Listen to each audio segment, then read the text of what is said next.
Senior Associate Editor of Business Today Television, and it's an absolute pleasure to welcome all of you to the biggest event on the business calendar. Business Today Mindrush serves as a premier platform for thought leadership, where industry leaders exchange ideas, strategies, insights in an ever-evolving business landscape. This distinguished event not only fosters dialogue on the emerging economic and business trends, but also celebrates excellence and honors the winners of the BT-PwC India's Best CEOs Survey, an annual ranking of India Inc.'s finest leaders selected by a distinguished jury. So let's dive right into an evening of inspiration, innovation, and excellence. We're all set to begin, but first would like to thank all our partners. Our presenting partner is PwC, celebration partner is Diageo, semiconductor partner Polymatic, new energy partner Becker Solar Studio, collaboration partner Logitech, energy partner Gale, hospitality partner Sofitel Mumbai BKC, outdoor partners Laksha Media and Omark Media. We also encourage all of you to in fact explore the Logitech Experience Zone located just outside this hall as well, and you'll also get a chance to win some exciting prizes there. To kickstart this evening, I'd now like to call on stage with a warm round of applause Mr. Siddharth Zorabi, editor of Business Today, for the welcome address.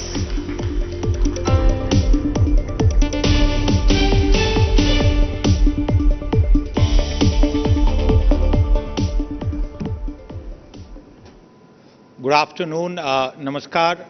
It gives me great pleasure to invite you all to this wonderful celebration of corporate excellence. It is the 13th edition of India's Best CEOs done by Business Today, arguably India's oldest and one of the most well-known, most credible business publications, which is now a multimedia powerhouse from the House of India Today, one amongst many of the illustrious brands that the India Today Group has spawned here over half a century. Swamiji, welcome here. AP, Mr. Arun Puri, the chairman and the group editor-in-chief of India Today, very warm welcome to you, sir. Ashish Chauhan, the CEO of the National Stock Exchange, Sanjeev Krishan, the chairperson of PwC in India, and everyone else, Dinesh Bhatia, the group CEO of India Today, my colleague Rahul Kamal, the news director and executive director of Business Today, and everyone else who is here, including many of our winners. You've seen their faces in the nominee list, but that will get revealed later on during the evening. Thanks very much for being here today. The conference and this event comes at a time when, if you see Vucanomics, which is volatility, uncertainty, complexity, and ambiguity, for a moment I thought I should say that we should have perhaps called it Trumponomics, the effect of what Trump is going to do, and through the day today, we are going to discuss the impact on Indian business, the Indian economy, and of course, see a stellar lineup of some of the best entrepreneurs that India has ever produced come up on this stage. So thank you very much once again for being here, and I welcome you very warmly to this event here today. Thank you.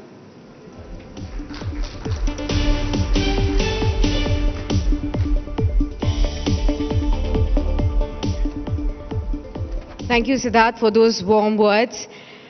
Well, our first session then this evening, the art and science of mind management. This session is sponsored by Monkey5. In a world of relentless change and external chaos, the mind is the ultimate battleground. This session explores how mastering the mind through Vedic wisdom and modern neuroscience can enhance decision-making, resilience, and also leadership effectiveness, and in the turbulent times that we are living in. I'd like to now invite on stage our very special guest this evening, Swami Gopal Das, personal coach, monk, author, lifestyle and motivational strategist, to please join me on stage for our first session this evening. Huge round of applause, ladies and gentlemen.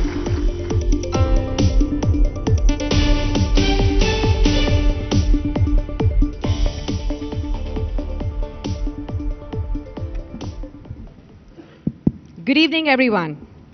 Swamiji, thank you so much for kickstarting this evening for us.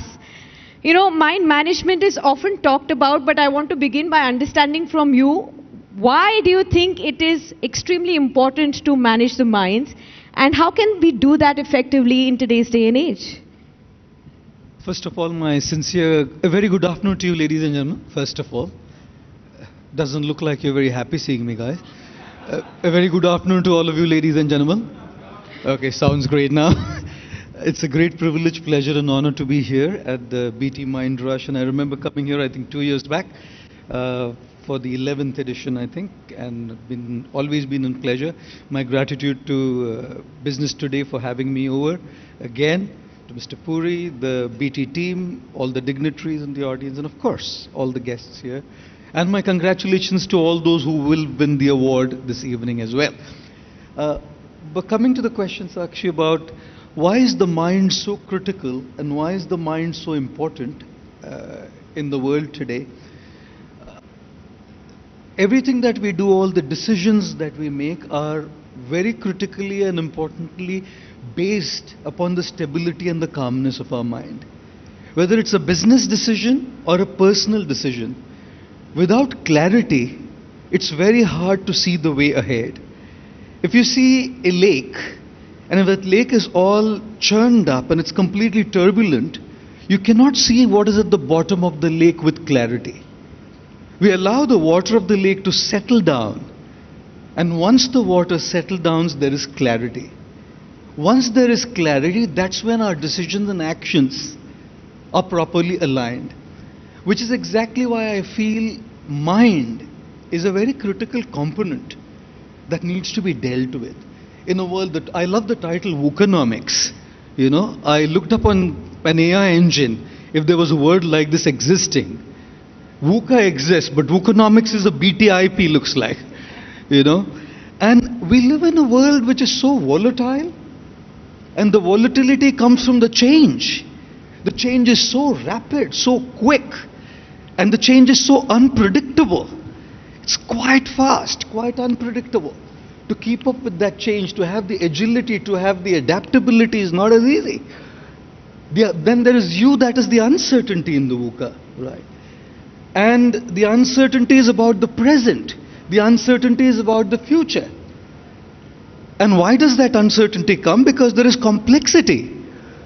And the complexity comes from the fact that there are so many interconnected parts.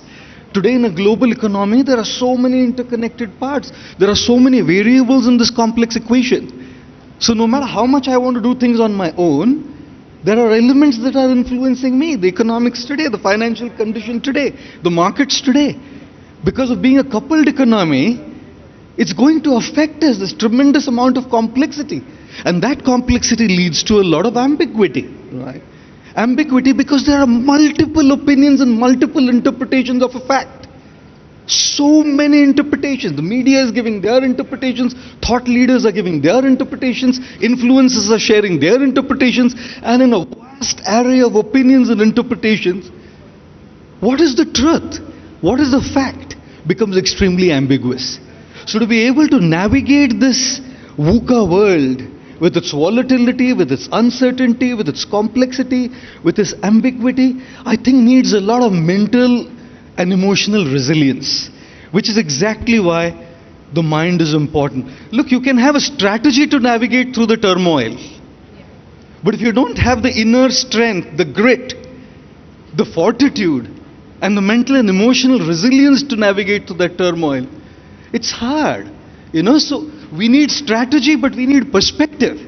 You can have the right strategy in place, but if you don't have the right perspective, the strategy is just there.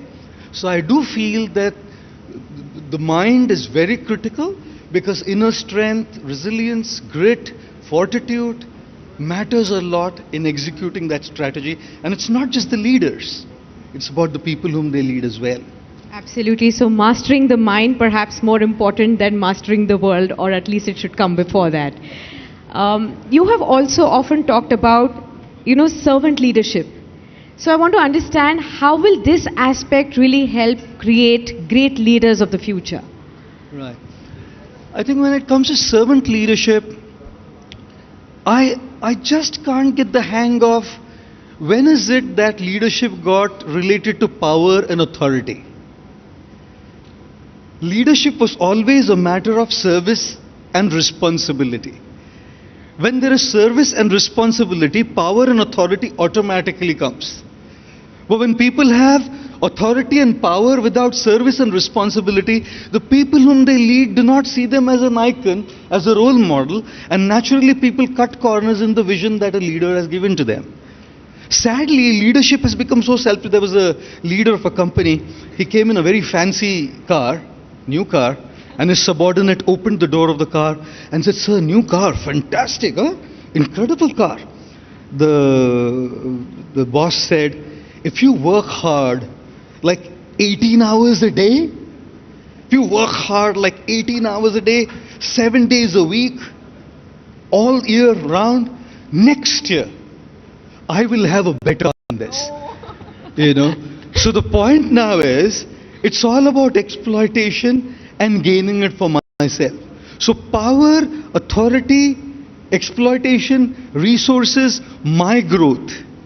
Responsibility, service, space, time, your growth. Servant leadership takes into account the people whom we lead. Authoritative leadership takes into account my own self at all times. And which is why I feel when we look at servant leadership, when you take responsibility, when you care for people, Richard Branson said something beautiful. He said, you should train your people so well, that they can leave you. But you should treat your people so well that they don't want to leave you. Training empowers people, but treatment retains people. In a world where it's so hard to retain good talent, in a world which is so hard to retain good intentioned individuals, treatment, care, empathy, compassion, growth, responsibility comes to the forefront. You don't retain people simply by giving them perks. There's a book called Drive by Daniel Pink. And in this book, Daniel Pink says that after a while, returns and monetary compensation stops driving people. The title of the book is Drive. Workplace ethics, a sense of responsibility, opportunities to grow, a sense of purpose. Every human being needs those things to be anchored to. And when one gets that, that's when a person wants to stay. Which is exactly why servant leadership shifts the focus to people, to the people whom we lead. Servant leadership shifts the focus to the drive, which is more than monetary compensation, which is more than perks, which is more than financial rewards.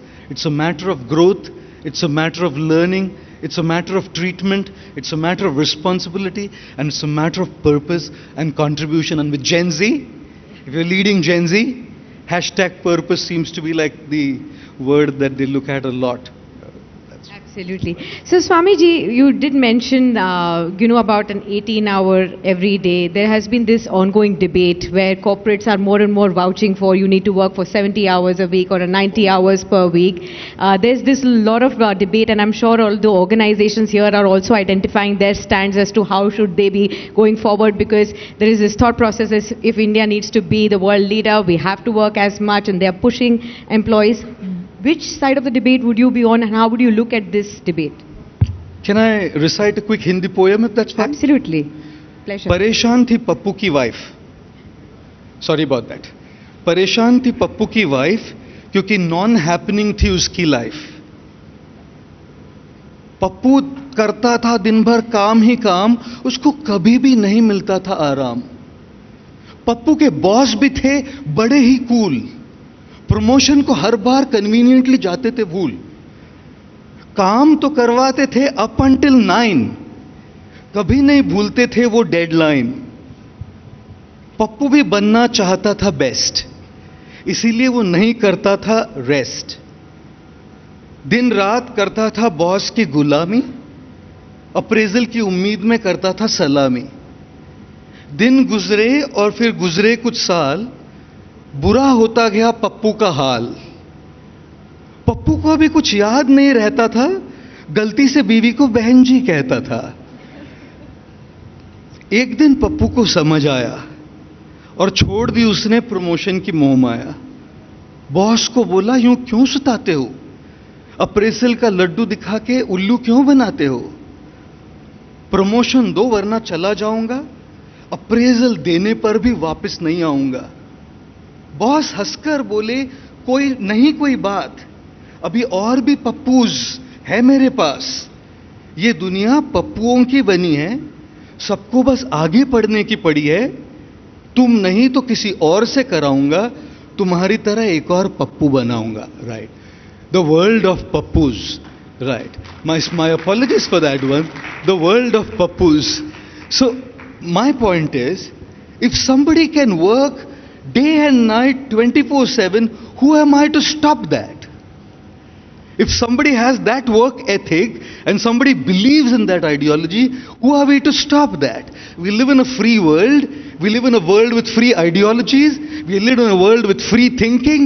If somebody believes in toiling day and night to achieve a certain goal, who are we to stop that? Right? Now, to make that ideology into the thing could then be looking at a non-stop burnout on the people we lead. What we were talking about just now was servant leadership. And when we are talking about the servant leadership, we are talking about well-being of our employees and the people whom we lead.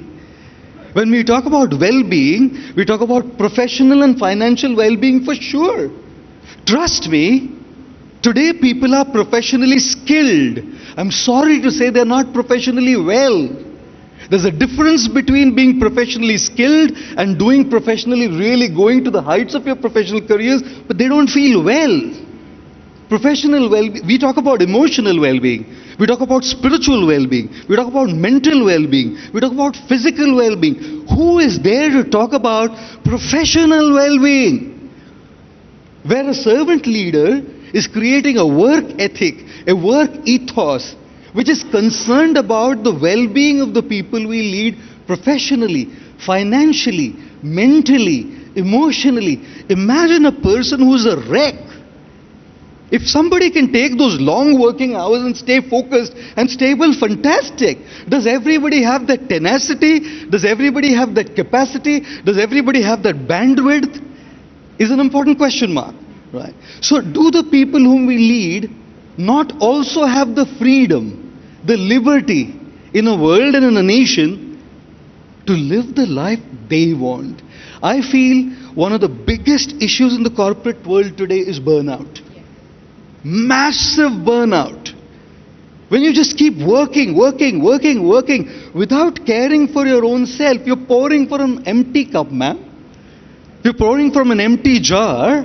How long will you keep pouring? There's a limit to how much a human being can give. The human body has a limitation. The human mind has a limitation. We can give rest to our bodies by trying squeezing in some 3, 4, 5 hours of sleep a day. Will we be able to give our minds that rest? And imagine a guy who's totally worked up, stressed, burnt out coming to work. What is the level of productivity? What is the level of efficiency? What is the level of effectiveness? So even look at it from the productivity, effectiveness and efficiency point of view. The mind needs rest. The mind needs a break. People need love. People need to spend time with their loved ones. People need to spend time doing what they love. People need to spend time taking a break. People need to spend time working on their minds, their emotions, their internal selves, their physical fitness. Then when they come back, the contribution is at its peak. So I think, I used to quote this share by Bashar. He used to say,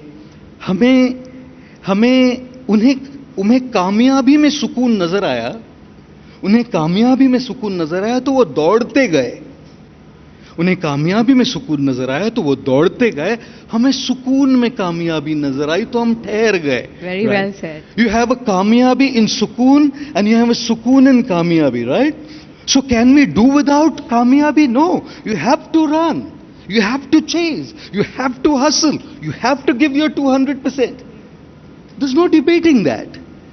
But while doing that, if you don't find कामयाबी in sukoon, Right. You're finding sukoon in Kamyabi, but if you don't find Kamyabi in sukoon, that sitting still, that ability to unwind, that ability to be able to, I'll tell you, I want to ask I would love to take the statistic, how many corporates who work 16, 18 hours a day actually get deep sleep?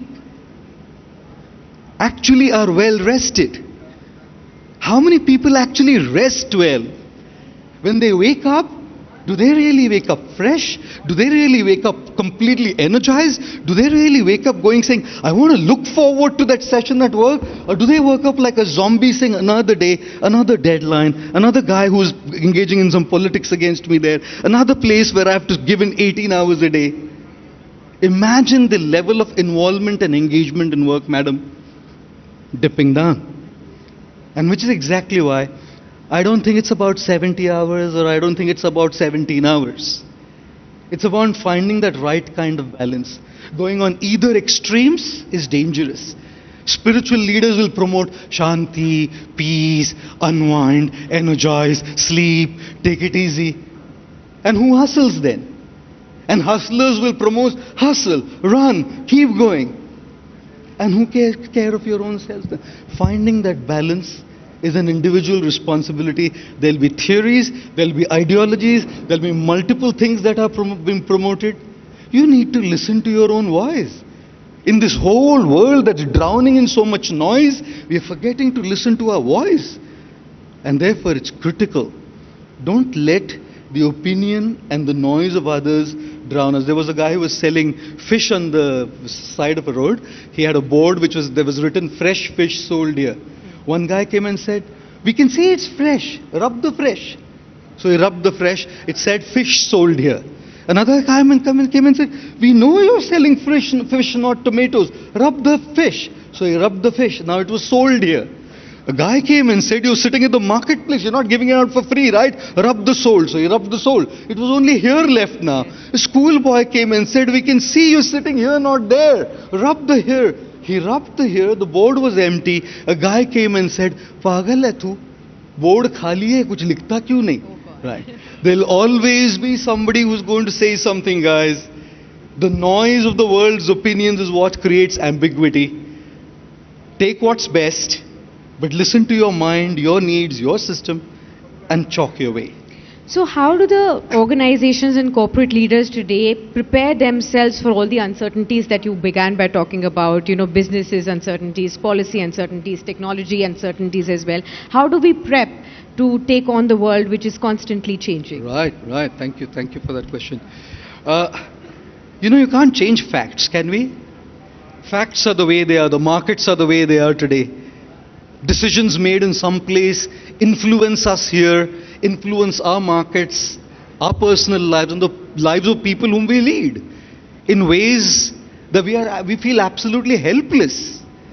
This is a point in time where a lot of people are feeling absolutely helpless for no fault of theirs. Now, there's a fact, but there's a way to look at that fact. Let me tell you a story from World War II. There was a gentleman who was taken to the concentration camp in Poland, Auschwitz. And when he reached the concentration camp, his family was brought. 3 of his family, his wife and kids, were killed in the concentration camp. This man would have been the next. The fact is, you're in the middle of absolute chaos and mayhem. You could be the next. You could be the next sacrificial guy on the altar of sacrifice. Everybody around there was looking at the fact that they could be killed and people are being killed, but they were looking at it through the lens of emotion. And when you look at it from the lens of emotion, you have a fact. You look at it through the lens of emotion. The emotion is what? Frustration. Why is this happening to me? Why is this happening around the world? Based on what you look at it from, you start telling stories in your head. Hitler's a terrible guy. I have been a God-minded person. Why is God doing this to me? Why is life treating me this way? The stories we tell. And based on the stories we tell, we have a certain feeling and experience. Annoyance, anger, depression, frustration. And based on the feelings we have, we act or make decisions which are self-destructive. There was a gentleman who was brought there, whose 3 of his family members were killed. He saw the same fact.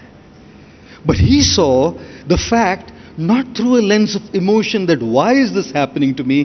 He saw that fact through the lens of rational thinking. What can I do about it? Why has a lot of times not many satisfactory answers. What has a lot of satisfactory answers. As soon as he said, what can I do about it? He changed the stories in his head. Let me see what can I do. I want to get out of here. Everybody wants to get out of this mess currently. Everybody wants to deal with this Vucanomics, the VUCA world. He decided, based on the stories he told himself, his feeling was motivation, inspiration. He felt empowered. I need to act. And in this mayhem, he saw opportunity. Every single day, there was a truck that would come to pile dead bodies up and take them away. He kept noting the entire pattern. And one day when they came to take these dead bodies, he laid down there like a dead body, practically breathless, with very shallow breath. When the guy came there, he was lying there in stinking dead bodies. When the people came there to pick him up, he skipped a heartbeat. What if they get to know that I'm still alive? He stopped his breath further. They picked him up, dumped him on the truck, and guess what? He ran away to freedom.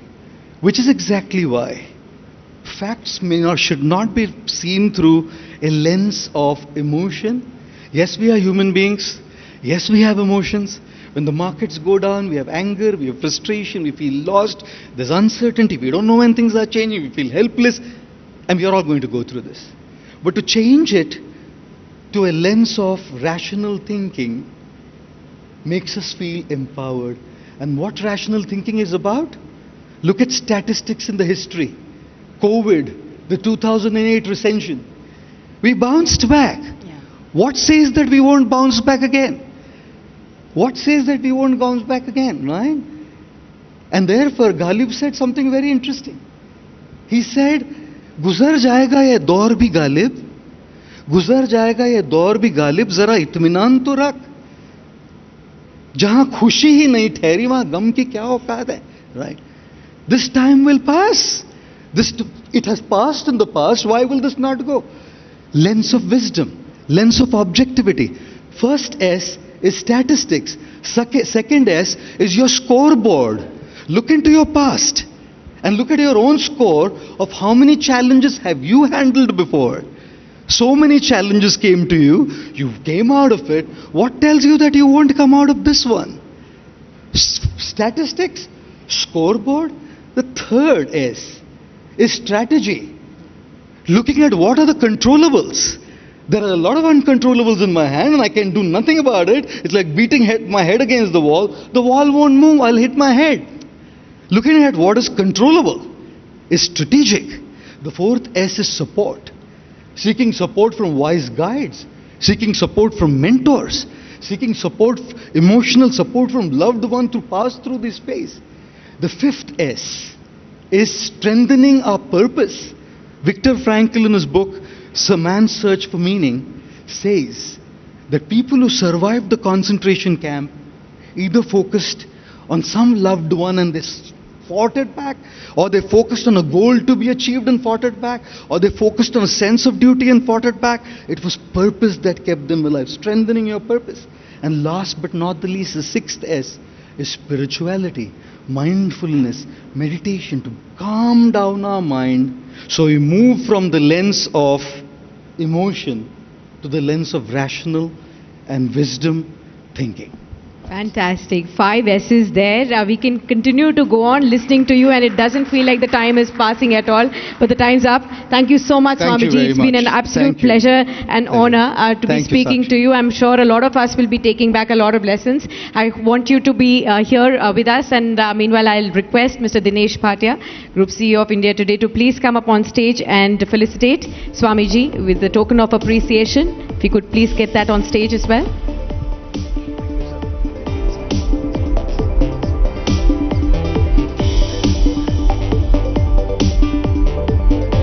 Thank you so much, Swamiji. Thank you so much. Huge round of applause, ladies and gentlemen.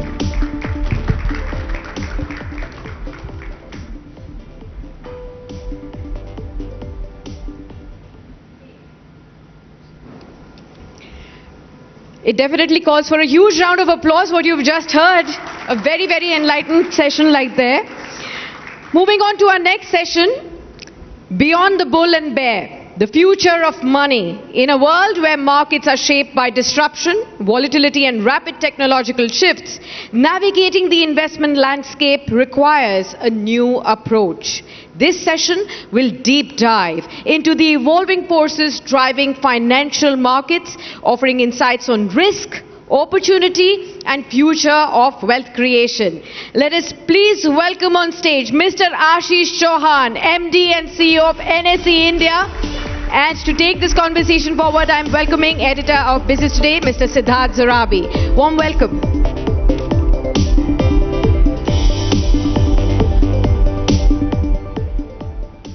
Good afternoon once again. Thank you very much for being here with us.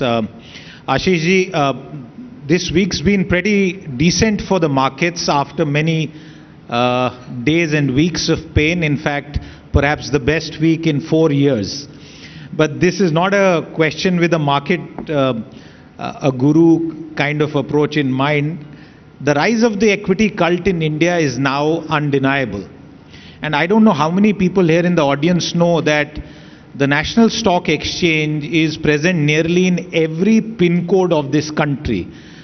Now it could be because they want to be there, but it's also obviously on account of the fact that they have to service a market where almost everyone is doing something in the Indian equity market.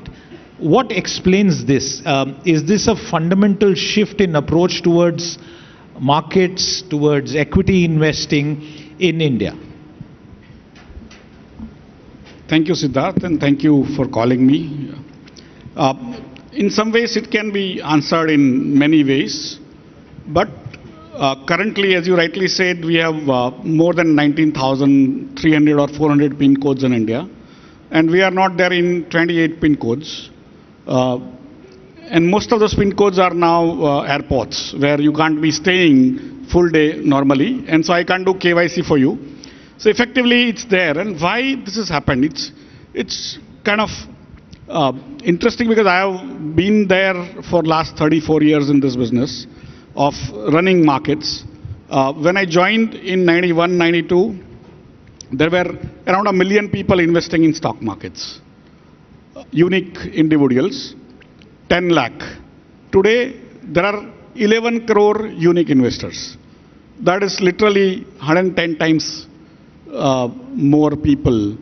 And that is something which I have seen with my own eyes. Why do people invest in stocks? And what is investment in stock? There is a theory in economics which says that low per capita income countries do not have good capital markets, good equities market. Why? Because poor people cannot save.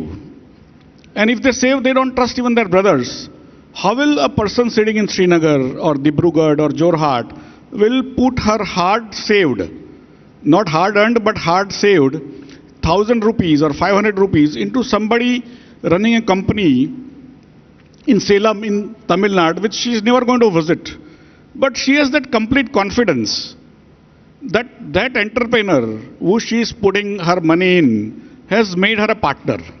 And he is going to work completely, fully for her. So whatever business profits come, that small little fraction of that profit which she owns as a share will come back to her. It's such a great leap of faith on her behalf to be investing that 500 rupees or 1,000 rupees, sitting away 2,000 kilometers, not knowing the promoters, not knowing entrepreneurs. And for me, that is what I call the trust. Trust of whom? Trust of ordinary Indians, that poor Indians, into other poor entrepreneurs. Of course, I can see some rich entrepreneurs also sitting here, but it's for me, in 78 years of independence, right? 1947 and 2025. 78 years of independence. What have we earned as a nation? For me, we have earned trust by our entrepreneurs of our people. I think that is the statement that is coming out. And 11 crore, it may look like a very small fraction of India's population. It is not, because 11 crore people is actually 8.5 crore households. India has give and take 35 crore households. So almost 1/4, between 22 to 23% of all households in India now directly invest, either through mutual funds or into stocks. Sort of investing into trust markets. Prices may go up, prices may go down. So that is one explanation, that our entrepreneurs have generated that trust. Of course, our parliament needs to be applauded, our judiciary, our regulators, our exchanges, but the relationship of trust is between the entrepreneur and the investor, right? And that's for me a great statement. It's where in what we call equity cult. Today, our 22% of people investing is larger in percentage compared to even France or Germany or other developed markets. And that is telling you that Indians are more trusting of their entrepreneurs than those developed, so-called developed countries. And that is, I think, what is the statement that comes out. It's an important point about trust and entrepreneurship, and we could separately debate about whether the system in India, especially the regulatory and bureaucratic system, trusts our entrepreneurs, but I'll leave that for later. How much of a role has technology, the ease of access, digitalization had in the rise of the equity cult, from an era where you had to fill forms to now being able to do it virtually in seconds on multiple apps? How much has technology played a role? And you yourself are a technologist, therefore that question to you. For me, the technology changes everything. Technology is the only change that happens in the world. The rest of the world actually dances and surrounds it. And all the changes happen are primarily due to and only due to technology. There is no other change that happens in the human societies. And the stock markets in India are like primordial reason of bringing information technology into India. We had billionaires happening after 98, 2000 and all in Y2K world. Now we call it VUCA, but basically 92, 93 when NSE was conceptualized, there are not too many computers in India. Telephone lines used to take 5 years to come to your house, and if you have to make it work, you have to pay a lot of bribe to the bridesman. You might recall the linesmen were the largest dowry seekers in those days, right? And so in those days, the policymakers visualized an exchange which would be completely automated, screen-based. There was no screen-based trading in the world. I mean, NASDAQ is considered screen-based those days, but it was actually screen where you get the quotes, and then if you had to trade, you had to actually call people on the other side who had placed the quote. So there was no screen-based order matching system, but our visionaries of policymakers, they decide that you will set up an automated exchange, and we were actually, when I was part of implementing that, and we said, how will we implement when we don't even have telephone lines? And that's where we decide to move on satellite, because satellites were there, we were not using. And that's how a completely in-your-face use of IT happened with setting up of NSE in 1994. Anywhere in India, you could get a response time in less than 2 seconds. And that was the information technology that slowly seeped into India. It was the first public digital infrastructure of India. It was the first fintech of India. It's still the largest fintech of India. But more importantly, it was also the mother of IT. Of course, later on, billionaires started writing books and they became wise people, because billions, when you get, you become wise. But otherwise, it happened, it started with NSE, right? And for me, on the other side, the stock markets actually brought that transparency which was lacking on floor, because floor could handle only 1,000 people at a time, maximum. And this allowed millions of people to see it on screens first and then on their mobile. And I think I recall vividly in 2014 when Mr. Modi became Prime Minister, India had 16 million, that is 1.6 crore investors. when COVID started, we had around 25 million, that is 2.5 crore investors. And then in last 5 years, now we have 11 crore investors, almost 4 times before COVID. Why it happened is because of variety of reasons, but marginal cost of servicing an investor has now become a zero. Otherwise, you have to go to, say, Ladakh and attract investors. You have to set up a branch, which was true with banks also. And that's why banks could not reach, right? That's how Jan Dhan Aadhar Mobile, through mobile, reached out. And then when the COVID happened, the physical KYC was removed by SEBI, saying that now that you can't reach people's houses, go personally to check their incomes and other things, you can do KYC on video. So video KYC is what allowed all our brokers to move out into the hinterland and sort of get people to invest.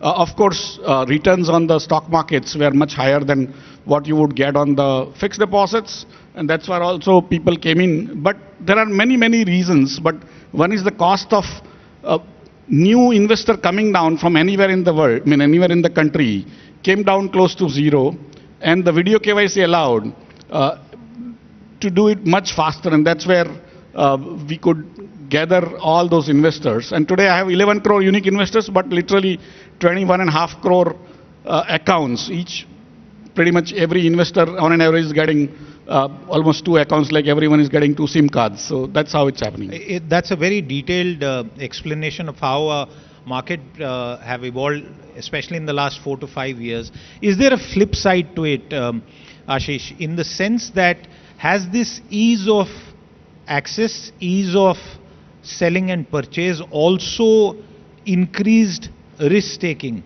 Has it led to irresponsible behavior or greed, which is fundamental to markets, where a lot of people, without realizing the complexities of the market, the uncertainties with regard to returns, and this whole F&O boom, where a lot of people have been hit.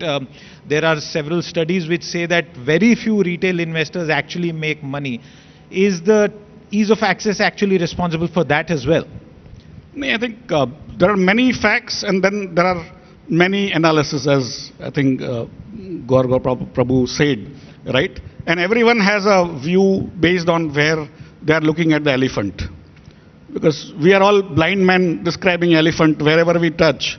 That is how it works. So to give you a perspective, in last 3 years, despite market now going down, Indian investors, that is the retail investors, not the promoters of the companies who own around almost 50% of India's capital markets, the retail investors have made 40 lakh crore rupees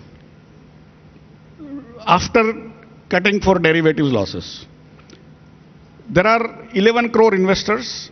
Around today, 25 to 30 lakh investors trade in derivatives once a month, which is around 2% of the investors and some percent of the total population, right? Out of those people who are trading in derivatives at least once, 88% also invest in equities. So it's that probably they are making money in equities. They might be losing money in derivatives. Like you buy health care, right? Health insurance, and you don't fall ill in the year. Is your health insurance a loss for you? Right? And so for me, many questions come in our minds. But effectively, there is a possibility that when things become easy, you overdo it. There is a possibility that the greed is uncontrollable. And that's why the SEBI has also taken steps to ensure that the derivatives are kind of kept out of the reach of small investors who may not be aware of those details and the leverage which plays there, the risks that come out. And those kind of actions which will keep on happening, exchanges will continue to support that, because ultimately their job is to not promote only trading for the sake of it, but channelize the savings of the economy into productive capital. And so there will be actions that will be taken even if small portion of the market is suffering, still the policymakers, because this is like a sacred place, right? If you do something on Dream 11, you will not be asking that question, right? If you do it in crypto, nobody asks this question. But stock markets get asked this question because they are sacred places for wealth creation, for job creation, and that's where many times the participants may feel that the regulators take very tough decisions, but they are for their own good, right? So again, last 30 years, 34 years of my career, I've seen the tougher decisions the regulators have taken in reducing speculation, reducing trading, or increasing margins and other things.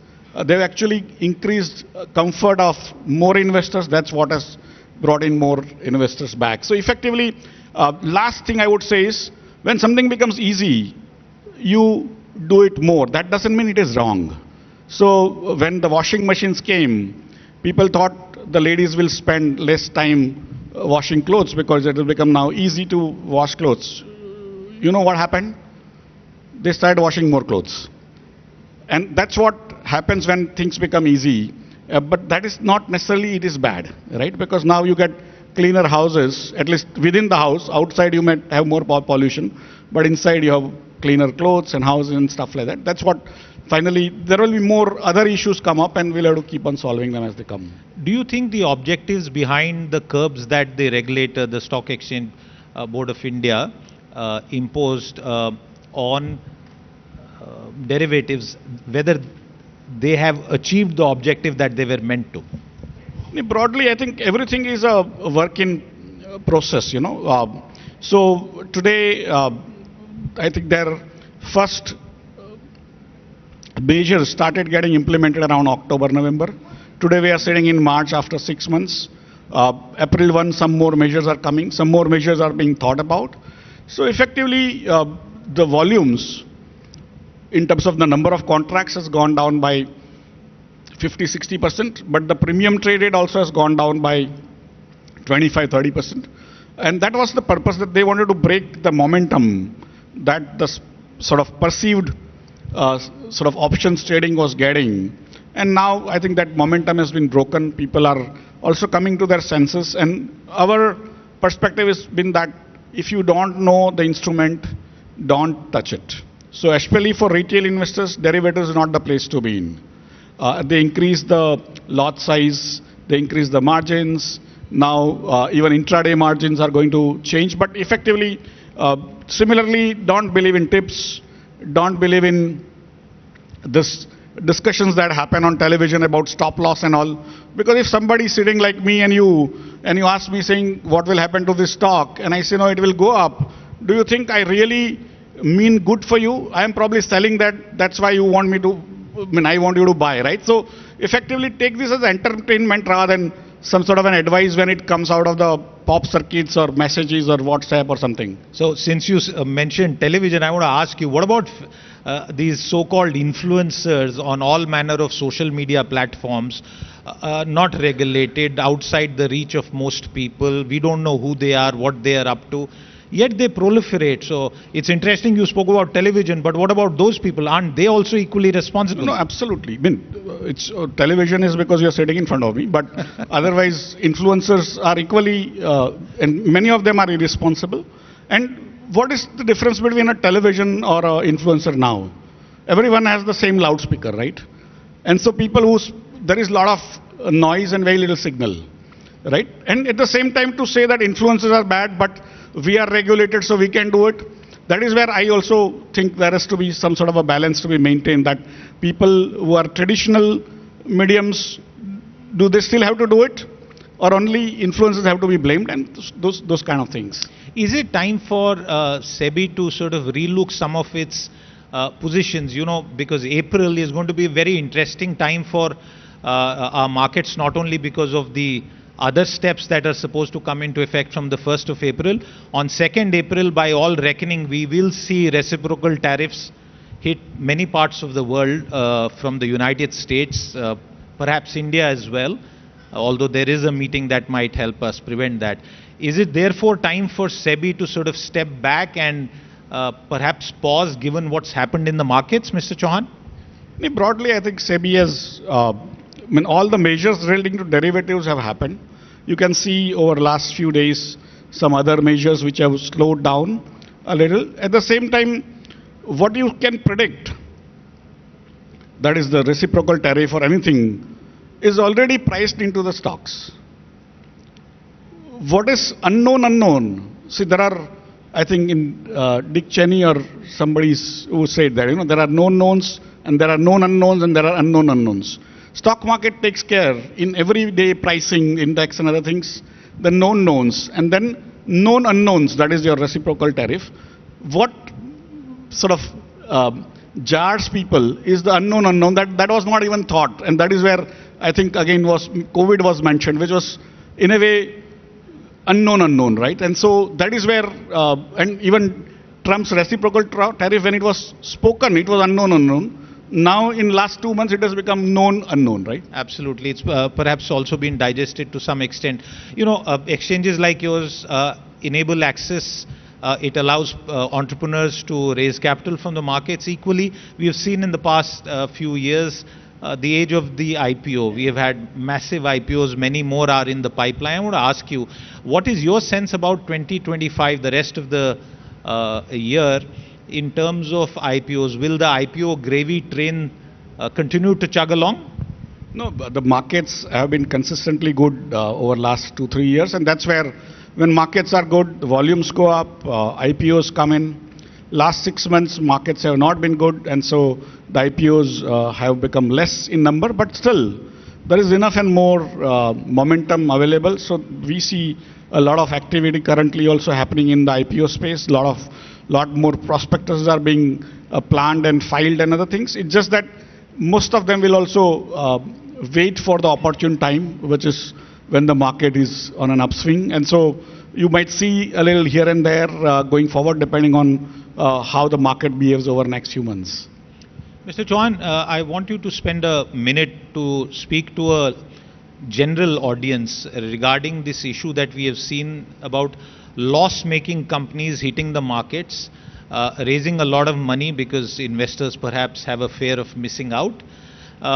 And there are people who say that perhaps the system, the regulator, the exchanges need to make investors better aware of the risks. Do you think enough is being done to prevent this FOMO driving people like a herd into certain questionable investments? There are again several aspects to it. Some of you who are old will recall, there was a controller of capital issues, which used to not only say which company will go to the IPO, but also decide what premium to charge, right? And I think I recall one company called Tata Timken. There were queues outside in 93 or something, or 92, and there were literally millions of applications that came. And then the prices went down after it started because the company didn't do well. So a lot of backlash came saying controller of capital issues doesn't know anything, and we need to have from a prescription-based system to a disclosure-based system. So that's how the rest of the world has gone, that how a bureaucrat sitting there or an exchange official like me who has never made money, that's why he's working in a stock exchange. If I was smart, I would be working in actually as a market guru, right? So whatever I tell, especially on stocks, don't take it seriously. But basically, that's where we went to the disclosure-based system, and now everyone has got an idea that if I invest in an IPO, somehow I have to get a great return. Now, the price in the framework of the markets is that some portion of the market companies will go up, some of them will go down. So there is no guarantee that the IPO, when it's listed, it will always list at a premium. At the same time, the other aspect of it, that loss-making companies are coming, they are two what I call independent issues. Even profit-making companies, IPOs may go down because the price was much higher than what the profits can sustain, right? So, like a Mercedes is a good car, but at 100 crore rupees, it may not be a good car. And similarly, a good company may not be good at all prices, so it may go down even if it's a profit-making company. But why loss-making companies come to the markets and why people actually subscribe to them? One is the FOMO part, fear of missing out. But other is actually that some of those loss-making companies may have a great potential future, or at least people perceive that way. So for me, like Amazon.com, that is an American company, Jeff Bezos, it was loss-making for 20 years plus of its listed life, not only unlisted life. And today it's a highly profit-making company. Probably it had some bad quarters also recently, but broadly it's a highly profit-making. So it's not necessary that people look at today's profit or losses and try to invest. There are people who are able to predict future, and sometimes they are wrong. But broadly, awareness about what can go wrong, that there is no license to make money just by putting your orders into IPO. That is what we need to actually make people more aware. Okay, in the little time that we have left for us, I want to ask you, since we're talking about IPOs, what about NSE's IPOs? We seem to be getting hints that things are moving along. Can you tell us whether there will be a Diwali Dhamaka IPO from the National Stock Exchange? We have not got the news, but आप जो बोल रहे हो सही है तो आपके मुंह में घी शक्कर. Okay, one final quick answer. The battle between FIIs and domestic institutional investors, it's not actually a battle, it's just stock picking. But FIIs have been pulling out a substantial amount of money. Recently, the trend seems to be slightly tapering off. What's your own sense about it? Broadly, everyone, either retail investor or foreigners, they are there to make money, right? And if foreigners have ability to also make money out of other markets, which Indian investors don't have, right? So sometimes if they find some opportunities in other markets, they may take back the money from a particular market. But broadly, when interest rates in a main market, which is US, went up over last 1 year, many people borrow money and come into other markets. And that's when the interest rates go up, the cost of investing goes up, because every day that meter of borrowing goes up. And so they start taking out the money. And that's what happens many times. Second part is when the Donald Trump, it became slightly clearer by around November, like October, November, that is coming. There was a worry about the US trade deficit, how it will be funded, because the US is now having $35 trillion of debt on its balance sheet as a government, and they're adding probably $3-4 trillion a year. This year probably their average cost of government borrowing is now 3.25% as per whatever I know. Today it's running at 4.5, 4.25 for a 10-year cost. So in a way, people started moving money because the interest rates are higher, and if they're getting in interest in dollars, why would they stay in emerging markets? So all kind of emerging markets started moving out, and that's what we call index-based investments. Nowadays, many fund managers abroad don't invest in specific stocks. They don't have time or even ability. So they invest in, say, MSCI Emerging Market Index, which is India, China, and stuff like that. And so whatever companies are in that index, they put in money in that proportion, and then when they take out money out of China also, India also, and so on and so forth. That's where most of the money went out, was basically largely due to the uncertainty of US's ability to fund its deficits, but also Trump economics and stuff like that. So you have VUCA economics, but I think, as Prabhuji said, you could have might as well called it something else. Absolutely, and we will see how that plays out. Mr. Chauhan, thank you very much for your time here with us today. A round of applause for Ashish Chauhan of the National Stock Exchange. Thank you so much, Mr. Chauhan, and thank you so much, Siddharth, for that engaging conversation. Request you both to please be on the stage. I'm now going to be requesting Mr. Alok Nair, CEO of Business Today, to please come up on stage and hand over a token of appreciation to Mr. Chauhan. Huge round of applause, ladies and gentlemen.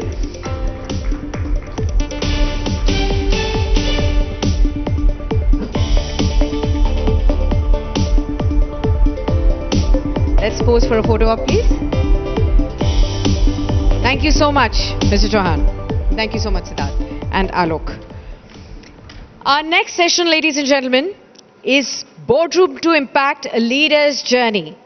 Leadership is more than just making decisions in the boardroom. It's about driving real impact, shaping industries, and inspiring change. So in today's session, we are going to be delving deeper into the experiences, challenges, and insights that truly define exceptional leadership. And for this session, I'd like to invite on stage Ms. Anu Aga, former chairperson of Thermax, a trailblazing business leader known for her transformation leadership at Thermax. To moderate this session, I'd also like to invite on stage back Siddharth Zarabi, editor of Business Today.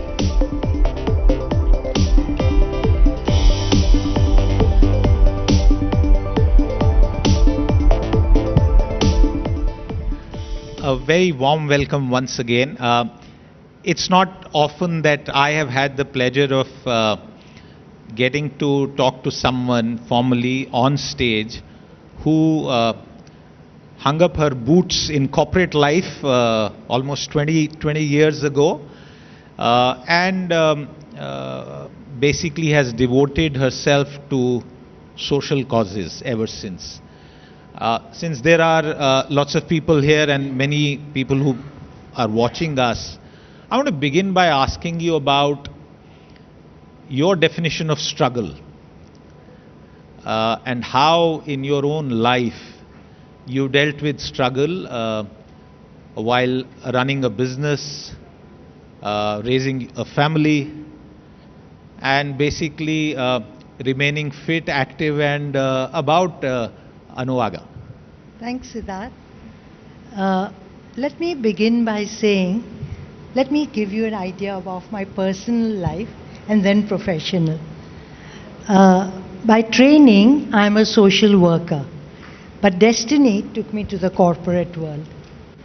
I married someone called Rohinton, who was a very bright executive working for multinationals, and my father, who ran a small family business, employed him. When my father decided to retire, Rohinton became the CMD. When he was in his 40s, Rohinton had a massive heart attack, and we were told to take him to England because his heart was very damaged. And there, on the third day, he had a stroke. This brilliant man couldn't recognize us, had forgotten his alphabet, his writing letters, everything. And with determination and grit, he wrote 1, 2, 3, 4, A, B, C, D for months and got back everything. This taught me that never believe everything that experts say and have faith in yourself. Because Rohinton not only got back his intellectual strength, wrote a book on business and published it, took a delegation abroad. So when we came back, well-wishers suggested that since it's a private limited company, I should take interest in it, since my children, my mayor who was about 15, 16, and my son Kurush was about 12. So I joined in the human resource division, worked under a very nurturing person who helped me to grow, and when he decided to leave us after 5 years, I was made the head. So Mayor decided, my daughter Mayor, who is here, decided to marry Feroz, and the two of them were sent to England to turn around a loss-making company, which they did very successfully. My promise to her was that I'll go back and be with her for 6 months when she has her first child. 4 years later, when she delivered, I was with her. When I returned, my husband was delighted to have me back and came to Mumbai to pick me up from Pune. But before he could reach the airport, he died at the age of 60. On the third day of his death, the board said I should be the executive chairperson of Thermex. I was shocked and not at all prepared to take on this responsibility. I was really missing my husband. Plus, I know I'm terrible with finance. I count like this. And I'm terrible with technology. I have no interest. I said, how can I run a technical company? But they said, you will. I had heard of a program called Vipassana. Has anyone been there? One? Okay. So I decided to go and attend it. The 10-day meditation program, which is residential, you are not allowed to speak, read, write. So you go inwards. and I realized that death was absolutely inevitable. We don't know how the speakers will speak. We don't know how the evening will be. But one thing is certain. All of us sitting here and standing will die. It is inevitable. What we don't know is where, how, and why. How it will take place. And I realized that what is inevitable, you can't call it a tragedy. Most people refer to death as tragedy. To me, tragedy is not investing in my growth and not having meaningful relationship with people I care for. So I came back, and I also realized I shouldn't keep comparing myself with my husband and feeling small. I should give out my best. That's all anyone can expect out of me. So I came back charged. Unfortunately, 14 months later, my son Kurush, who was 25, met with an accident and he died. I found my husband's death extremely difficult to deal with, but Kurush had his entire life ahead of him. But thanks to Vipassana, I was able to cope with it. And the second is my family. They were giving me unconditional support and love. So I managed to go through my personal. A round of applause. Given that you've gone through this, I want you to tell our audience here, if people are having a tough time in their personal life, in their professional life, how should they cope with it? You mentioned Vipassana. Not everyone may be able to do that course, but what would you tell such people? I would say that most people would like to be God's favorite, and they feel nothing bad should happen to them. They are religious. They go to mandir or whatever. So why should this happen to me? Let's accept it that struggle is in everybody's life. You can't escape it. You can learn from it and cope with it. Your coping mechanism would be different. For me, it was Vipassana. For some people, anything else. But one thing, don't keep saying, why me? It has no answer and takes away a lot of your energy. Just accept it and learn to cope with it the best you can. Okay, acceptance is key to understanding. I want to ask you, you turned around this company and clearly it was a big achievement and a major task. But why did you step out? You could have stayed there pretty much for many, many years. Yeah. When the company turned around and we had 4 major transformational processes, at 61, I decided I've done my bit and I want to retire. There were 4 reasons why I decided. One was, I'm from the HR background, and I didn't want my company to go through the trauma which I had gone through. That's one. Secondly, while I had the energy, I wanted to get back to the social sector, where I really belonged. And third, I have seen in India, where there is a patriarchal system, men especially holding on to their position till they are in their 80s or even early 90s, and all around them wonder, when will this old man get off? I didn't want to undignify myself and wait for others to want me to leave.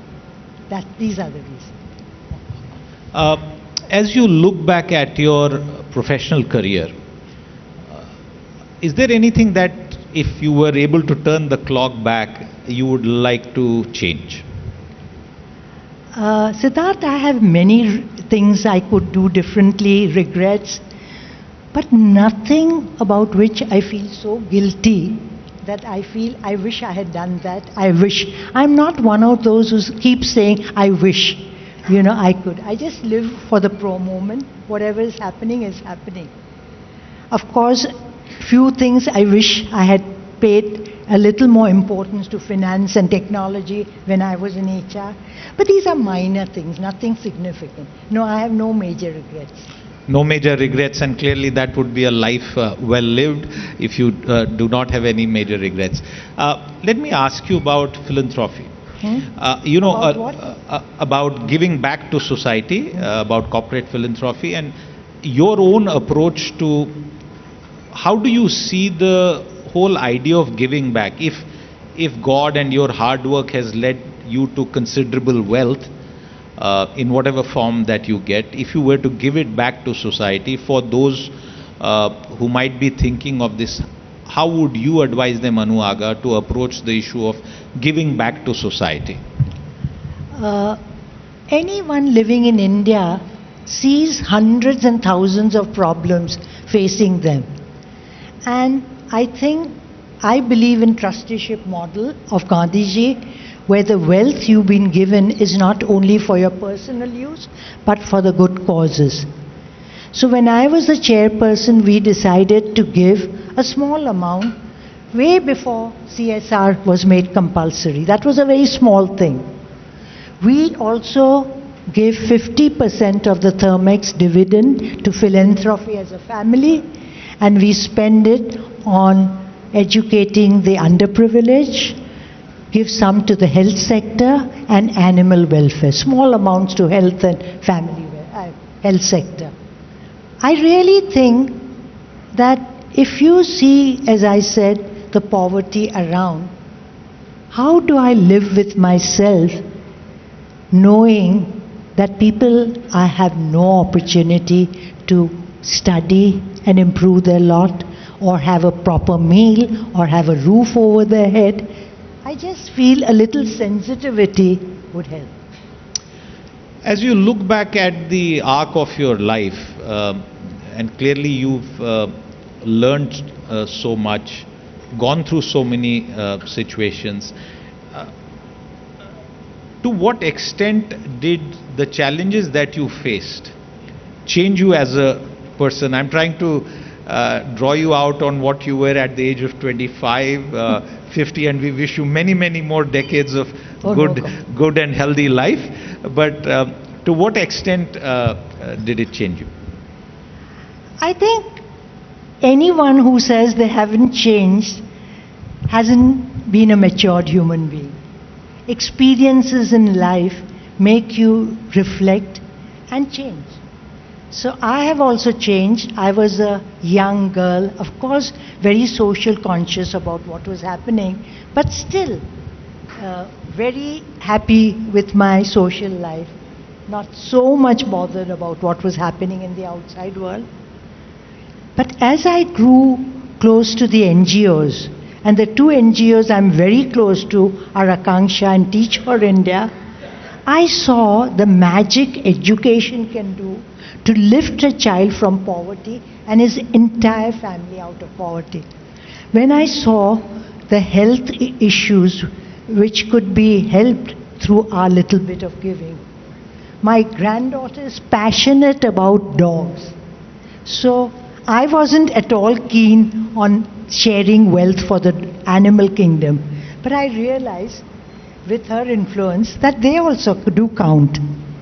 So I think you grow a little more sensitive, little less self-centered, and you say to yourself, but for the grace of God, I could be that person. And it's not all my doing that I'm successful. It's an ovarian lottery. So I think some looking around, reading, looking, introspection helps.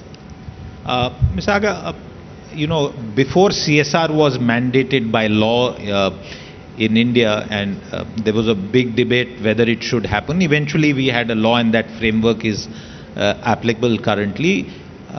you've done this before even that's happened. And so many other corporate groups in the country have done a lot of philanthropy all across the country.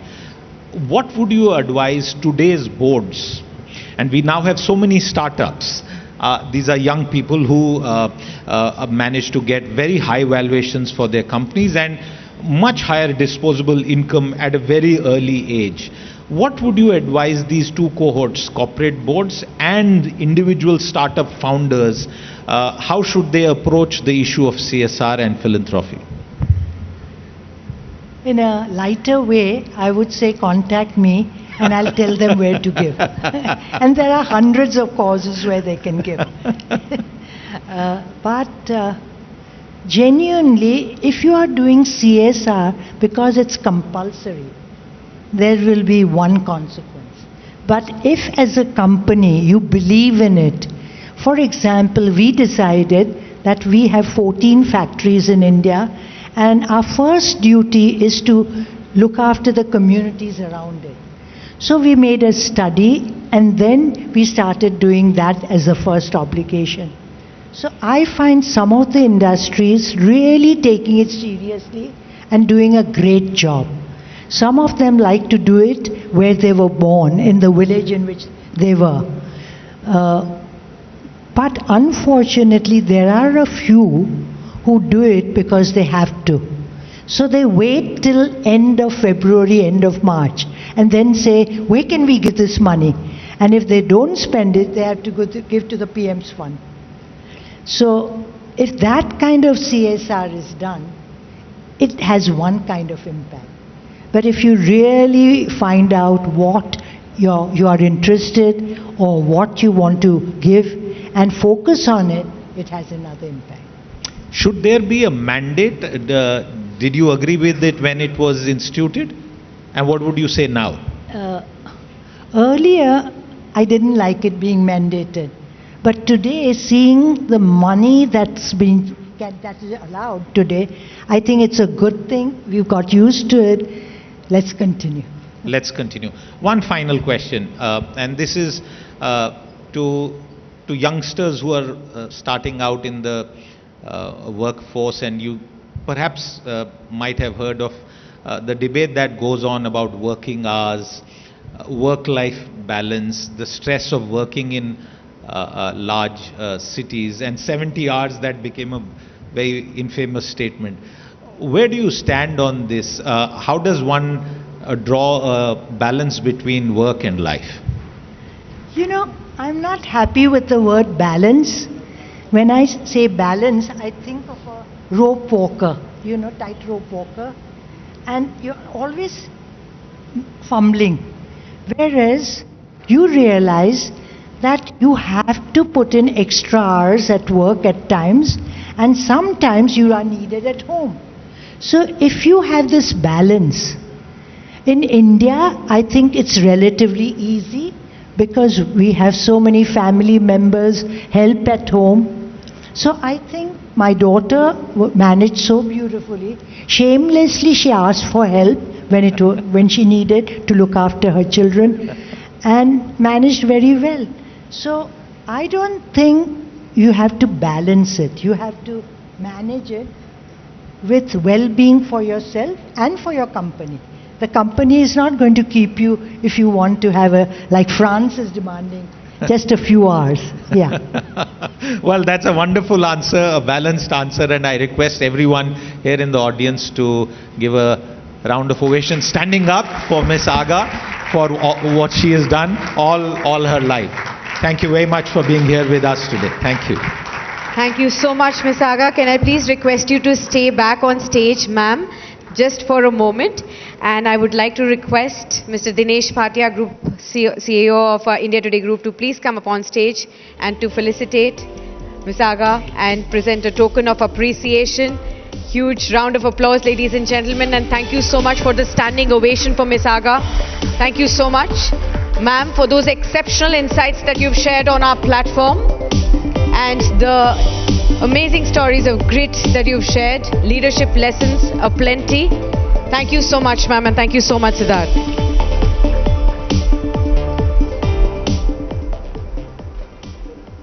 Next, ladies and gentlemen, we dive into a crucial conversation on decoding India's path to prosperity. With geopolitical shifts, digital disruption and sustainability transforming the global economies, what are the key drivers for India's growth going to be? This session will uncover India's resilience, evolving investment landscape and strategic policy shifts in the era of rapid change, while exploring the opportunities and the challenges that lie ahead of us. Please join me in welcoming our next set of distinguished speakers for this panel. Let us first give a big hand for our speaker, Namita Thapar, Executive Director, MKO Pharmaceuticals and a popular shark. Warm welcome, ma'am. Let's also welcome Mr. Matthew Syriac, Executive Chairman of Florentry Advisors, and also joining in will be Sanjeev Krishan, Chairperson of PwC in India. Sharing this discussion will be Shailendra Bhatnagar, Chief Analyst and Editor, Markets for Business Today. Warm welcome to all of you. Huge round of applause, ladies and gentlemen, for this next one.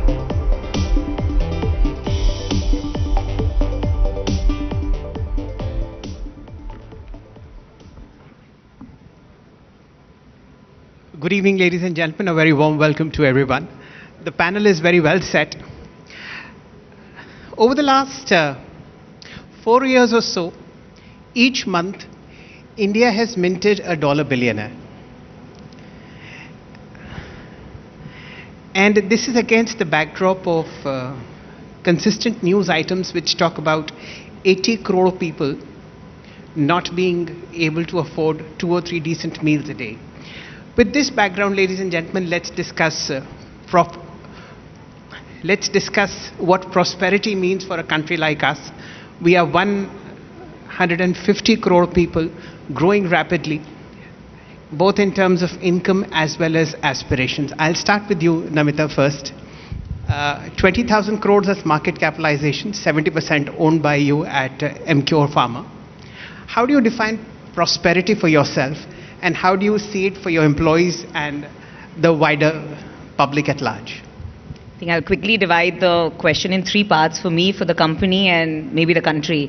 For me, it is if I can sleep with peace of mind, if you have just basics sorted out in your life.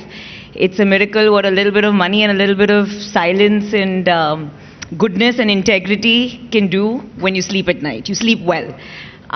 For the company, I think it's creating shareholder valuation, because that's what we get paid for. So at the end of the day, you can talk all you want, but if your numbers are not there and if your share price and that retail investor is not happy, it means nothing. So for me, that's prosperity for the company. And for the country, long way to go. So I think the 3 or 4 themes that I really am, it saddens me that a lot needs to be done is inequality in wealth, which keeps getting worse by the day in this country. Education gaps, Anu Auntie is a dear friend and she's doing a lot of work with Teach for India, but the education gap is just terrible. There's 60% people who are not even educated beyond secondary. The third area I would say, because I'm from pharmaceuticals, is it's a sick nation.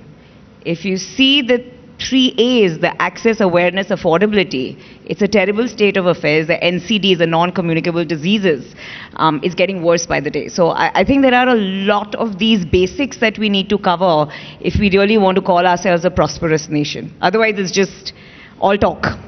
Okay, fine. Let's expand this discussion and get Sanjeev Krishan into this. You've, sir, over the last 3 decades or so, chronicled how India has changed dramatically, whether it's in the C-suite or the broader economy, as also so many other changes that we've seen over the last 25 years or so. What, according to you, needs to be done? What is the focus that the government should have? How about corporates and what about individuals? Can we do something? Yeah, well, of course. There's a lot, to be honest. I think as Namita just said, we celebrate our demographics, but education and healthcare are 2 biggest areas which can lift this demographic profile and get it more productive. And I think that's one of the biggest thing to my mind. I think as Namita said, and I cannot agree more, there's a lot to be done. I think for many years, since you said the last 30 years, ever since we globalized, if I may, I think we have taken a long time to appreciate that big can also be good. I think for the longest time we used to celebrate that small is better. I think it's taken us a long time, and when we compare ourselves with our eastern neighbor, I think the message is very, very clear. I mean, I just saw on social media this morning BYD's new factory, which is coming along, which apparently is going to be as large as San Francisco. So the fact that big can also be good, and it can create certain efficiencies, is something that we have taken a long time. So now there are a lot of incentivization, etc., which is there through PLI schemes, etc. I think unequal outcomes so far. We'll see as to, the jury is out on it. But I think we've taken a long time. And I think the third one, which I'll say to begin with, when you look at the broader ecosystem at this point in time, we have to create capability just by giving, as I would say, just by giving doles or money so that people can get through the short term, which is important, by the way. I'm not saying that, because only when you get through the short term can you create long term. But just by putting a little bit more money in the hands of the people without creating their ability to sustain themselves over long periods of time, I think that may be a bit myopic. Okay. Ladies and gentlemen, I'd like you to do a very small exercise on your mobile handsets. Search Matthew Syriac and latest shareholdings. One of the biggest beneficiaries of this lovely market rally that we've seen over the last 5 years have been investors such as Matthew, and the broad cross-section of people who've made sensible money in markets by investing wisely. What, according to you, Matthew, is the right definition of prosperity? Apparently, in this august audience, you are the best person to answer how to be prosperous from now on. I don't think so. I am a salaried employee, just left my firm and started a investing business 7 years back or 8 years back now. And done immensely well. Yes. So, I had a very unique thought at that point in time, which didn't work out, by the way. I was in private equity, and I was quite enamored by public markets. And I said, if you could put together a fund that could invest both in private markets and public, that'll be a great kind of a offering, because there are times when public markets are down, so that you should be able to deploy there. When there are times when the privates that you invest, markets are roaring, you should be selling. That was the broad concept, but it didn't take off. So my mentor, and he was also a professor, mentor, and also a boss, said, Matthew, you're wasting your time trying to raise a fund. Why don't you put whatever little money you have and start? And this is the time I left Blackstone, and Blackstone offered me to buy some of the deals that had not worked out. So one of the companies was Gokuldas Exports, which obviously the firm had worked at it for 10 years. It didn't, it was almost close to bankruptcy. It had 450 crores of debt. It had 30,000 people. And I'm not saying this for the sake of it. I said, this company, if it goes down, it is 30,000 people, which means another 120,000 people. And I said, if there is a way that I can do something, and obviously I managed to get a good deal. This is 2017. We managed to get an excellent CEO to come in and run it. And I give him all the credit. And the business has grown 4 or 5 times from there, highly profitable. Now we have close to 60,000 employees, right? To me, that is prosperity, because 85% of the employees are women employees, right, who are at the bottom of the pyramid, who typically, from a social perspective, probably have a drunk husband, or probably a husband who has left the wife and the kids. And, the money put in the hands of those women, that creates a different level of prosperity and impact, from a society, from an education. So that's prosperity to me. I mean, that's one of my, kind of most cherished moments, the success of Gokuldas. Okay. So, would you like to add something here, ma'am? You also have a listed company, and of course, you are a very busy investor these days. How do you see prosperity across India when you look at, young ones coming with good business plans which require decent funding, and some of them really do immensely well. How has this prosperity changed, this access to capital that we have now in the last 3 or 4 years? I think what Matthew said is fabulous. Creating jobs is one of the best metrics of prosperity. So like he said, 30,000 employees, 1,20,000 lives impacted, and then now that going to 60,000 from 30,000. So I think that's a huge metric, and what better example than startups. So I'm very proud to be part of Shark Tank India. It takes 20 days of mine a year, so not a whole lot of time, mostly weekends. Of course, they kill us with 15 hours a day shoot. That's a different story. But if you look at the numbers, in India, there are 120 unicorns, which have a combined market valuation of $350 billion. I think that's fantastic, right? In the last 1 year alone, if you see the BT-PwC funding, it's been about 14 billion. In the last 5 years, it's been 100 billion. So all this is what you would call risk capital, because a lot of these companies, 90% of companies that come to Shark Tank are pre-revenue. We're taking a bet on the industry, on the sector, on the founder. And I think that's what counts, that if more and more people are willing to take those educated and informed bets, that's a very clear path to job creation, which is very needed because, we all keep talking about demographic dividend, and it's a fact that there are 30 million SMEs. And again, I'm sorry, I'm a numbers person, so I tend to rattle numbers.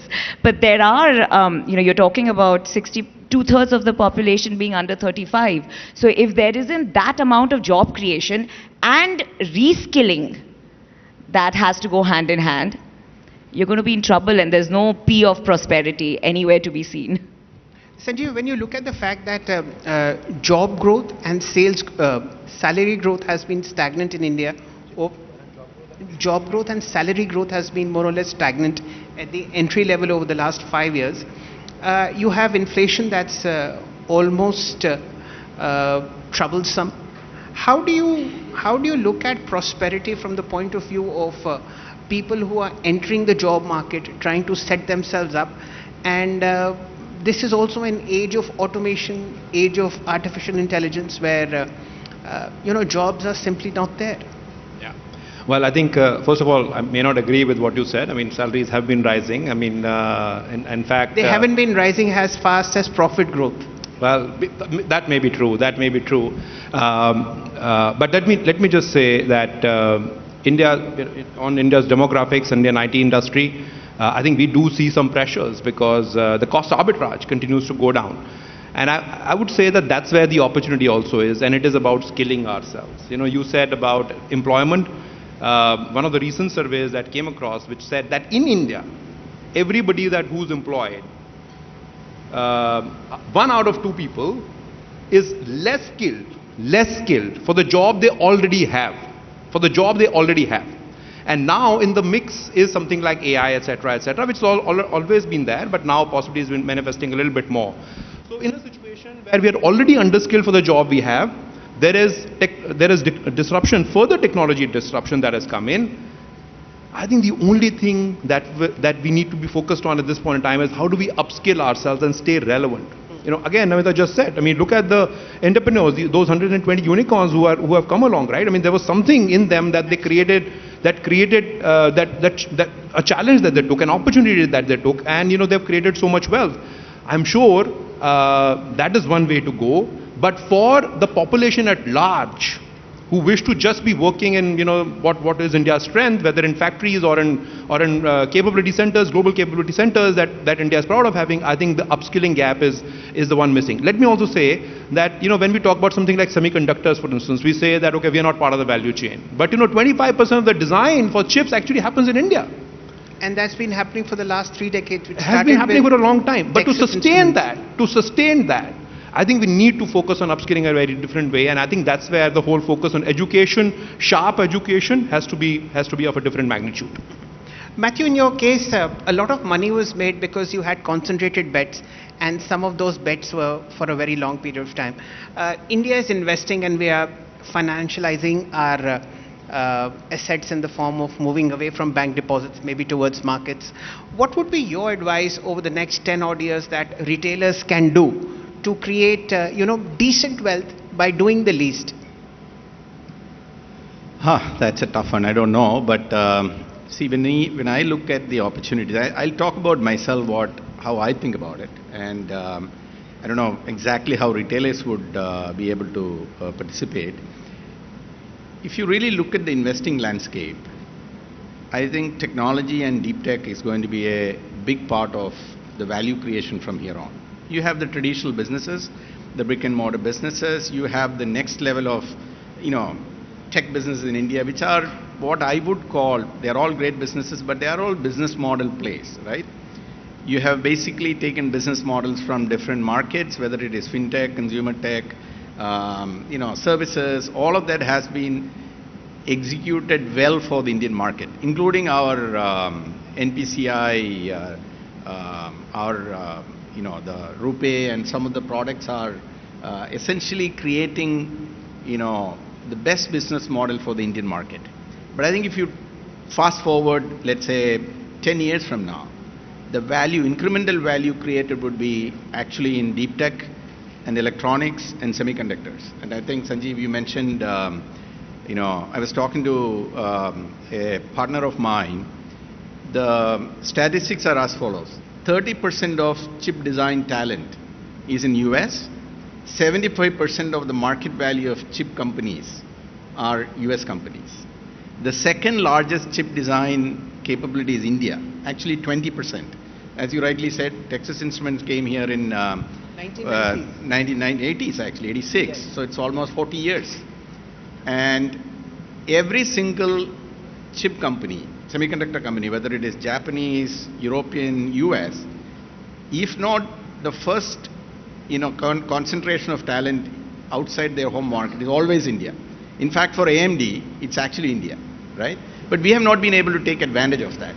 So I have this other partner with whom we put together a fund, and he's a very senior, technologist. This is like a year back, and he said, the biggest opportunity is India actually investing in deep tech. I'm not a deep tech person, I don't understand. I took it as an opportunity to learn, understand, and get along with it. So we launched this fund, and fund got done, and he was so right that we are seeing such opportunities, right? And by the way, this gentleman is the new Intel CEO, right? Lip-Bu Tan, right? So he saw this happening in China in 2000. He participated in a big way. He thinks the next real big value creation is going to be, it need not necessarily be semiconductor, but all type of deep tech opportunities. So that's what, I don't know whether, it may be a little bit early for retail investors, but yes, over a period of time, that's an area which one should focus on. That is an area which will create actually prosperity for India, right? Because actually if you look at, if you read things like the chip wars, from a national security, from a, defense, semiconductor is the core of it. Yes. What was software 20 years back, and that was our first prosperity, kind of first phase for India, right? It's kind of played out 25 years. I think the next phase of prosperity is going to come from deep tech. That's my view on, where to focus on. Okay. Namita, you have a manufacturing background, and all of us know that India is the pharmacy of the world. Of course, the Chinese proliferate as far as manufacturing is concerned, but whatever goes inside is made in India as far as medicines are concerned. When you look at from the corporate boardroom point of view, how do you expect the government of India to sort of create a level playing field when it comes to expanding manufacturing and maybe, a trickle-down impact which will have on prosperity? So the PLI obviously was a step in the right direction, but there was always this anticipation of China plus one. Yes. And it's most relevant for pharma, right? Because all our API, we're still heavily dependent on China. And there were schemes and incentives to try to change that, but it's not really going to change in the near future, because there's such a huge gap between the cost at which India would make it, given the infrastructure, regulation, incentives, the overall ecosystem, versus what you would get if you got the same API from China. That again, a lot of these things are great on paper, but the execution is far from where it needs to be. So that's a real challenge that I face in the boardroom, that The whole API is something that keeps me awake at night. That's a big challenge. The second part, of course, is again, like I keep talking about he spoke about deep tech and AI, but there is a threat in terms of the jobs as well. So for us, we feel at some point the regulatory department, a large part of the R&D department, will be substituted by AI. But then what happens to those jobs, right? So there are these genuine concerns. Sustainability. We didn't talk about that, but that whole area, that if you want to be globally competitive, that needs to be a big angle. That pharma, again, we're a little behind the curve, and we look at these issues, whether it is API, AI, sustainability, but we've not even scratched the surface in pharma. I think there are other industries which are way ahead of us. Sanjeev, when you see states competing, you have many states now vying for that $1 trillion GDP that we talk about, and there has been this rollout on Ladli Behna schemes, which tries to sort of, somehow improve prosperity at the real basic level. How do you see these two things working in tandem with each other? States vying desperately to get companies such as Apple, companies such as BYD to set up factories at their end, and at the same time trying to sustain that bottom of the pyramid. So I think in my mind, it's going to be ease of doing business 2.0. I think in the budget this year, there's already been a remark about getting the states and center to work together. I think it's when we go to places like Davos, etc., it's wonderful to see many states out there, Indian states, vying for investments and so on and so forth, but effectively replicating the same models, right? I mean, in some ways, people actually wonder as to why so many of them are there and why is there no centralized mechanism to do to sort of gather investments in the country. So I think one is the coordination between the state and the center, because in a way, the center has proposed a bunch of things. Unfortunately, many of these things have to be disposed at the state level, particularly when it comes to land, labor, environmental approvals, and so on and so forth. The speed there at times could be leaving a lot to be desired, if I may. So I think the coordination has to be of a very different magnitude. Ease of doing business has to be a big focus, and hopefully what got announced in the budget will, the committee which has been formed, hopefully that will take care of that.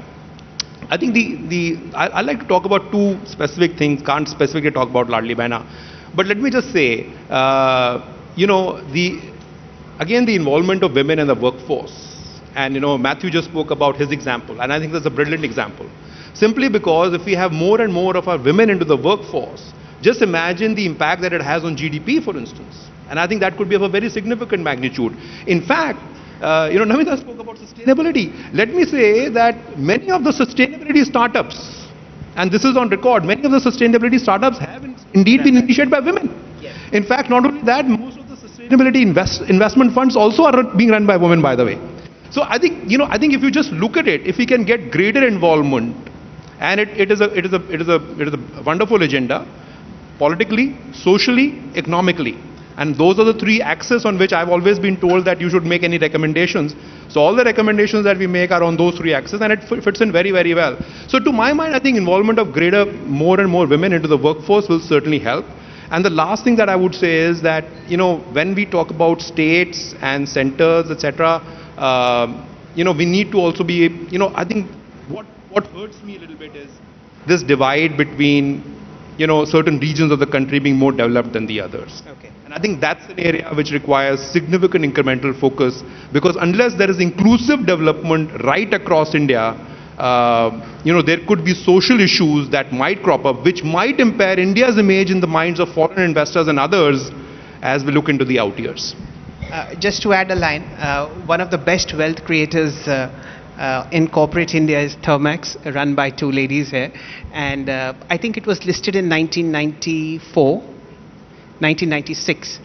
And it would be a nice 30-35% CAGR over the last 25 years. Yes. Let's, Matthew, get to this part where we've digitized our markets.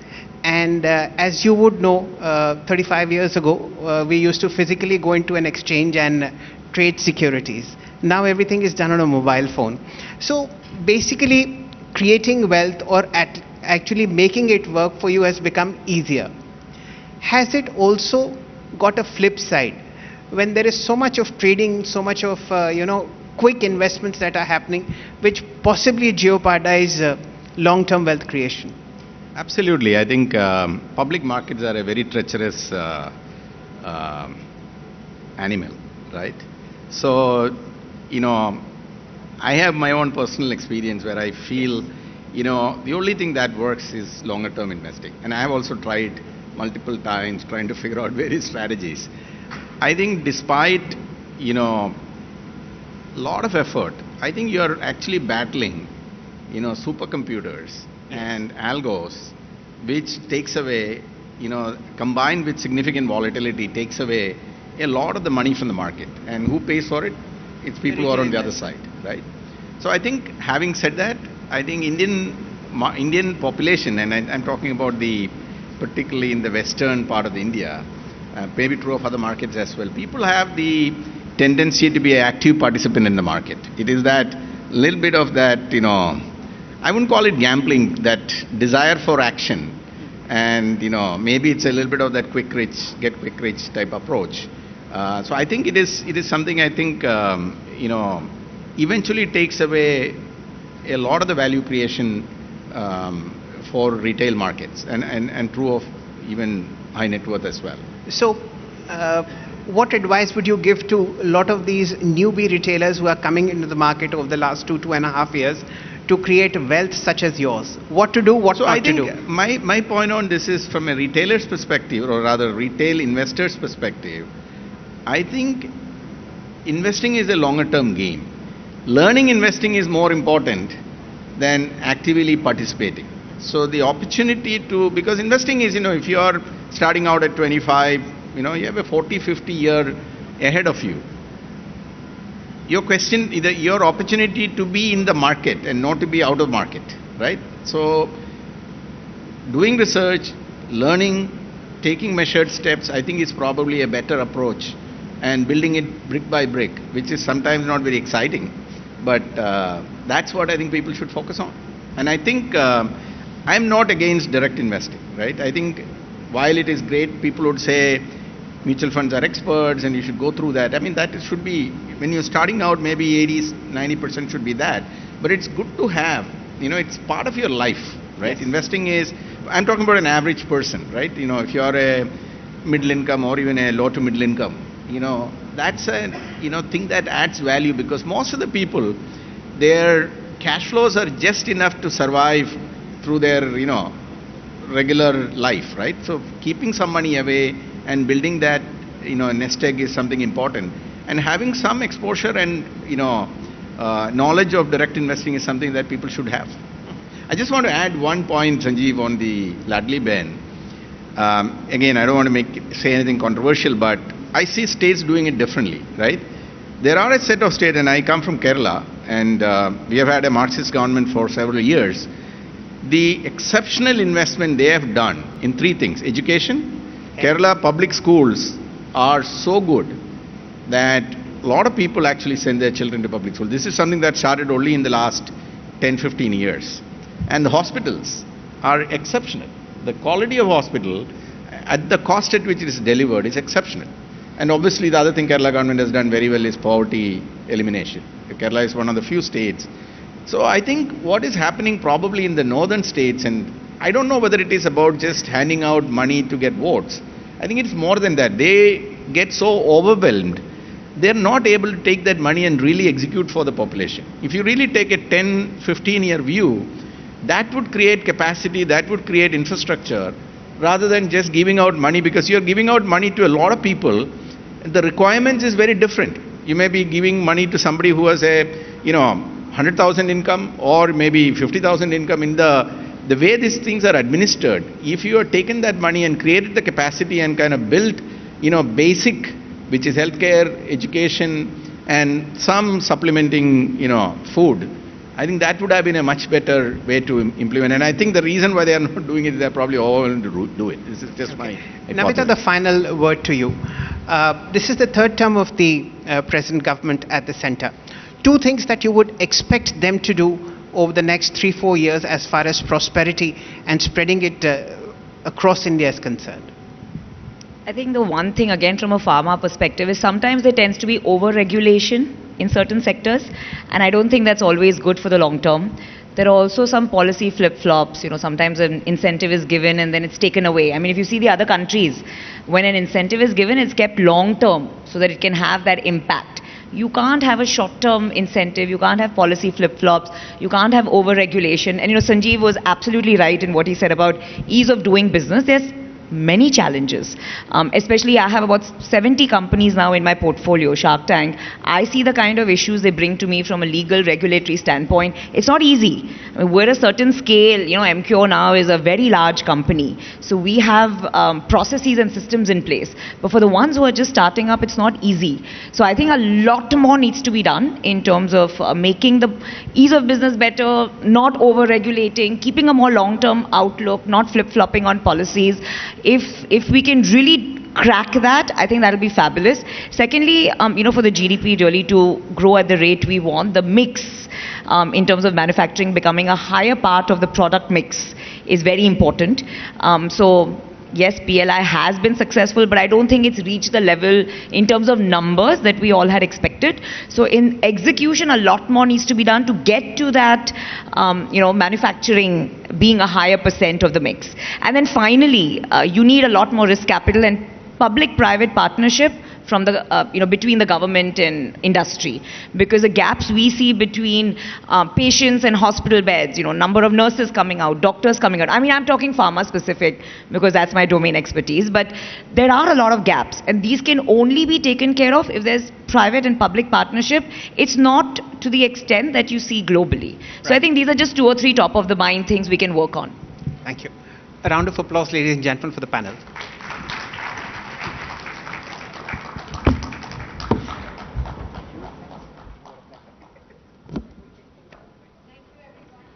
Thank you everyone for that wonderful conversation. Requesting all of you to please be on the stage for a moment as I request Mr. Siddharth Zarabi, editor of Business Today, to please be on the stage and present a token of appreciation to all our panelists. And huge round of applause for this wonderful chat that we've just heard.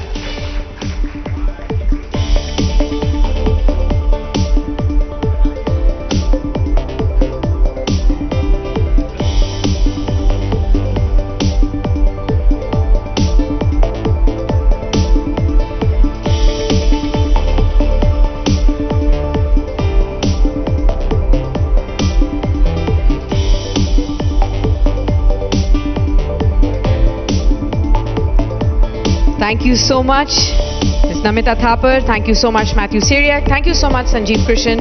And thank you so much, Siddharth and Shell. A photo op. Huge round of applause, ladies and gentlemen. And thank you so much. Ladies and gentlemen, our next session, Risk, Resilience, Returns, the Art of Wealth Creation. We'll explore the strategies behind building lasting wealth in an ever-changing financial landscape. And to share the insights on this, I would like to now invite on stage Mr. Motilal Oswal, Group MD and CEO of Motilal Oswal Financial Services, a pioneer in India's investment ecosystem. Huge round of applause for our next guest to please be on the stage and to lead this discussion forward. Let me welcome on stage Mr. Siddharth Zarabi, editor of Business Today, to take this forward.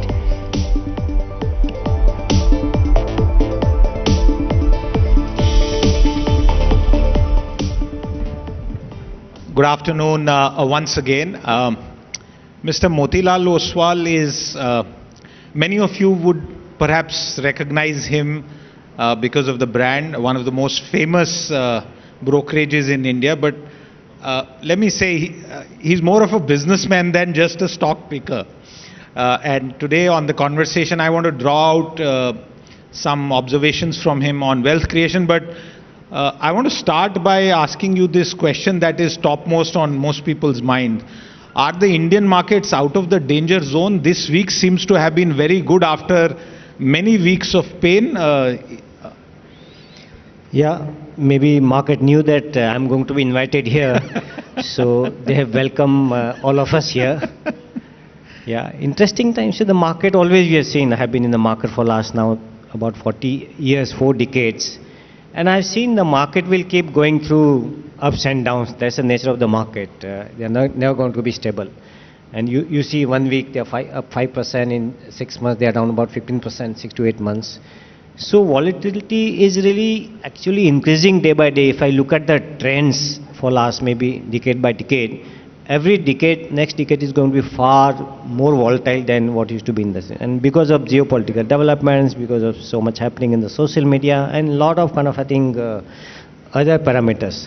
So I'm not worried about this kind of market fall, because Siddharth, let's look at even 1 year returns are still positive today. I've seen the cycle where the markets have fallen without any reason by 20 to 25% in 1 year. And I've seen 4 cycles where the market has fallen by 40% in 1 year. And there may be some reasons, but I'm not worried. If you look at the fundamentals of the market, fundamentals of the economy, they remain strong. I think one of the major reasons what I would like to ascribe to this kind of correction is between 2020 to 24, the Nifty earnings were up CAGR of 26%. 26% year after year for 4 years. And this year, after 4 years kind of growth, now we are seeing kind of very muted growth at about anywhere between 4 to 5%. So that's one reason for the market to, I would say, consolidate here, take some breather, and then maybe for next couple of years, we'll have a very muted growth of anywhere between 10 to 15%, and we'll see what happens next. Markets are all about wealth creation, and your story and the company that you have built also epitomizes wealth creation. In less than 4 decades, you've created multi-generational wealth. That goes without saying. But I want you to tell our audience here and those who are watching us, what was more difficult, the first 20-50 crore or the subsequent 500 crore? I think in any startup, first 5 to 7 years are always going to be very, very challenging and difficult. But you try to find your own feet and try to understand what's happening. So that's where the fun is, that's where the challenge is for an entrepreneur. And then once you understand the game, once you see also some confidence in yourself as well as in your various stakeholders, being customers or employees, you start seeing and start planning for much bigger level of growth. So it's very exciting. I never thought when we started, the market size was very small. The index was, today it is about say 80,000, 77,000. It was 600 to 86,000 in 37 years. So you can see the magnitude and the size of the market and the opportunities for people like us, where I feel very lucky. Did you ever imagine that you would have such phenomenal success and create so much wealth, not just for yourself, but for all your stakeholders? Yeah, I never thought so. As I said, that I feel very, very lucky, and of course we have worked very hard. And when I look at my own business, we have basically the wealth creation happens for 2 stakeholders. One is for our customers through advisory, and second thing is for our shareholders, where they invest in our company. And I think I would say the experience has been fantastic from any parameters in terms of return for the investors or return for our shareholders. I want to discuss organization building, but before I do that, what is the difference, Mr. Oswal, between a startup founder and a chairman who's sort of running a large company, multi-decadal growth with a very large number of stakeholders? What's the difference between the two really in terms of running it and the mindset that goes into running the operations? Yeah, you go through from a doer's mindset to a delegator's mindset.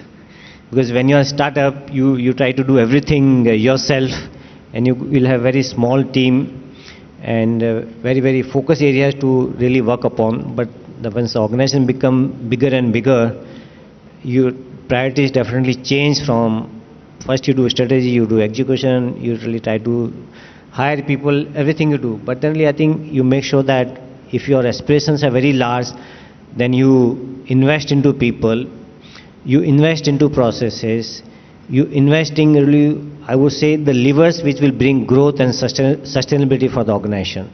So your priority, I would say, keep shifting from between 5 feet to 50,000 feet. And still today, it just keeps shuffling between 5 to 50,000.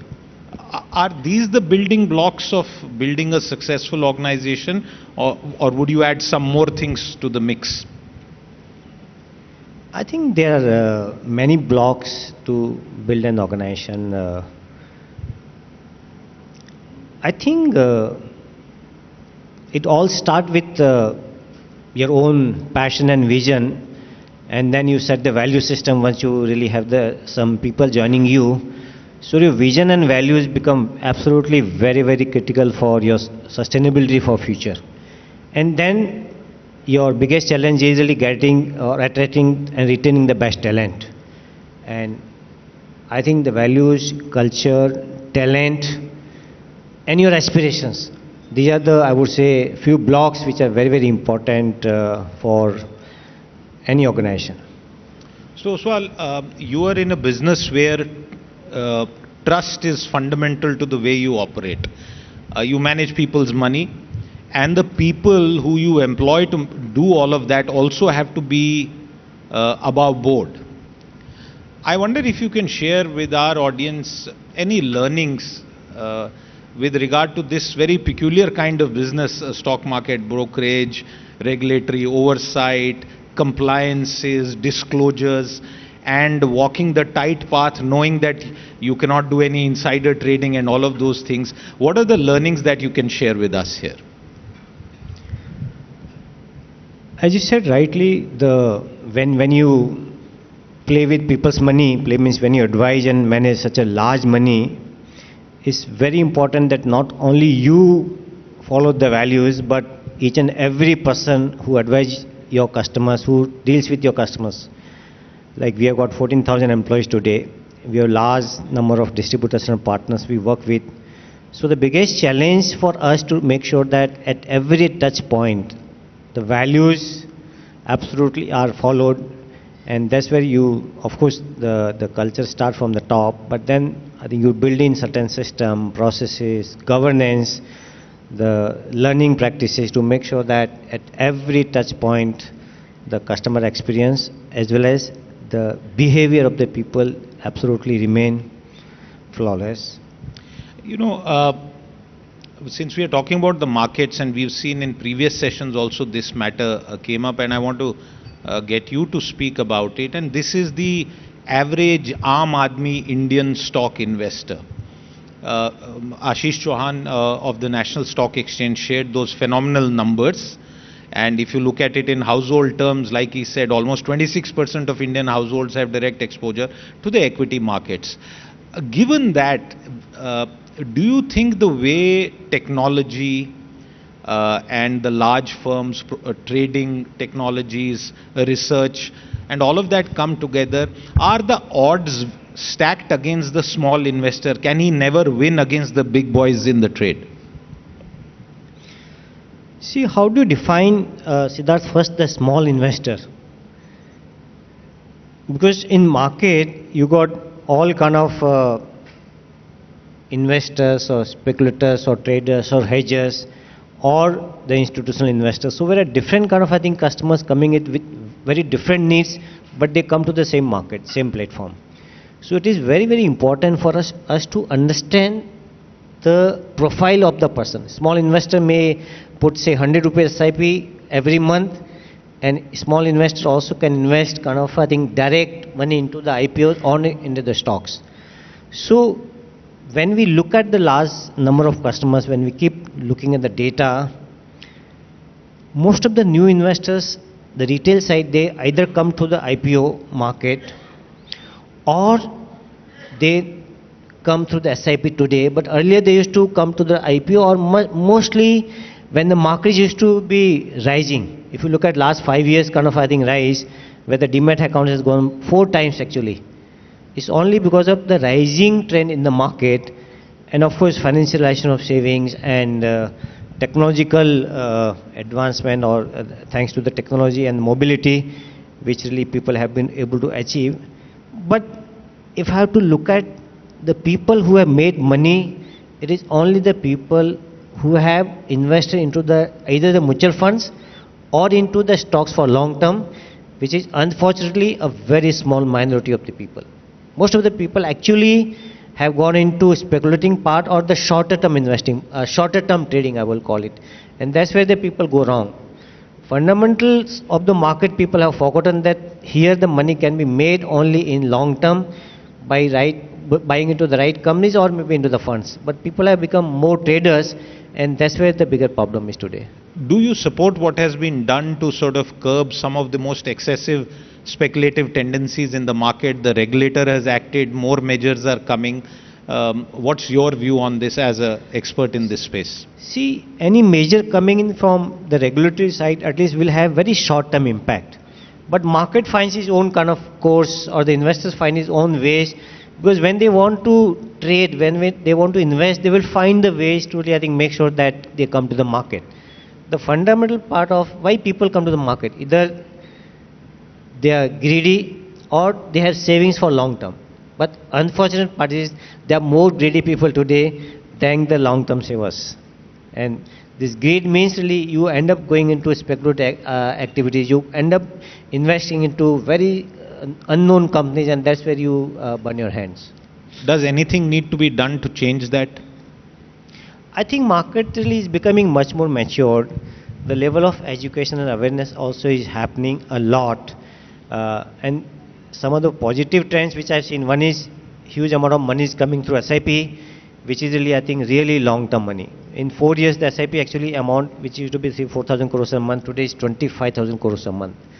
So millions of people, new people are coming through the SIP road, which itself, I would say, is a very, very healthy practice. And second thing is really the governance part, the regulatory part. When I started, there was no regulations. There was no kind of, I think, any bylaws for us to really, I think, declare whatever kind of, I think, even what brokerage is being charged, that was not also being disclosed. So now, thanks to the governance, thanks to the technology, and thanks to even really, I think, very healthy competitive scenario here, so things are falling in place, but I think a lot need to be really to be worked from here. You know, market masters like you are recognized for being able to spot trends before they emerge on the horizon. On a broader basis, given the size of the Indian economy, given what is happening, and hopefully a focus on deregulation which should help our entrepreneurship and reduce bureaucratic controls on our economy, what are the major trends, Mr. Oswal, that you see will dominate our economy and therefore our markets in the next 5 to 10 years? See, when we look at what are the new trends in the market, you look at, apart from the regulatory changes, you see huge number of product innovations happening. That's really very interesting from the people's perspective. They got choice of products, but that also had a lot of confusion for the masses. So you need an army of well-trained people to make sure that the right advice is given to the right people by understanding their profile. So, and it takes time. When I look at my own company, to get the people trained, because it takes a lot of time, and people have to go through the cycle for them to really understand the impact of the market. If you see last 5 to 6 years, 80% of the investors are completely new, and maybe 75% of our employees also will be new, who have not seen the really bad cycle, except COVID, which was for just few months. So you have to really, I think, go through that kind of learning curve for you to make sure that you are able to understand the dynamics of the market, investors need, and give them the product and the advice which is actually suitable for them. So that's very, very important from that perspective. From the capital market perspective, there are a lot of kind of, I think, new things are happening, new products are coming, like REITs are coming in. That's again really new asset class which is being developed. On precious metals, gold and silver, those kind of products are coming in. From currency and the commodities, there are a lot of new products are coming in. So these are the things which are actually taking the market to a very, very different level of complexity and size. What role does taxation have in the future with regard to market sentiment? A section of opinion says that taxation decisions by the central government spoiled the mood in the markets, and FIIs for that reason and other reasons have pulled out. Is there a need to relook this at any point of time? See, just look at what is the FI's behavior. Today, FI's cumulative assets may be about $800 billion worth of assets they are still holding. They have just sold about $15 billion worth of equities in last maybe 13, 14 months. Just 2%. Just 2%. Just 2% sale has led to this kind. No, but look at the other side. For every selling, there will be a buyer. So, if FIs sold about 14-15 billion dollars, $18 billion of investments have come from domestic institutions. So they are now counter forces to the FIs, but I don't think so that FI selling will really make the market impact, because FIs are selling, institutions are coming in, HNIs are coming in. So it is the earnings of the market which actually set the tone for the market in medium to long term. हमारा बाजार अब आत्मनिर्भर बाजार बन गया. I don't know what is the definition of Atmanirbhar, but you see that when, say 10 years back, FI used to really buy and market used to go up, they used to sell, they used to go down, because the domestic institutions were very small.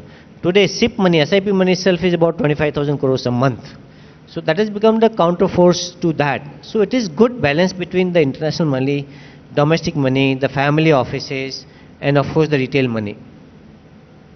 Absolutely, and the role of technology, regulatory institutions, frameworks that allow so much money to come in every month, Mr. Oswal, not just foreign money, but domestic Indian money. The evolution of our markets is spectacular in that sense. I want to turn this conversation to a little known facet, at least people outside Mumbai might not know, which is about your philanthropy. I don't know how many people here know about the very large and substantial sums of money that Mr. Oswal is reputed to donate, including to IIT Mumbai.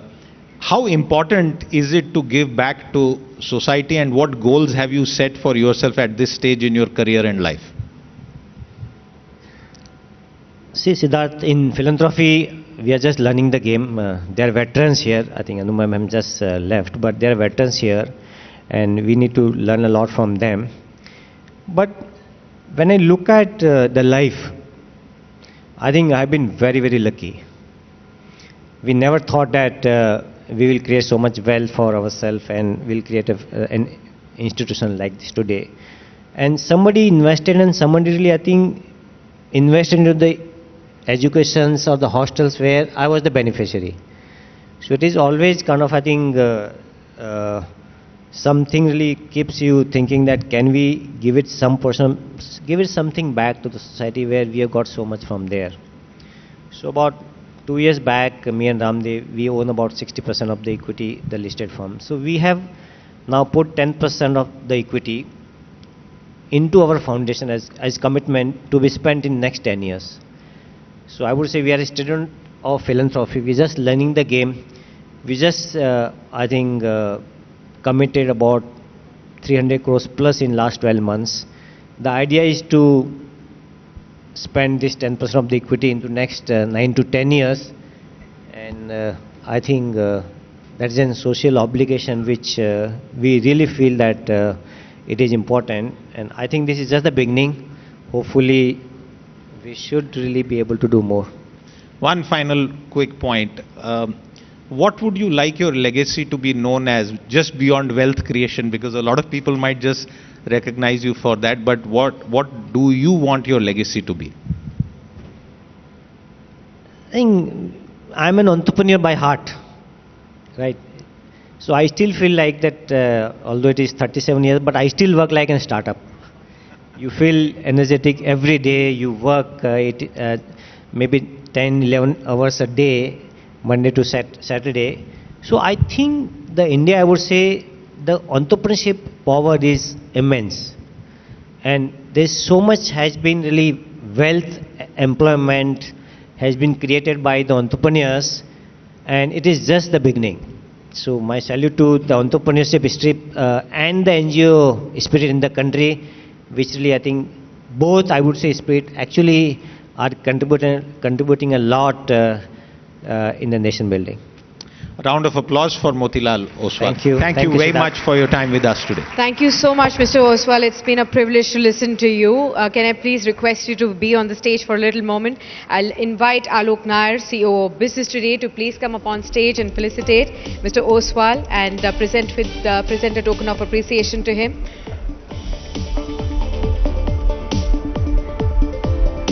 Ladies and gentlemen, huge round of applause for Mr. Oswal.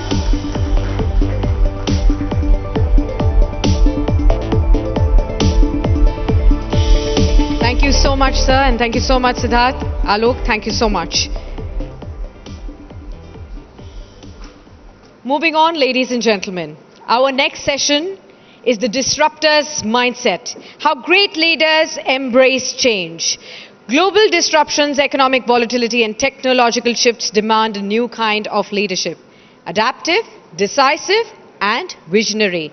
This discussion will explore how industry pioneers navigate uncertainty, drive innovation, and future-proof their organizations in an ever-changing business landscape. For this session, I'd like to call on stage our next set of speakers. Let us invite on stage and put our hands together to welcome Mr. Praveer Sinha, CEO and MD of Tata Power, to please join in on the stage for this next session. Let us also invite on stage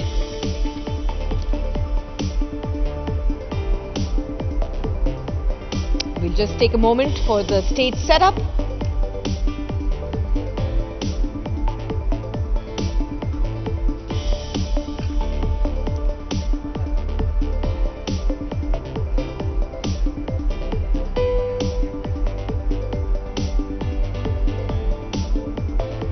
Thank you.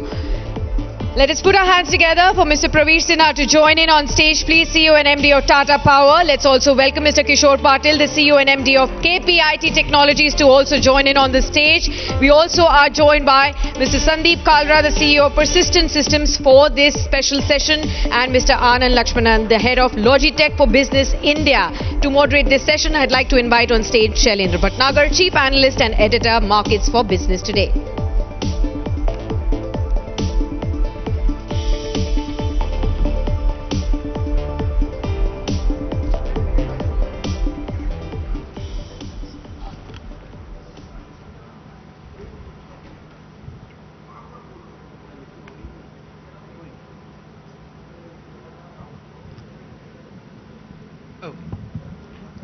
Good evening once again, ladies and gentlemen. It's a power-packed panel in front of you. Apart from Logitech, the other three gentlemen are listed on the markets and have done immensely well. The theme is disruption, something that we encounter on a daily basis. Let me just start this conversation with you, Mr. Sinha. Tata Power, something which a lot of Mumbaiites have grown over the last so many decades.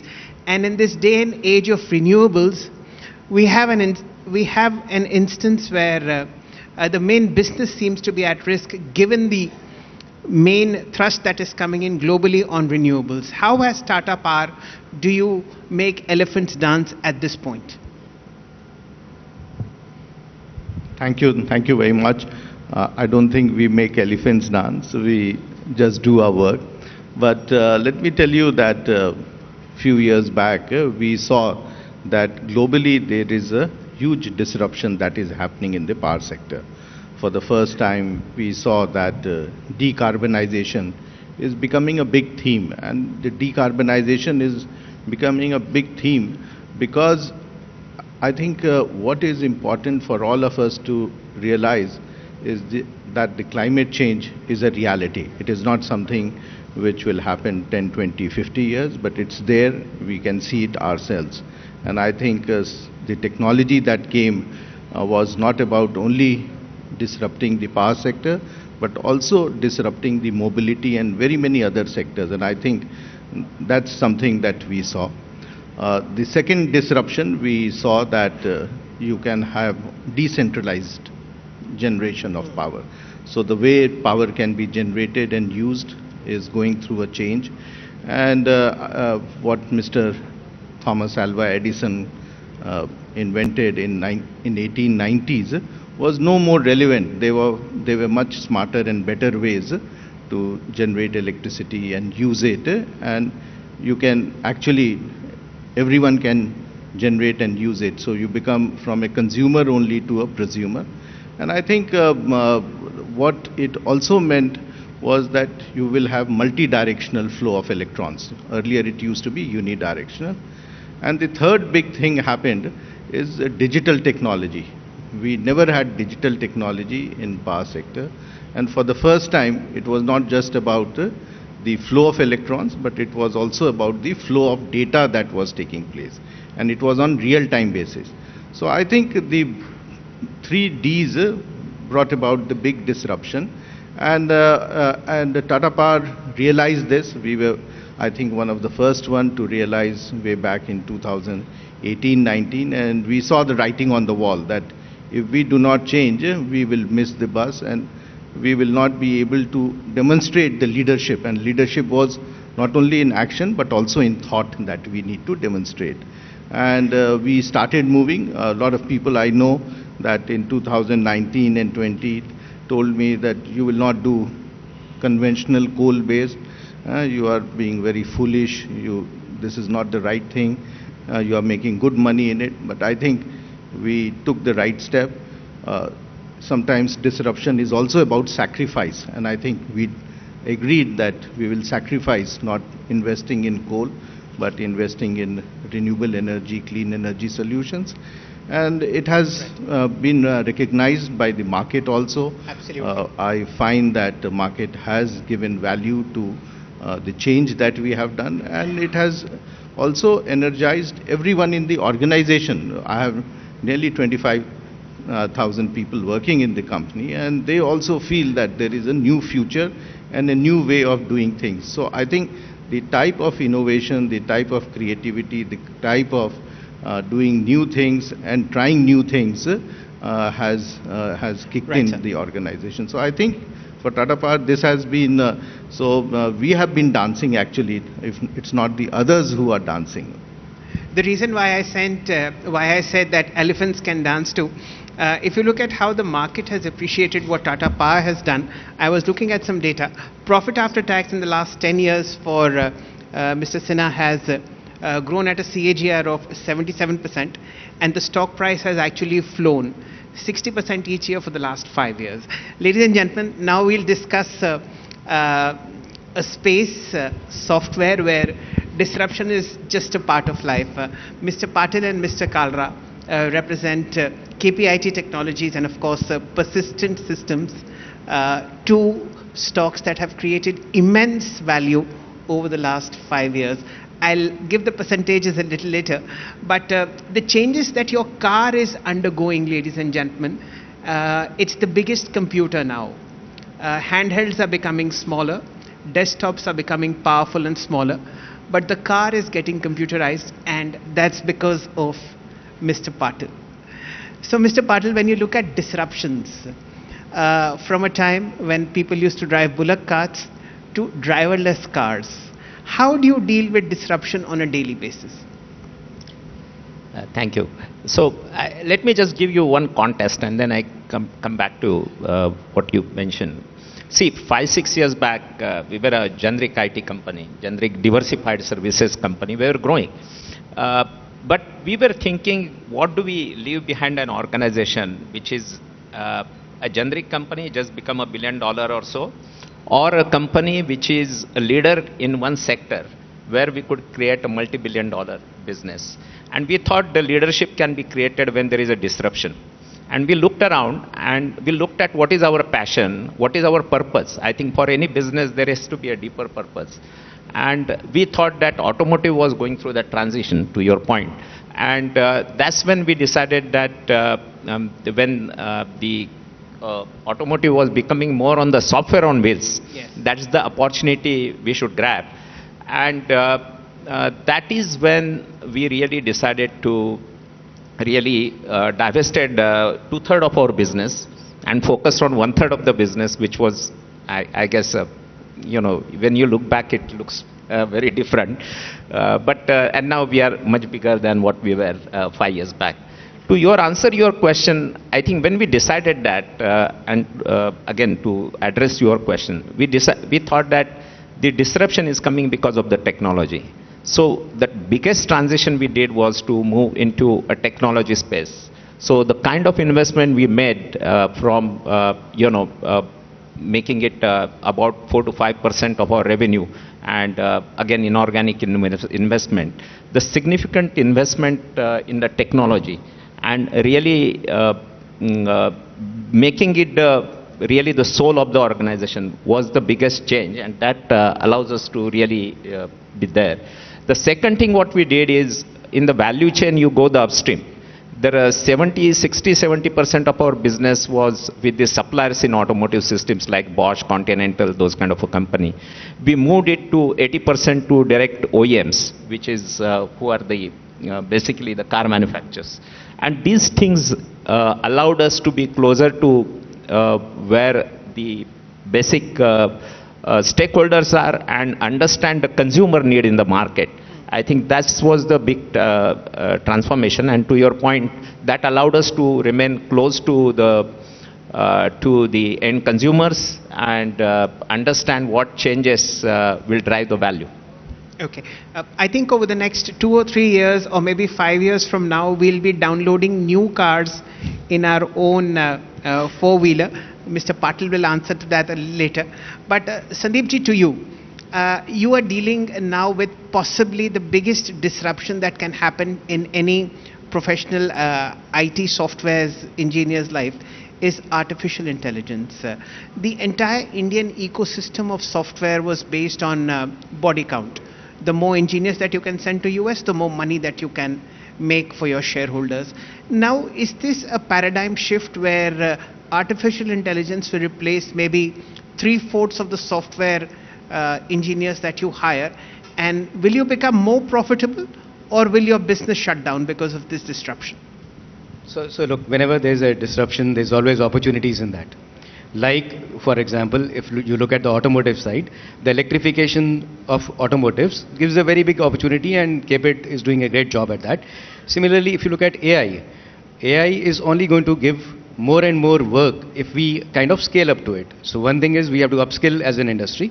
If we upskill as an industry, if we go from an input-based pricing, where we are looking at, how many engineers we deploy, what results we produce based on the number of engineers, to creating more platforms, to becoming more and more IP-driven, platform-driven kind of services approach, and that's the way we are looking at it from a persistent perspective.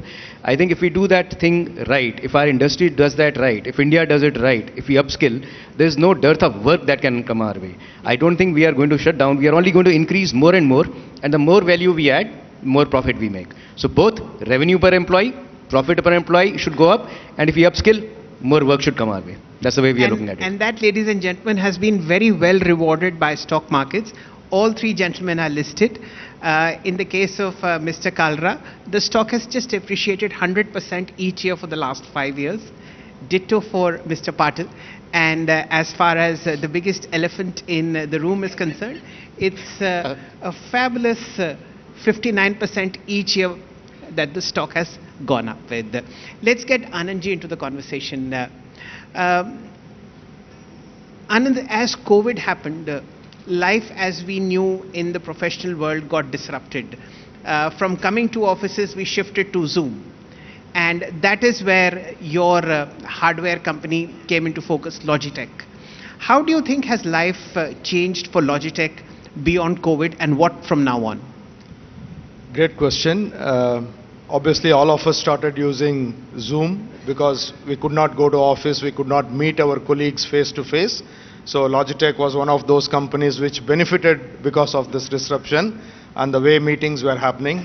Our share prices, I don't know if you have followed ours, we are not listed here, okay? Logitech is a Swiss giant, $6 billion in terms of turnover. Yeah, so our share prices also went up. Glad that you don't have the percentage today, okay? And obviously our order books were full, and this was immediately after COVID. It took some time for the markets to also stabilize, and then the tailwind kind of waned. But what did not change in our observation is how people started meeting, right? Face-to-face meetings are no longer the norm, and all people who are in any meeting are not necessarily in one place either. So this is one big shift in the way meetings were happening that we saw. And our mission was to actually make sure that the tech for the meeting changes along with the way the meetings change. Today, I'm sure if you ask business leaders in this room, what are their priorities for FY26, let's say, artificial intelligence will be way at the top, including my co-panelists, right? But what they should also probably think about is, after investing in artificial intelligence, people who are going to use AI, how about them? So that's where people like us come in. Mr. Sinha, if you look at 5 years from now, Tata Power is a smokestack, is from the smokestack part of the industry. You generate power by coal mostly as a percentage of total power produced. 5 years from now, how much do you think for the industry will solar and wind contribute, and what will that mean for India's carbon credit business? I think the country has taken a very ambitious target that 500 gigawatt of non-carbon generation will happen by 2030. When we talk of the renewables, all of us know that it is intermittent. It's not there 24 hours. So how do we make it continuous? How do we make it firm power? And the challenge is about storage. I think there are large number of smart solutions which are coming, battery storage, pump storage. And we ourselves are working on many solutions whereby if not 100%, at least 90 to 95% of your requirement of power by 2030, in next 5 years, we should be able to give them, which will be non-carbon power. So it is not that it's a myth that we cannot transition to clean power because the sun is only during daytime and wind is for few hours in the evening. There are number of good solutions which have come, and this is going to become a reality. So it's not that we cannot transition, but it will take time. It is not that all the coal-based plants will get closed in 2030 or 2035. But I think in next 20 years, we do have a roadmap, and some of the solutions that we are working on and others globally are working, this will become a reality. And whether it is industries or it is normal consumers, they will have an option. And the choices will be there with the consumer, whether they want to transition 100%, 50%. So you can have a choice. And I think the democratization of energy that will take place will be phenomenal. Okay, a quick one from you. Just as we have a solar rooftop, will there be a technology in the next 3 or 4 years where you can just install a small windmill and take care of your entire household's power needs and be off-grid? And what will that mean for Tata Power?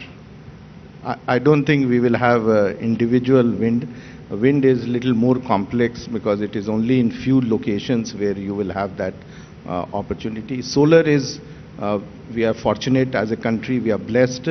Most of the places in the country we have more than 300 days of sunshine, and I think to that extent that's more present right across the place. But I think the battery storage, pump storage, hydro, demand response, so there are huge number of technologies, and many of the work that is being done by us and by others in the technology field, I think we will have very good solutions. Okay. Mr. Kalra, to you. What would you advise to a computer engineer studying in probably a second-rung engineering college? Is there merit in learning how to write code, or will a machine replace him? So look, it doesn't matter whether you are in tier 1, tier 2, tier 3 college. Machines will write code, that's a reality. But unless you understand how that code is written, even to go at a higher level and play a bigger role is going to be difficult. So while you learn the latest technologies, understanding the basics of things will always be handy. So there is always going to be merit in doing that. Okay. Mr. Patil, would you want to get in onto that? Yeah, I think he answered it very well. The only another thing I would say is over the period, the domain will also become very important. I think in AI, the people who have the domain can be very, very more effective and bring that. So that's another way to look at it. Okay. Anis, to you. Hardware has now increasingly becoming a part of our lives. I mean, none of us can exist without a phone. Many of us carry 2 phones. And a lot of computer hardware is now getting inbuilt into our lives. You have Fitbits, you have everything as far as life can be managed and to make it better. What, according to you, would be 2 or 3 major trends in professional boardrooms which will change the landscape over the next 5-6 years? One of our observations is, as I mentioned earlier, meetings are never going to be the same. The benefit that we all have experienced in the last 2-3 years, which is working from home at least a few days in a week, I don't think any of us are willing to give that up, right? Especially in a city like Mumbai. So that's not going to change, which means hybrid is here to stay. So if we acknowledge that hybrid is here to stay and employees are not going to come back, of course there are exceptions. There may be manufacturing companies who cannot have obviously people working from home, so they will turn up at the office, but the knowledge workers are not going to be in the office all 5 days, right? Now, what do you do to encourage them to work from wherever they want to work from so that they are still productive? This is one of the things that we will continue to see as a trend in the next few years. And to be productive, you actually don't have to use multiple devices, multiple gadgets. In fact, I think the world is coming a full circle. People are now, yes, they acquired multiple gadgets, but they still want a simple life. So I think they are focusing on making sure that these gadgets are still useful to them on a day-to-day basis by removing the complexity of using the technology. So this is another big trend that we are seeing. And what worries people in the boardroom is people still having the experience of a face-to-face conversation, irrespective of how they connect. With that, ladies and gentlemen, a round of applause for the panel, please. Thank you so much, Mr. Praveer Sinha, Kishore Patil, Sandeep Kalra and Anand Lakshmanan. Please be on the stage while I invite Mr. Siddharth Zarabi, editor of Business Today, to be on the stage to felicitate each one of you. And thank you so much for those wonderful insights that you have had to share with us. Many, many congratulations. Thank you so much. Huge round of applause, ladies and gentlemen, for the esteemed panel.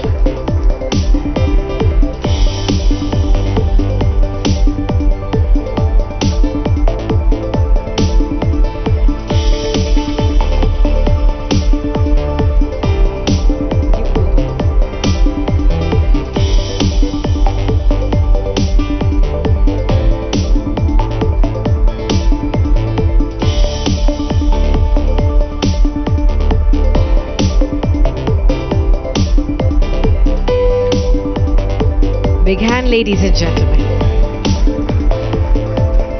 Thank you so much, gentlemen. Up next, ladies and gentlemen, we bring you the insightful session on capital markets, risks, rewards, and resilience. As markets evolve amid global and domestic shifts, how can investors navigate risks while capitalizing on the opportunities? This discussion will explore the future of financial markets, regulatory frameworks, and the resilience needed to sustain investor confidence in the ever-changing landscape. With capital markets serving as the key driver of the economic growth, understanding these dynamics is more critical than ever before. Please join me in welcoming our esteemed speaker this evening, Mr. Tuhin Kanta Pandey, the chairman of SEBI. Warm welcome to you, sir. Thank you so much for joining in. And to moderate this session, I'd like to invite Siddharth Zarabi, editor, Business Today.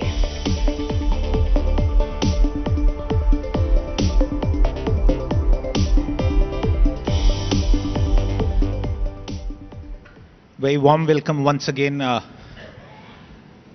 Last February, in fact this February, right after the budget, we had our speaker here talk about the macro position of India, the expenditure priorities, the revenue priorities, and all that had been done in what clearly was a very, very solid budget. And now, sir, you are moved from North Block to BKC. It's been a month. How has the switch been so far, and what kind of priorities have you set for yourself in this new assignment? Well, I think Mumbai is just sinking in. Well, that's not a comment on the monsoon. But tell us, what are the priorities that you have set yourself in the month that you've been here, and looking at the capital markets, the broader story of flows, and what's happening as far as investor sentiment is concerned? How do you read the situation at this point of time? So, first of all, I think I need to emphasize that SEBI is a very robust institution, and that I said on the day I joined, it's been built over the years with successive leadership, and then it has also had a benefit of large number of institutions which the SEBI has built around it, and I believe that we have one of the best capital market infrastructure in the world. And how we can contribute to it, make our own contribution to it is an issue. We have to continuously meet the challenges in a dynamic environment. And what I at the time mentioned, that we will have roughly 4 pillars, 4 T's, so to say: trust, transparency, teamwork, and technology. And on trust, I would say that it is both internally as to how we build teams, and also externally how we build teams. Because nothing that SEBI needs to do can be unilaterally done. It has to be done in participation, in consultation with the general capital market participants. Now, the second is the transparency. In many respects, the transparency has been very, very high. I think in one of the regulators where a lot is put out in the public domain as a discussion paper, in fact, we have a regulation, how to write a regulation. So, and in many cases, the industry standards forums are there, ISFs. There is a primary capital market committee, there is a secondary capital market committee, several committees where they deliberate. And then these comments, public comments, are invited, and finally things do take shape. So therefore, the only thing is we can say is that we can give this process a little bit time, in terms of don't rush through things and deliberate it properly, so that I think we don't have to tweak it unnecessarily all the time. Mr. Pandey, a month back... The third, of course, was, as I said, that trust. I said at that time that the trust also extends to SEBI itself, and we need to actually look into it in a more dynamic way in the current context, and we have to have this conflict of interest a little sorted out in terms of what we need to do, and we will move in that regard. Did you notice a trust deficit, and has that hampered the work of the regulator in any way? I think the trust is something which has to be continuously held and upgraded. It's not that we could really say in terms of there is a deficit or there is no deficit. I mean, the question is that, as we evolve, and if we keep, next 20 years in mind, in 2047, how is our capital markets going to evolve? We need to really see what, in terms of all these 4 factors that I mentioned: trust, transparency, teamwork, and technology, where are we going to be? Technology is another one where, there is a huge amount of work has been done and will need to be done as well. Absolutely. That's a very important point, because I wanted to, bring the attention of our audience here and everyone else who's watching us about how a couple of months ago, you and other senior officials wrote those very important lines on deregulation and getting the government out of the way, ensuring that there is perhaps going to be a deregulation commission which will come up with some very seminal recommendations. But from a market point of view, do you see the need for a similar deregulation exercise? Because certain participants say that in the past couple of years, there seems to have been a bit of a regulatory overreach. SEBI has got into perhaps so many areas, and that seems to have had an impact on regulatory certainty as far as markets are concerned, sir. I think I look at it as a issue of optimum regulation. Because if you really look at the capital markets, we have the companies on one hand, basically the issuers, and then you have investors, and then you have the market infrastructure where intermediation is done. And an efficient capital market will really say that, while fundamentally we need to have our capital market players in terms of companies which are producing goods and services are live and kicking, and they're working in a thriving policy environment in Indian economy. There are cost of the efficiency with which the intermediation is done, the trust with which the things are settled, which will bring investors in. And so therefore there will be a more and more money which is available both on the debt and equity side for the people to play. And so there is regulation is inbuilt into it, because it can't be just completely self-regulated, but there has to be an optimum regulation. If we are trying to do, so it's a question of striking a balance. If we do too less regulation, you remember there was also a global financial crisis. Absolutely. And preceding that, also there was a thing that a very light touch regulation was done. In fact, in many commentators said that the regulation was extremely weak, and that led to whole systemic issues which went into how the global crisis came in 2008. Now, again, if we try to do too much of a regulatory outreach, you would have another tier one problems. That we would be, tier two problems, where we would say that we will stifle the innovation, we will not be able to get work done, everyone will be going for paperwork, compliance burden will be high. So therefore always there is a need for striking a balance. Now what that optimum balance is, of course, it's a matter of subjectivity. But then I think when we sit together, we can always thrash it out as to what optimum regulation is. So Pandey, since you spoke about compliance burden and other issues, do you agree that regulatory shifts over the past couple of years seem to have made India less attractive to foreign portfolio investors? And if you do agree, do you think there is something that we can expect from you in the future in terms of reversing that? First of all, I think the FPIs have been a very important part of the capital market landscape. If you really look at it, it's about $800 billion of FPI money has been invested, about $700 billion in equity, about $68, $69 in debt. And if you really look at it, in terms of flows, the flows have also gone up last 5 years. Of course, there has been some outflows recently. And I think any kind of crisis, any kind of your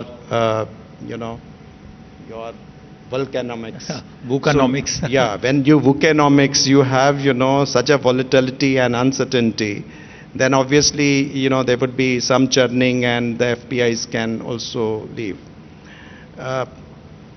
Notwithstanding that, I think it will be our effort to really see is that if there are any pain points, we just take care. And we did actually address many of those pain points earlier. And if there are other obstacles in terms of any uncertainties, which we create over and above what the uncertainties are otherwise due to economic factors and the geopolitical and geoeconomic reasons, we are definitely prepared to discuss with them and address it. That's a very, very important statement from the SEBI chairman about openness and transparency in listening to feedback from market participants. But sir, couple of months back, I was among many of those who had asked you questions about the taxation strategy that was followed with regard to capital markets. Now that you've crossed over to the other side in some ways, do you think that is also an issue that the policymakers in Delhi need to consider eventually? I think you just a few moments before you said we should not have too much of an uncertainty. If some certainties have already come in terms of taxation, let's not unsettle it. I think the point is we have to live with what the taxation is, and which I think is a reasonable one on the capital market side, and move with it. We have sufficient. If you really look at MSCI US dollar returns, over the last 5 years, this is more than 10%, 11% in US dollar terms in India. And if you look at emerging markets, it's about 2% CAGR. And if you look at developed market, it is minus 2% in dollar terms. So India has offered 11% US dollar returns in MSCI to the FPIs. So, and this is, with whatever taxation that we have. So the taxation has been rationalized, and I think we have to live with that taxation, and we have to see fundamentally, if you really look at Indian economy is very sound.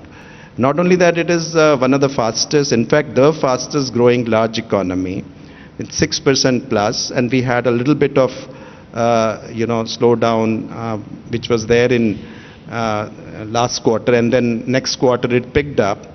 And, we have inflation under control, we have very sound fiscal, policies in place. There is a fiscal roadmap which is completely under control. We had a 1 lakh crore of, the additional tax relief which was given to the middle class in order for them to actually boost consumption, savings or investments. So we have, things are in place. If you are to say inflation under control, growth is in place, savings and investments sticking, consumption picking up, and I think capital formation, both on the government side as well as in the private sector side, on the upswing.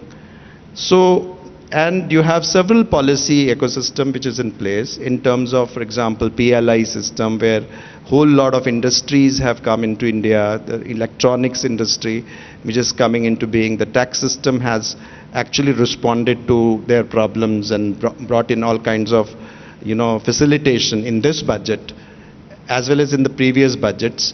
So therefore, there is no reason why there is, despite the economic uncertainties that some of the geo-fragmentation as well as tariff barriers and other things on the trade side bringing, despite that, India has the biggest potential as a large economy. And so therefore, that's the ground, because fundamentally, the markets will have to track the performance. Absolutely. And if markets track performance, what about factoring in any risk elements? In your assessment, sir, what are the risk factors that any investor, large or small, should factor in today? Well, so far as the risk is concerned, I think there is a normal market risk. And of course, as you said, that there is a heightened risk on account of, global geopolitical and geoeconomic consideration. Some of it was visible right from COVID. If you see the post-COVID, a lot of realignment started taking place in terms of geo-economic fragmentation. Because supply chains did not work and people had to do, and then you had Ukraine crisis and you had the Middle East crisis as well. So therefore, everyone wants to reshore the supply chains and, work it out their own way. And then, you have now new uncertainties arising from US administration's new stance on tariffs. I think these are the things which keep coming to the, global economy. You will see that, time and again, these things will come. We are not really in a benign environment, global environment. There will be a problem on growth. There will be a problem on global growth and global trade. People are trying to work out what are the, in what way they can mitigate the problems. For example, India has worked out, at least trying to work out a bilateral trade agreement with US, and also trying to have several FTAs with many other countries of the world. So therefore, those things will be there, uncertainties are there. But those risks apart, there are other risks which normally will come as a matter of fact in any investing. And when you balance a portfolio and you have to see, you are not really, you don't have very heavy positions in one particular this thing. You have to balance between the debt and the equity and so on. Let's turn to retail investors, because your mandate is not just to manage the market, grow it, but also oversight and ensuring that the markets remain stable at all times. The institution has been proactive in protecting retail investors. There have been lots of measures and decisions that have been taken to safeguard them. Yet this seems to have led to a significant decline in trading volumes. That has led to its own consequences of higher competition. How do you see this playing out? Is this something that you as the head of the institution are comfortable with, sir?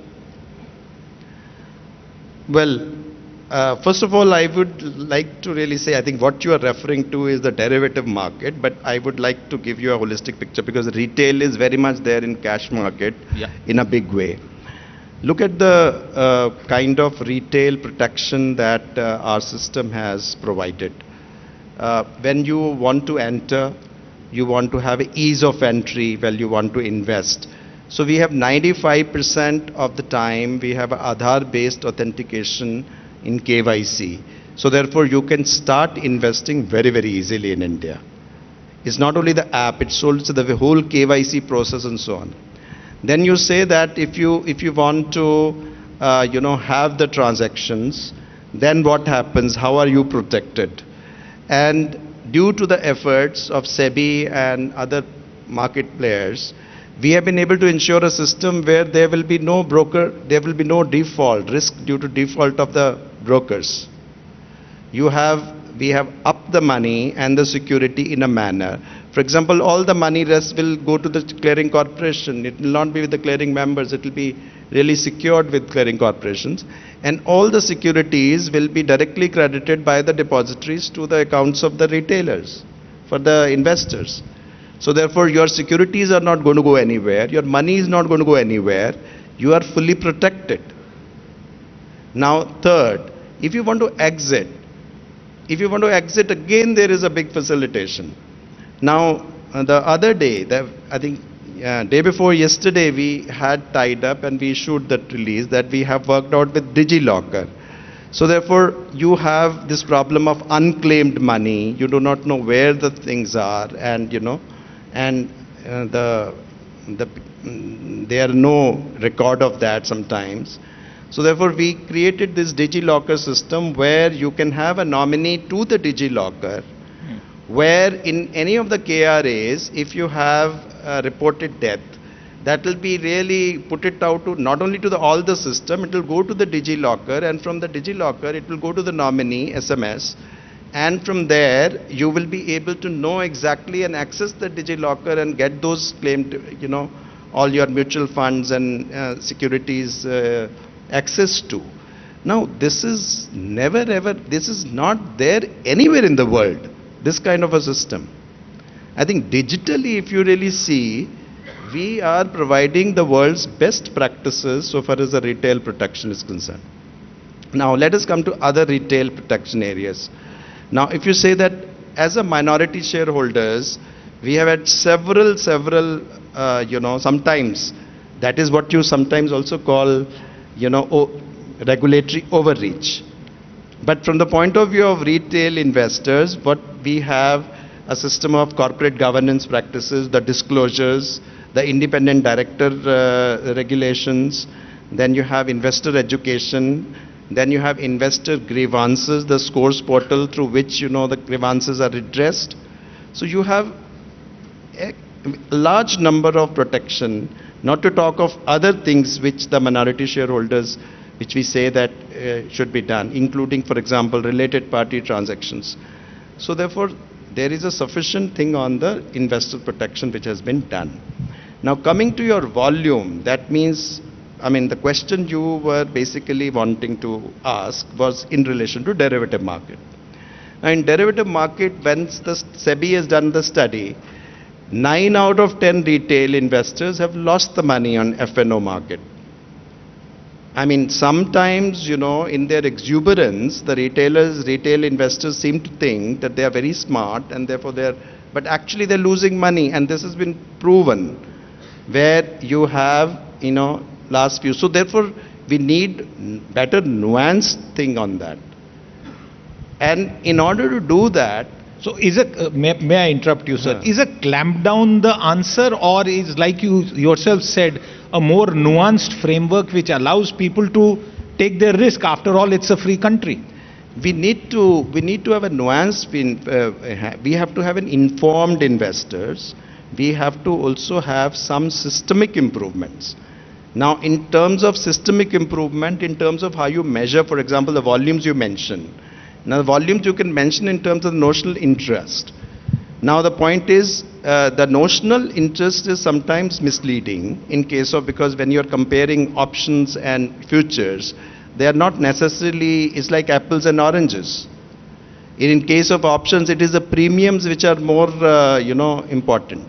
Now, for example, on the expiry day, you will have hordes and hordes of people. There will be just before 3 minutes, 4 minutes of the expiry day, if the people are really crowding thing, and it will lead to a market instability problem. So therefore, we had this regulation that means we have a weekly expiry. So now we have also put out a paper and people have reacted. We will actually work it out. Number one, the metrics of measurement must change. And secondly, it cannot be one-way street. Like, it cannot be that only the very large organized players must always be making money and the retailers must always be losing money. Absolutely. A point that you made earlier, is there more work that needs to be done on corporate disclosure, sir, as we wind down the conversation? Because while so much has been done in terms of corporate disclosures, and if you talk to company executives, they may say that there is perhaps a burden there. But from an investor point of view, do you feel the need? From the investor point of view, there is a big need for corporate disclosures because that's the way the disclosures will happen. But at the same time, we have to again strike a balance between how much of the disclosure should be there. So there was an issue of what is materiality. And there, I think a certain kind of clarity was provided by SEBI as to what is a material information that needs to be disclosed and when. I think after that clarity, I believe there will be a greater deal of certainty to the people, both to the corporates, because corporates also need more clarity. Sometimes they are also under doubt. So to that extent, if the Industry Standards Forum has developed certain things and we have defined the materiality and the frequency, and that has really settled the issue to some extent on the corporate disclosure. When I used to meet But let me tell you, there are corporate disclosures which are also, there are malpractices available, there are blatantly false disclosure being made, but our surveillance system is throwing it out, and therefore we will not hesitate in taking actions against such disclosures. When I used to interview Mr. Pandey in Delhi during his disinvestment role particularly, one would be struck by his ability to understand valuation and timing in the markets. But I never knew that Mr. Pandey would have such depth that he has demonstrated, and I know this conversation could have extended for an hour on the intricacies of the market, and it's very clear, ladies and gentlemen, that SEBI, protecting the interests of millions and millions of investors in India and all over the world in the Indian market, is in absolutely safe hands. Mr. Pandey, thank you very much, and we wish you all the very best for this very critical assignment. Thank you so much, Mr. Pandey, for being with us and sharing such wonderful insights. May I please request you to be on the stage while I invite Mr. Dinesh Bhatia, Group CEO, India Today Group, to please come up on stage and present Mr. Pandey with a token of appreciation. Huge round of applause, ladies and gentlemen, for Mr. Pandey. Thank you so much, sir.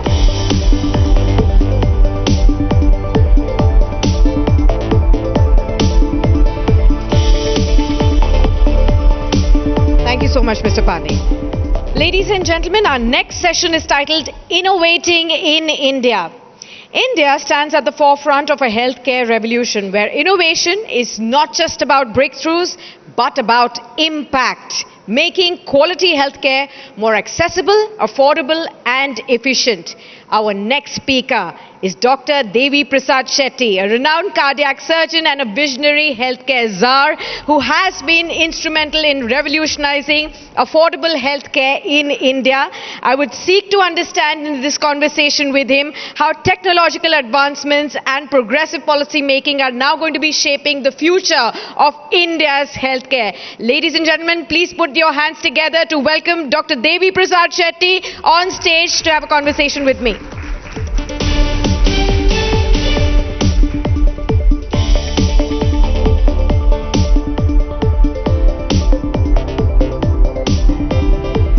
Healthcare. That's, I think, going to be the most important topic while we've been discussing about investments, policy making all through the course of this afternoon. But what is going to be crucial for all of us to really, and what matters to us in our daily lives and till the end of our life, will be healthcare. And who better than Dr. Shetty to really talk about it? So you have been really instrumental in making affordable healthcare accessible to a lot of Indians. Yet I want to understand the role that India is playing in leading medical innovation and making, healthcare accessible, and leading it from the forefront at this point in time, sir. Thanks, Sakshi. I believe that India will become the first country in the world to dissociate healthcare from wealth. India will prove to the world that the wealth of the nation or the wealth of the family has nothing to do with the quality of healthcare its citizens will enjoy. And that's not going to take 50 or 100 years. That's going to happen within the next 5 to 10 years. I know most of you are skeptical how that can happen. I just want to give you one example, Sakshi. I just want you to look at one operation called cataract surgeries. And 3 countries, India, China, and US. We have all the data. So US does 3.5 million cataract surgeries a year. China does everything exponentially bigger than India or any other country. Now, do you know how many cataract surgeries are done in China? 3.2 million cataract surgery, less than US. They should be doing 5 times more than US. Why? Because there is no private entrepreneurship in healthcare in China. Now, come to India. How many cataract surgeries are done in India? India does 8.5 million cataract surgeries a year. India does more cataract surgery than US, China, and most of the European countries put together. Now the question is, how India did it? India did it only because of entrepreneurship of doctors. 25 years ago, ophthalmologists, eye specialists, got fed up of the big hospitals. They said, this model of delivering healthcare is not suitable for patients. They went out to the community, rented a house, they created their clinic and the operating room in the ground floor, they lived in the first floor, and whenever they had a cataract surgery, their spouse, usually the wife, assisted them, so there was no overhead cost. So they took cataract surgery to the community, and that was magical. This is how India will transform healthcare. And what we can do, believe me, no other country can do it.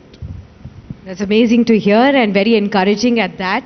But again, affordability is very key. I heard Namita also talk about it, accessibility, she also talked about it as well.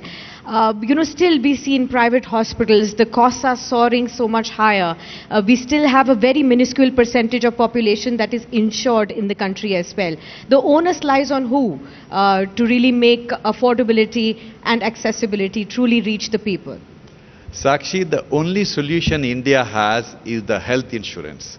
That is the only option. But unfortunately, health insurance hasn't lived up to the expectations of the people. Because today in healthcare, there are 3 important stakeholders. There is hospital, there is health insurance company, and there is patient. Hospitals do not trust the health insurance company. Health insurance company doesn't trust the hospitals. and the patient doesn't trust both parties, and those two parties don't trust the health insurance company.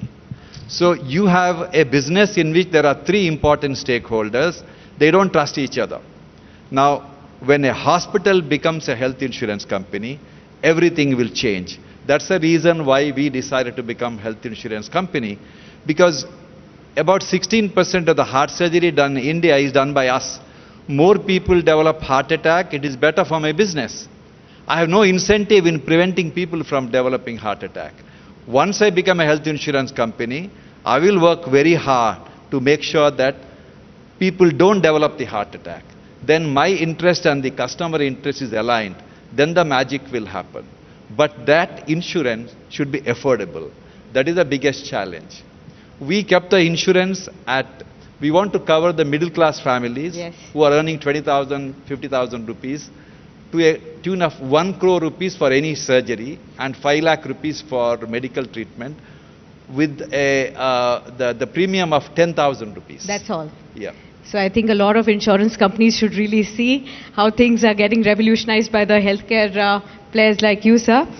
Since you did talk about that 16% of heart surgeries are done by you, I want to understand this is a rising concern. We are seeing more and more, news come in that younger people are suffering from heart attacks. Why do you think that is happening, sir? People always had a heart attack. The problem is, everyone thinks that nobody knows that how fit they feel has nothing to do with how fit you are. If you want to know how fit you are, you should know your numbers. Everybody should know their blood pressure, their cholesterol level, their heart number, kidney number, liver number, and that is the only way you can protect yourself. I'll give you an example. When I say, you may fit very well, I'll give you one example. You Google FIFA, Federation of Football Association of, FIFA is the football association. And then you write cardiac arrest. Then you get series of articles which shows clearly that in the last 4 years, 617 professional footballers had a cardiac arrest during practice session. Who can be fitter than footballers, professional footballers? This is which is documented. The real number will be 10 times more. If you want to be fit, if you want to run a marathon, you have to go through a physical fitness test. And these are very simple tests: echo, ECG, blood test, and a cardiac CT. All these youngsters who are dying on a treadmill, if they had a CT angio 10 years earlier, their death could have been anticipated and prevented. So nobody will die of a sudden cardiac arrest with a normal heart. They always had some disease heart. It could have been diagnosed in a roadside diagnostic lab. But people don't like to go to the hospital and get the test done. That is the biggest problem. CT angio is something that we need to get it done. You just need a ECG, echo, and a CT angio. That's all. These three it tests. can be done in less than half an hour. Down. Yeah. And you do it as early as possible to really find out if there is any slightest problem in your body. Do tell us, sir, there is this new age of, seeing a lot of innovations happening. We have a lot of CEOs here. And we also know that, we are living in that VUCA world that we are talking about since morning, in this uncertain world. How should they remain fit in this world? What are the things? A lot of people are actually going for IVs, etc., for getting themselves energized. How do you think, and what do you think about these new fads? Are they really successful? Should they be done? First of all, every Indian must know their numbers. Yeah. And everyone should go for a preventive checkup once a year. That's very, very important. Because at an early age, if you know your numbers, you can manipulate the number. If the cholesterol is high, you can bring it down. If your any thyroid is low, you can take it up. Many things can be done. There is no point in, unfortunately, what has happened, people still go for a treadmill test. Yeah. Treadmill test becomes positive when the blockage is 70% and above. That is too late. We want to know when the blockage is 5%, 10%. Then you can arrest the progression. That's very important. The most important thing, for anyone to remain fit is to monitor what they eat.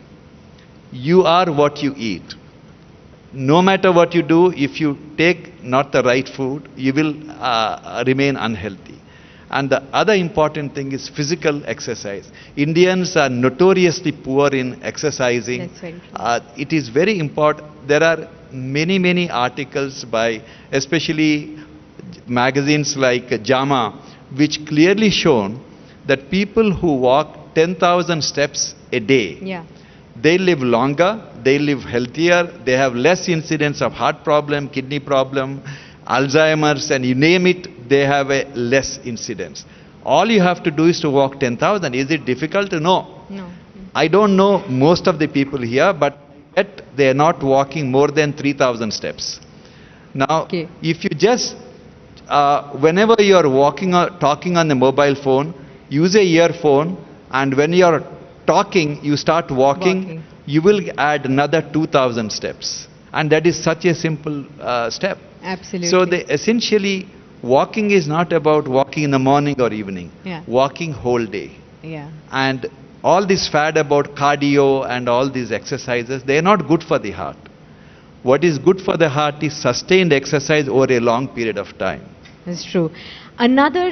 And more than anything else, be spiritual. I'm not talking about religious, but be spiritual. Whatever you do, tell yourself that I'm a servant of God, I'm just an instrument in His hand. I will do whatever is possible and everything is decided by Him. Then you will succeed in whatever you are doing. Okay, exercise and be spiritual. Those are the two takeaways. And of course, eat healthy is what he's saying, and monitor all your vitals. Another big trend that is developed, and all of us have been hearing it in the news, the weight loss drugs that are making inroads into India. And how everybody is waiting with bated breath. Now the prices are also coming in to be affordable. There is a 3,500 rupee or 4,300 rupee kind of a vial that will be available soon. So, a lot of people think that that is very, very achievable and attainable, and it's an easy way out. What is your thinking as a healthcare expert, sir? Should one be really looking at it with the way it's becoming like, something to go for? Obesity is the biggest problem in our country that is responsible for diabetes, hypertension, heart problem, most of the problems. Everyone wants to lose weight.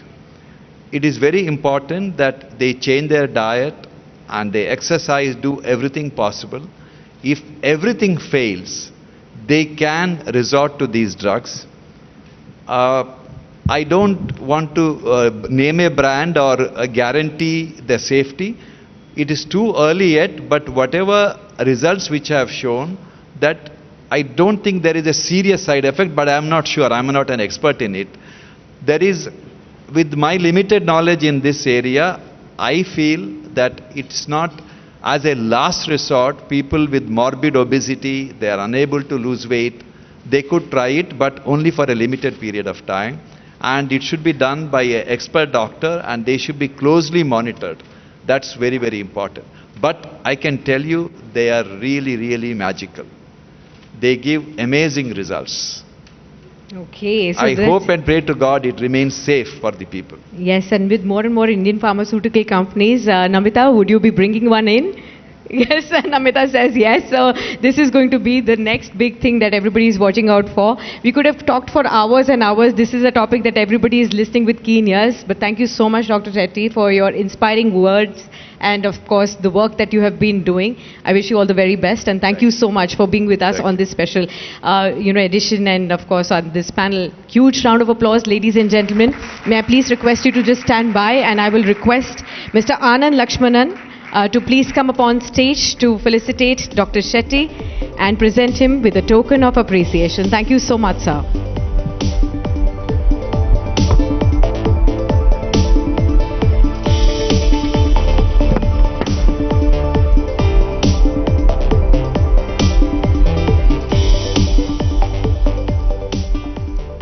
Thank you so much, Dr. Shetty, for those encouraging words, and we hope that we will all be abiding by all the health tips that he has given today. Our next session, ladies and gentlemen, is challenger to champion. Lessons in grit, gumption and growth. Building a market-leading brand requires more than a strategy. It demands courage, innovation and the ability to reinvent. The session will explore how fearless entrepreneurs break barriers, challenge conventions and scale businesses beyond limits. As also we will be hearing from one of the other czars from the real estate space to be with us and the FMCG space to be with us, Mr. Harsh Mariwala, Chairman of Marico Limited, to be with us on this stage. Huge round of applause, Mr. Mariwala, for being with us on stage. And to chair this session, I will be inviting Shail Bhatnagar, Chief Analyst and Editor of Markets on Business Today.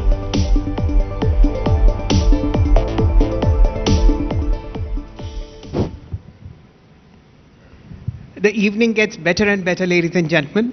A huge round of applause for Mr. Mariwala. Good evening to you, firstly. Good evening. Let's take this discussion a little further, sir. When you look at professionalizing managements, when you look at how people get hired to create long-term value for both shareholders as well as existing employees, you've been known to hire people more intelligent than you so that boardrooms become a good place to do great business with. How do you explain that trend and how did it help Marico? So I think for that I'll have to explain to you that I started working at a very young age. And I'm not a postgraduate, I'm just a graduate in commerce and economics. I was not that bright to get into a management school. So I joined business at a very young age. And the business was completely family managed. My father and my uncles were managing that business. I was the first person from the next generation to enter the business. And of course I transformed the business from an unbranded business to a branded business. But whenever I wanted to learn a lot, and most of my learning has happened through talent which I recruited. So whenever I recruited good talent, it was a good learning ground for me. And whenever there was a vacancy, I would always have an objective that can that next person who's coming in line, is it better than the earlier one? I think that has paid off quite a lot. The biggest challenge is how do you identify the right talent, because interview has limitations and all of us interview people, but that interviewing process has to be very, very thorough. You have to do detailed questioning, you have to do proper reference checks, you have to identify what is relevant for that job, and then hire, but still we make a mistake. I tell other entrepreneurs that there is a big war for talent, and that war for talent is as important as war for market share or growth. You have to create a strong employee value proposition if you want to succeed in business, because you may have a very good idea, but if you have weak talent, they will not be able to execute. And then if you recruit good talent, I think the biggest challenge is how do you make them behave like owners? How do you instill that ownership mindset, which means can they move very fast? Can they take risks? Can they be empowered much more? Can they experiment more? And they are not afraid of failure. So I think that is the biggest challenge for all the owners, to instill that ownership mindset amongst the professionals. One of the very well-known takeover battles that ended in favor of Indian corporates was the conversation that you always had with Hindustan Unilever and Marico. What were the major threads that went on at that point of time? What did they speak to you? What was the main crux of those conversations? So this happened many years back, almost 20 years back, and we had just gone public, and Levers wanted to acquire us. They had acquired 2 brands prior to us, but we were the brand leaders. So they had made it public that they're going to take us on. And they announced it in their analyst meets. They spread a lot of word that we will eat up Marico and Parachute and whatnot. So there was a lot of fear within me, within the organization, but I was very clear that I am not going to sell out, Many approaches made to me through bankers. I also got a direct phone call from the chairman of Levers, please sell out, otherwise your history. So what did you tell him? If you sell out, all your future generations will be taken care of financially. And I said, I'm not after money, Mr. Dadi said, So I took them on, but it was not obstinacy, or it was just, I went much detailed, I also went to Ahmedabad to meet Karsan Bhai Patel, who had taken on levers. I spent time with him and analyzed in detail what can they do. They launched their product not once but 3 times. We were not impacted. The weaker players were impacted in that battle. So we remained strong. After some years, they started losing interest. So I told them that why don't you sell out this business? And somewhere they decided to sell off that business. I thought they will come to me and offer that business to me. But they were smart. They put up an auction wherein all the Indian FMCG companies, including Dabur, Imami, Godrej, were participating. But we were very, very clear that we had to buy that brand, So we went very, very aggressive in terms of our quote. We were much, much higher compared to what others had quoted, which meant that they didn't ask for a rebidding. We got that deal, and that was a big, big source of celebration within the company. So from selling out to an MNC, we acquired their brand. So instead of being a small fish, you became a bigger fish. I think in that particular area, but I think that brand has done very well. We bought it for, I'm talking of 2002, for something like 215 crores. Today, if I have to sell that brand, I can sell it for more than 5,000 crores. And ladies and gentlemen, the progress of Marico has been phenomenal. If you look at the last 10 odd years, the stock has gone up 13% each year. And the turnover at the moment is 10,400 crore rupees, which is also headed much higher. Mr. Mariwala, when you look at the current landscape of FMCG, the competition has increased dramatically. Children are buying online. There is a huge amount of newer generational brands that have come in. What have been your learnings in the current setup? So you're absolutely right. Until 3 or 4 years back, this was the most defensive sector, because it was very difficult for any new entrant to create new brands, to create so much distribution network. You had to be available in something like 10 lakh outlets, or depending on what you were distributing. Then you needed big budgets to promote your brands. Until digital marketing came in, where you didn't require that much budgets. You didn't have to distribute to retail shops. So we saw an emergence of something like 25, 30 at that time D2C brands. Now there are more than 200 D2C brands, or more than 200 also. But it was a big discontinuity, and any discontinuity like this, there is always a threat to your business. But we also said that, is this an area of opportunity for Marico? So we said that, can we buy D2C brands? And that's how we have been most aggressive amongst FMCG companies to buy 4 brands, which will do a turnover about 1,000 crores next year. And we have kept them at a different location, because the mindset required to succeed in a D2C brand is very, very different than a traditional FMCG brand. And that's the reason why we have been successfully integrating. Our profitability is also much, much higher than most other D2C brands. So it's worked out very well for us. So how is the learning machine within Marico compounding this knowledge for other product classes? So I think there is a best practices sharing with the D2C team as well as the FMCG team. And I think because of sharing, we leverage each other's experiences. The products, when they reach a certain level, they get distributed through our distribution network. So there is a synergy, but they have to be managed separately, because the skills required are very, very different. Okay. And finally, Mr. Mariwala, it's been a great life. You've moved from managing businesses to Rangshala. You have such a wonderful life in terms of theatre. Who is the true Mr. Mariwala at this point of time, and what do you look forward to over the next 5-7 years? So I think any individual has to evolve, go on evolving. When you were small, I was doing things. When you're medium-sized, you're getting things done. And when you're large, you are influencing others. So at this stage, I'm at the influencing stage, where I'm not getting things done, but I'm more an influencer, whether through speeches or book or whatever I do.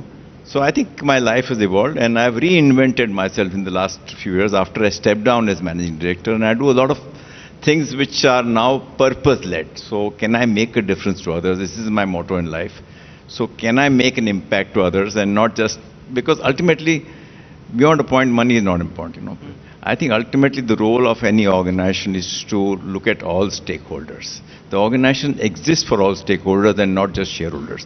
So how can you enrich each and every stakeholder, whether it's your customers, associate, employees, shareholders, and society. What a wonderful conversation, ladies and gentlemen. A round of applause for Mr. Mariwala. Thank you.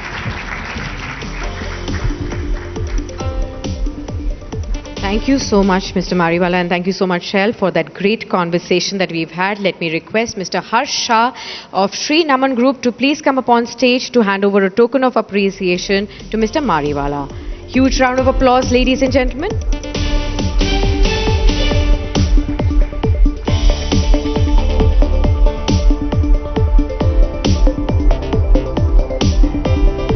Let us have a photo up.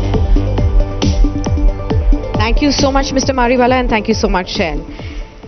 Our next session, ladies and gentlemen, is building India's next global conglomerate. As Indian enterprises expand their global footprint, what are the lessons that we can learn from legacy businesses that have successfully scaled internationally?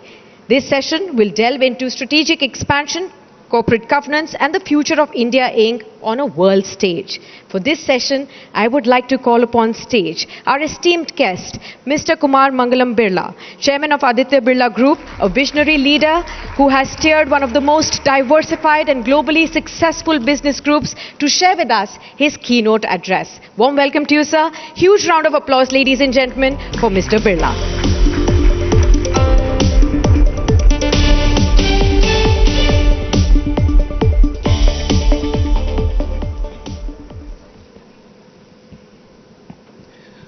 Good evening, ladies and gentlemen.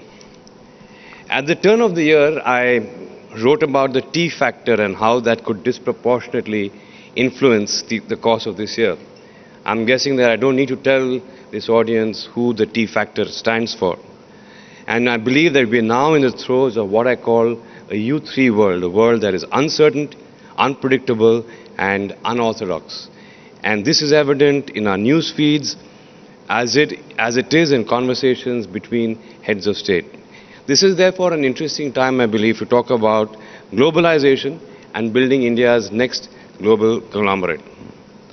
I will start by taking you back in time. The year was 1969, in a business environment in India that was marred by draconian controls and stifling regulations. My father, Aditya Vikram Birla, took a very giant leap not just for his own business, but for Indian business as a whole.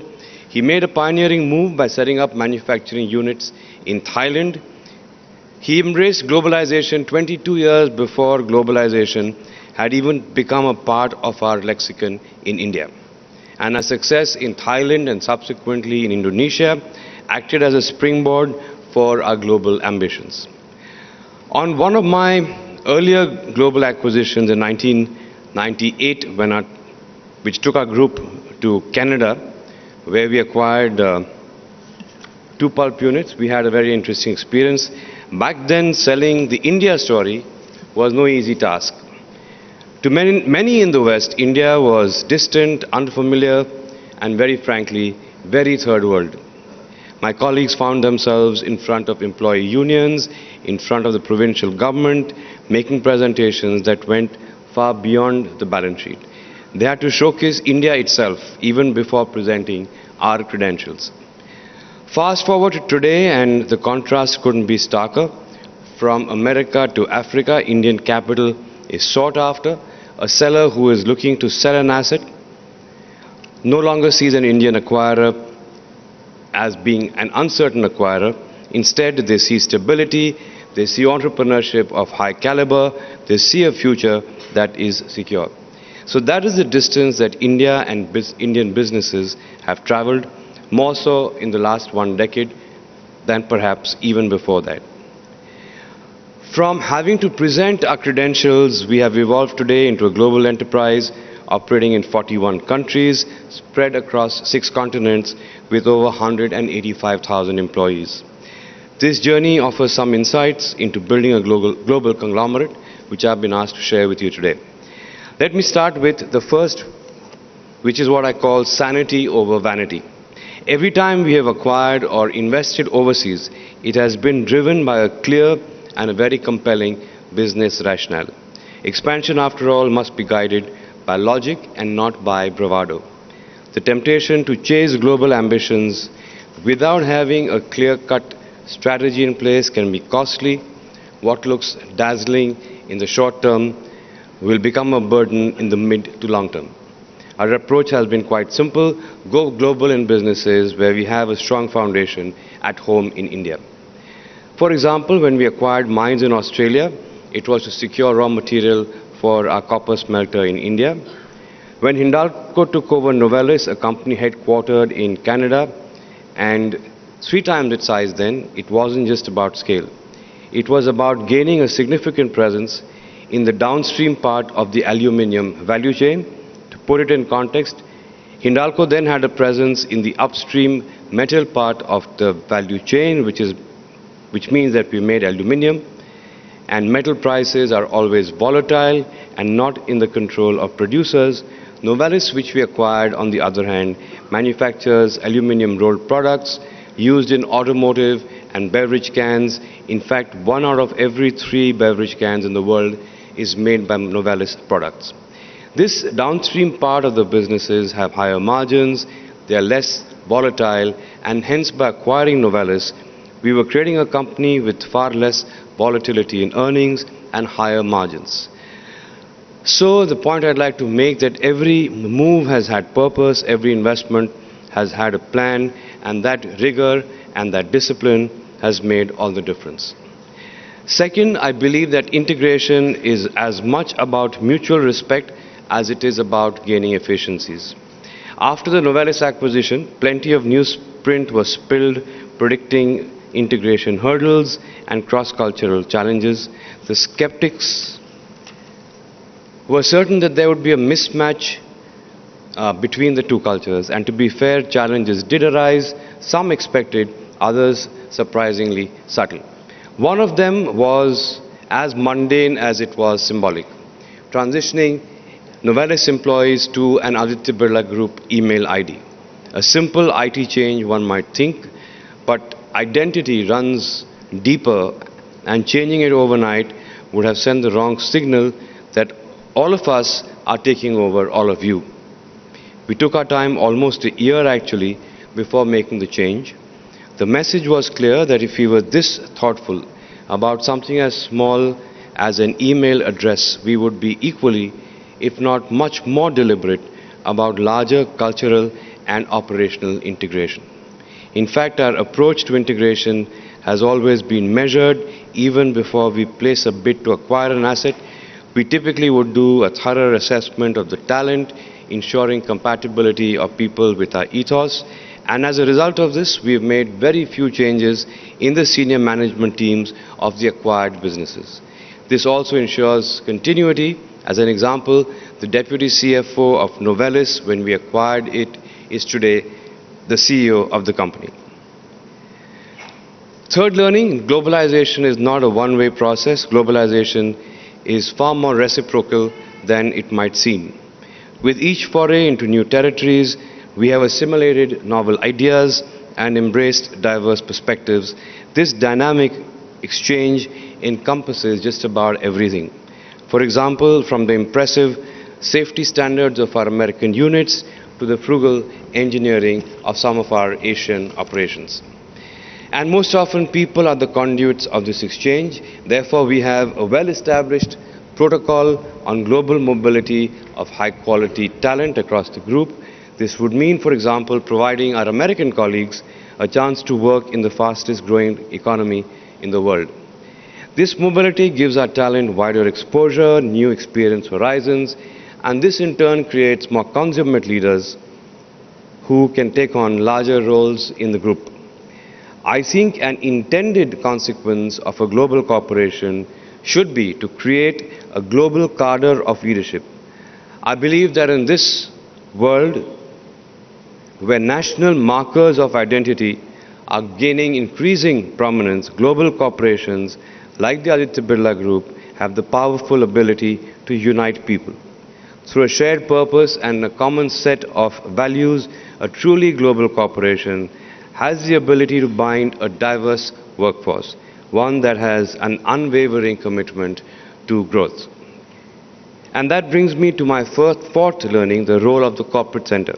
In our experience, a high-quality internationally benchmarked, and an active corporate center is critical to the cohesion and long-term resilience of a global corporation. A dynamic corporate center can help set standards, facilitate cross-pollination of best practices across businesses, and be the conscious keeper of sorts. In an era of increasing complexity, the corporate center also serves as a discerning lens, evaluating growth opportunities with both a strategic as well as a dispassionate eye. Instead of being a passive coordinating hub, it is the steadying force of the global engine, providing both momentum and course correction in equal measure. And finally, my last reflection, globalization is not about building outposts. In the Aditya Birla Group, we see ourselves as a truly global company that takes pride in being Indian at its origins. Unlike the traditional Western model of peripheral outposts in different markets, our global operations are integral to our strategic vision. Each market serves a distinct mission, ensuring that expansion is not merely about a footprint and geography, but about meaningful participation in global value chains. For example, we have an ongoing $4 billion investment in a greenfield aluminum rolling and recycling mill in Alabama in the US, which is our largest investment in any single project anywhere in the world to date.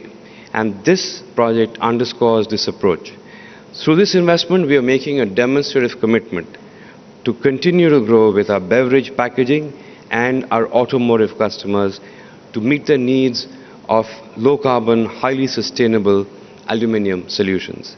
In fact, our customer base across our businesses is globally distributed, and our investments reflect a singular priority, that of serving them effectively wherever in the world they might be. Take our carbon black business as an example. The largest use of carbon black is in tires. Our production facilities across 14 countries cater to the local demand of our global customers. This is as opposed to producing in just one or two countries in the world and then supplying globally. This enables us to respond to our customer needs with agility and with local insight, and that in some ways is the essence of a truly global corporation. Being deeply global and at the same time unmistakably local. I believe that India's greatest contribution to the evolving global order may well be a redefinition of globalization itself, one that is shaped by an Indian ethos, a more inclusive, more accepting form of globalization. I've always believed that success in global markets builds economic power for the country. Indian businesses that compete and win abroad elevate India's economic status, create jobs, and foster innovation. They strengthen India's influence in trade, policy, and geopolitics, reinforcing India's role as a key player in the global economy.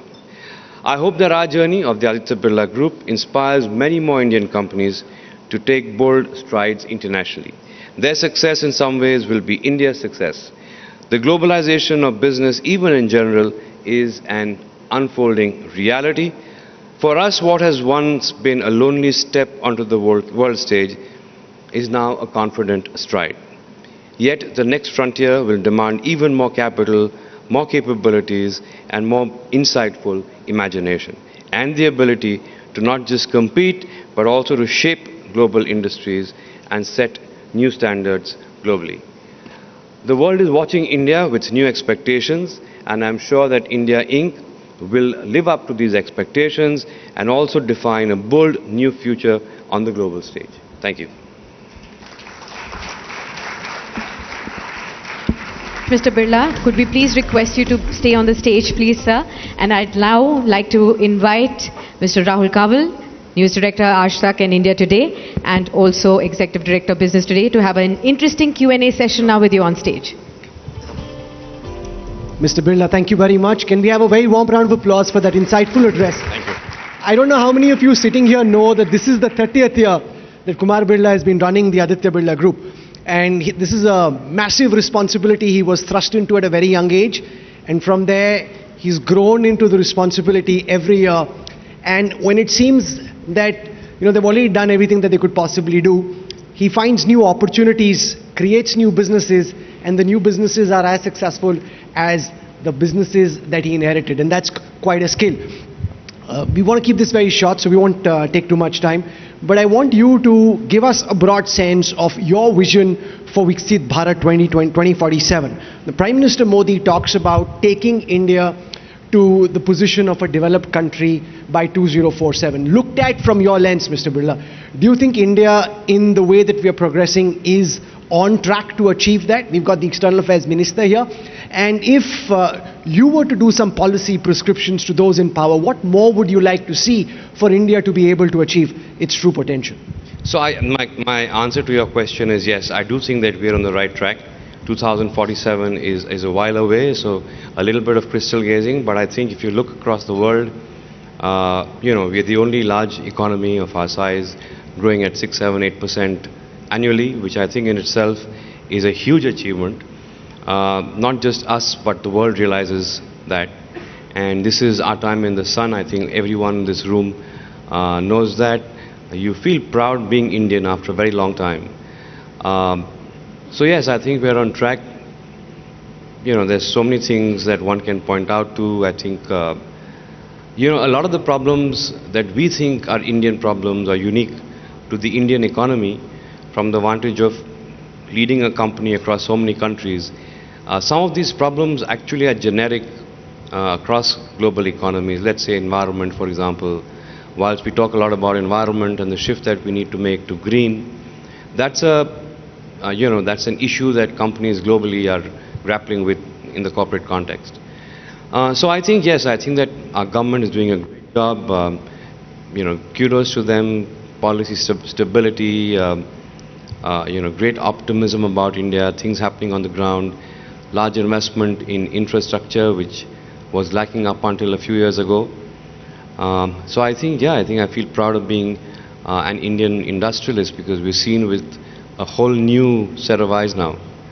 One of the things you've been very successful at is opportunity spotting. Given the vast array of what you inherited, determining which new sectors to go in, do you want to share some tips with those sitting here and watching you? How do you pick which sector to enter, and how is it that you're able, for example, for paints or for jewelry, now cosmetics, how is it that you're able to establish market leadership in such short time, given the complexity of entering new businesses? So I think we are very driven by scale and size, and our underlying philosophy for each business is to be the number one or number two player in terms of scale and size. Also, we need a right to win. So for example, in the opportunity about an entry into the paints business, we have overlapping distribution with our existing white cement business, which gave us a right to win. Of course, there was a lot of planning that went into it, 3 years of, a bunch of people that kept growing in size, planning with a lot of precision, and some very insightful, thinking, greenfield thinking, blue sky thinking, whatever you might call it. And I think that the team has come together really well. We've commissioned 5 plants in 9 months, and the 6th plant commissions next month. With that, we have 40% of the Indian paint industry's capacity that's been built over, I think, 4 decades. 40,000 dealers now, and by the end of the year, I think we'll have a very impressive market share. So I think a lot of thinking through, I think planning is a very important part of it. Execution, it's about also pooling the group's resources as also the group's experience, knowledge pools together. So we have experience in manufacturing, we had an overlap in terms of distribution, like I told you. So it's about pooling in all the group's experiences and pulling all our strengths in one direction. You spoke of building the next Indian global conglomerate. The biggest headline internationally is everything that's happening in the United States with President Donald Trump and the tariffs that he's threatening to impose on India. As the head of one of India's largest conglomerates and India's biggest investor in the US, how do you look at the noise that's coming out of DC? How much of a factor is it when you weigh your investments in the US and your business plans going forward? How are you trying to calibrate these choppy waters? So I think as it happens, our business, we are the largest investor in the US from India. Thanks for saying that. Very few people talk about that. We don't talk about it actually, to be honest, too much. Our operations in the US, they supply to our customers in the US. They don't really import too much or export too much. Our operations, it just so happens from India, don't export too much to the US. So I think we remain relatively unscathed. We don't have a situation where we have production facilities in the US which need to import, let's say, from somewhere else in the world. So we, I think, remain in a solid situation. And lastly, when I was at the World Economic Forum at Davos recently, I had the opportunity to interview your son, who's just completing college at the Harvard Business School this semester.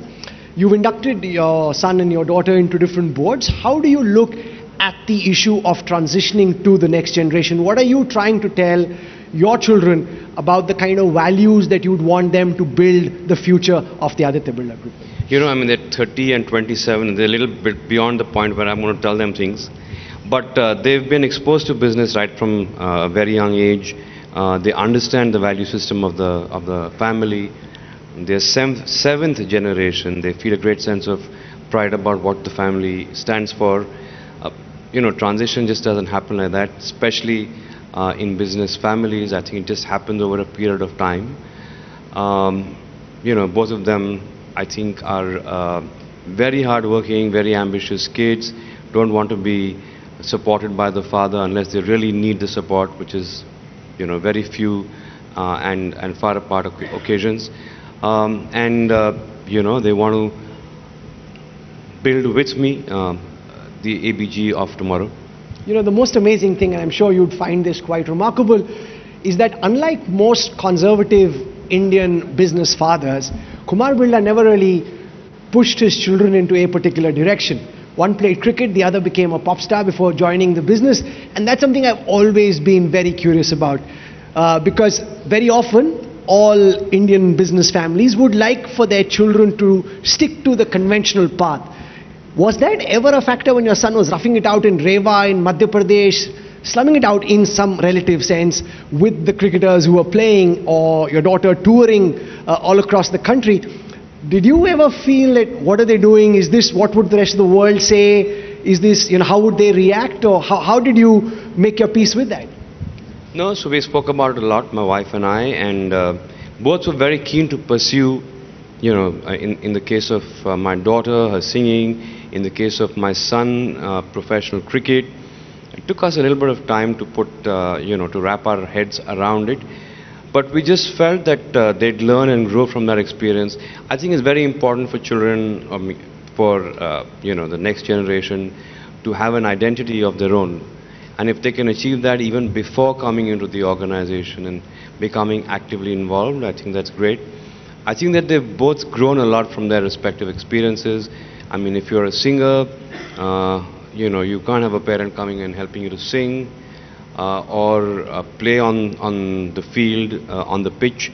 So they've grown up to be, I think, much more worldly wise, much more empathetic, with a lot more discipline than Nija and I would have been able to instill in them. Well, it takes a lot of courage to allow for that to happen and for that process to play itself out. Ladies and gentlemen, can we have a very warm round of applause?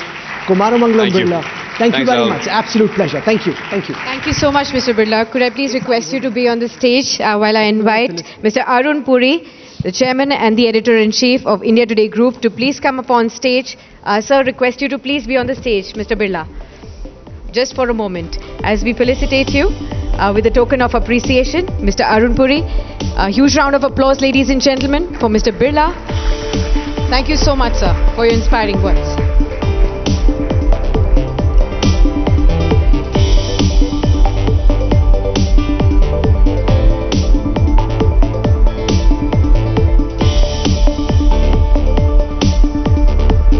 Warm round of applause, ladies and gentlemen. Thank you so much, Mr. Birla, for being with us today.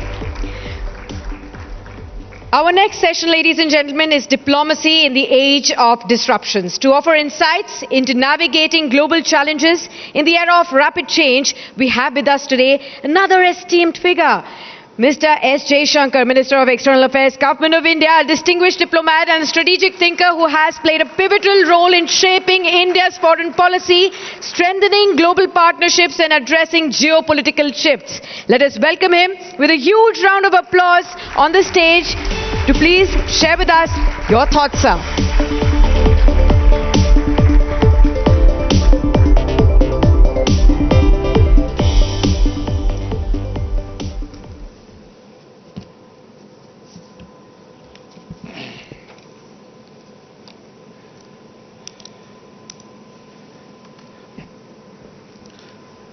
Namaskar, and it's a great good evening.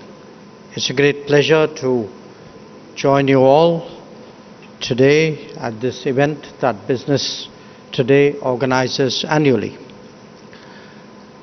Now, I suppose it's not very often that a minister is selected for a business award, but I take it as a reflection of the government's support for our economic interests abroad, as well as for foreign policy decisions that have facilitated growth and development at home.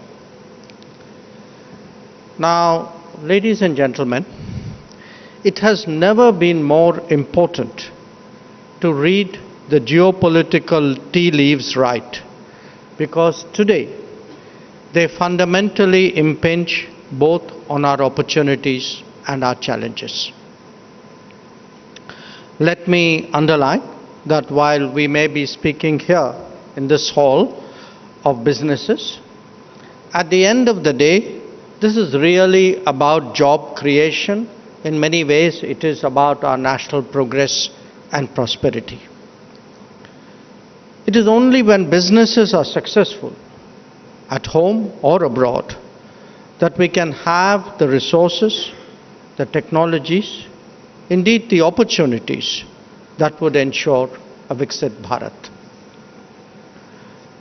Now, like any other domain, business also faces the challenges of a world in churn. In fact, I would say to some extent, even in disarray. The last few years have already seen multiple stresses on the global economy, which is already in difficulties. The underlying issue has been the accumulated consequences of over-concentrated manufacturing, as well as massive subsidies and sectoral protection. The full impact of that was visible during the COVID pandemic on the fragility of supply chains.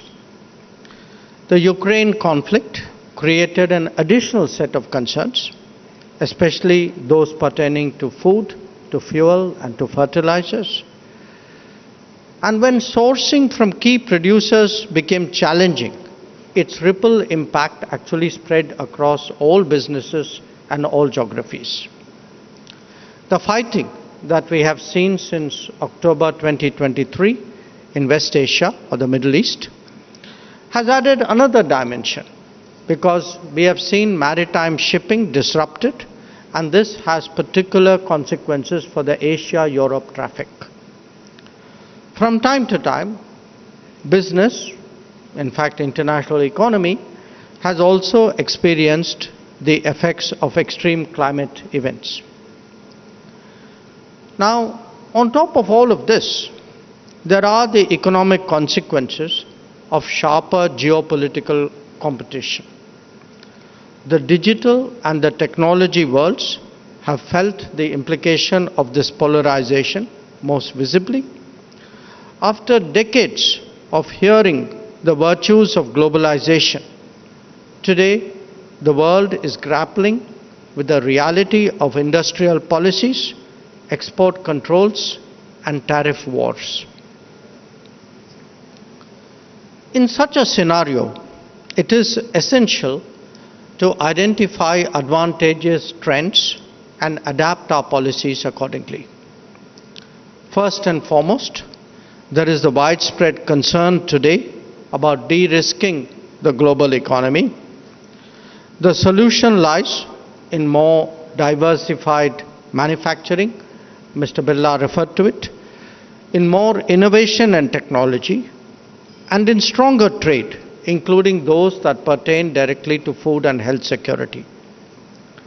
Put together, what that means is a re-globalization that is fairer, that is more democratic, that is less riskier than its earlier model.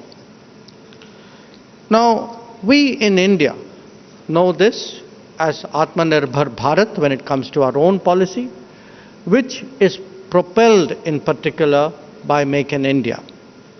Other nations, of course, have their own particular variants. Now, flowing from that is the next priority of creating reliable, resilient, and I would even argue redundant supply chains. In some domains, such as food, health or energy, that could mean shorter supply chains.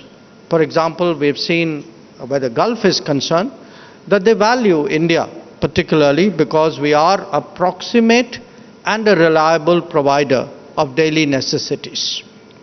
But it could also mean more distant sourcing if costs and logistics support it. Our growing trade, for example, with Latin America is an example. Now, while this will present us in India with new opportunities, it also means that we will have to raise the level of our game. The infrastructure progress that we have seen, especially after we launched the Gati Shakti initiative, has also been greatly helpful in this regard. We need today a parallel endeavor in regard to human resources so that our skills and talents meet the requirements of our contemporary times. There is a reordering happening right now, both in terms of location and flows. India must strive to capture its benefits to the extent possible. The digital world has an even greater sense of insecurity when it comes to sourcing and collaboration. Where data is stored, where it is processed, and how it is deployed are today a matter of crucial importance as we enter the world, as we enter the era of AI. The logic of the market has to be balanced by the compulsions of privacy and of security. Stronger political relationships become a factor in calculations. Putting efficiency, talent, and such comfort together, it is understandable today that India features much more strongly on the radars of others, especially when it comes to global capability centers. Translating trust into business will be an overwhelming compulsion. The Trade and Technology Council, TTC, that we established with the European Union is designed to address this precise objective. A policy decision that has significant economic implications in recent years was our assertion of energy choices in the aftermath of the Ukraine conflict. The truth was that every nation did what was in their self-interest, even if some professed otherwise. But as a larger trend, the fifth biggest economy of the world must necessarily develop a broad and diverse set of energy relationships. Technology and logistics advancements have ensured that distance is no longer a consideration. This is not just about multiplicity of sources, they give us better outcomes as well.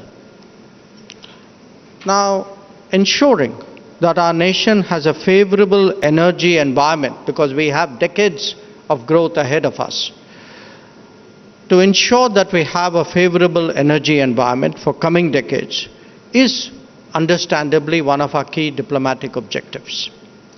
Beyond fossil fuels, it extends to developing and deploying renewables on a large scale, as well as exploring the potential of small modular reactors. Remember, the world of AI and the world of EV are going to generate much higher energy demands on top of the natural needs of greater prosperity. If data is the new oil, then data centers are the new refineries, and they will need to be powered.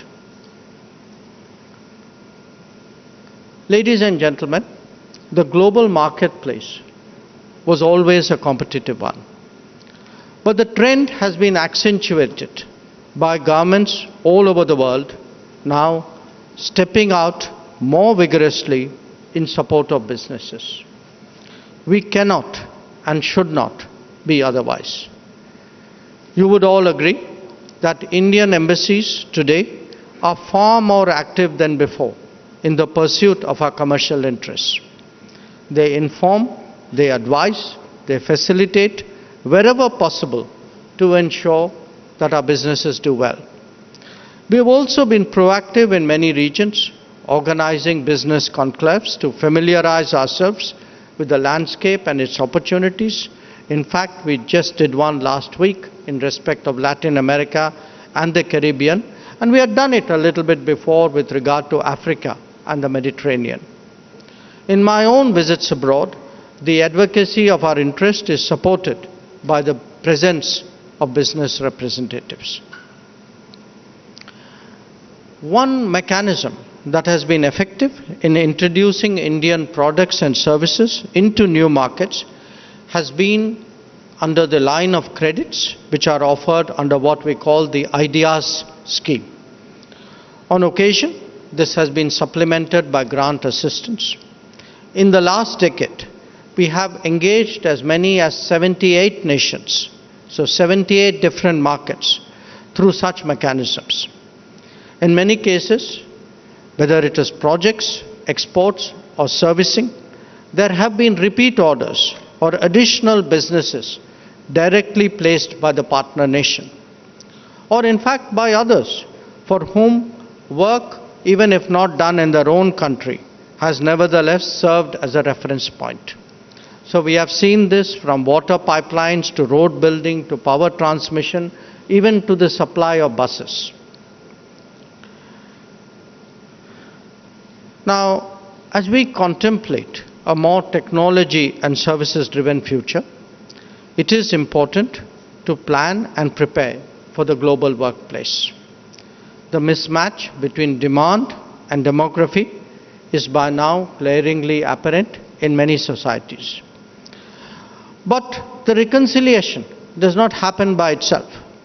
It requires engaging the concerned governments as well as building a national brand of talent and of our work ethic. With many nations, it has taken the form of mobility partnerships. Others have preferred a less structured solution that are based on their own practices and pathways. We have, in fact, steered our partner nations towards educational talent and skill reservoirs so that they understand the value that India today has to offer. This has involved engaging government agencies as much as educational institutions, corporates, and service providers. As our citizens go out in greater numbers for business, for jobs, for education, or even for tourism, it is also important that they feel secure in their travels. We have gone the extra mile to ensure, whether it is through evacuation operations, resources for assisting those in distress, or just something as simple as efficient replacement of travel documents. We have gone the extra mile to ensure that this happens. Another facet of globalization has been the growth of tourism.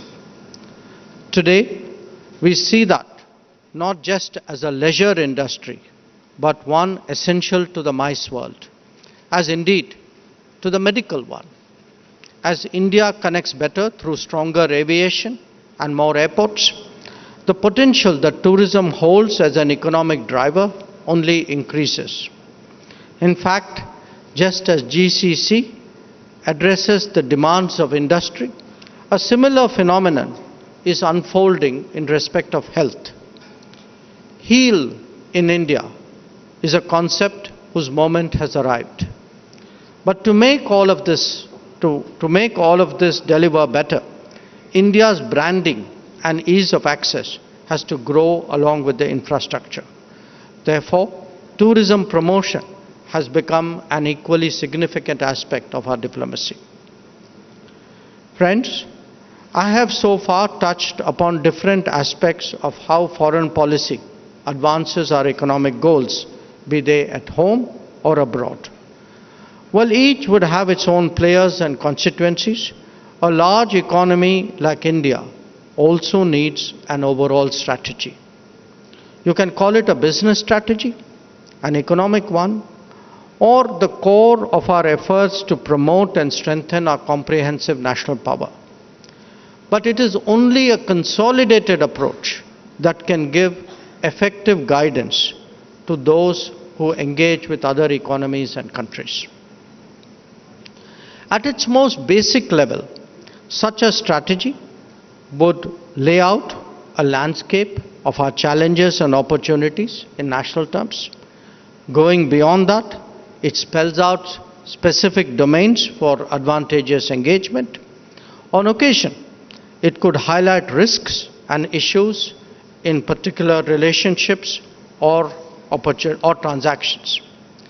But most of all, it is only through strategizing that we can bridge divides and expand convergences. Moreover, by pulling together different dimensions of our strengths and attractions, we can actually credibly present brand India before the world. A strategic approach also helps to widen options.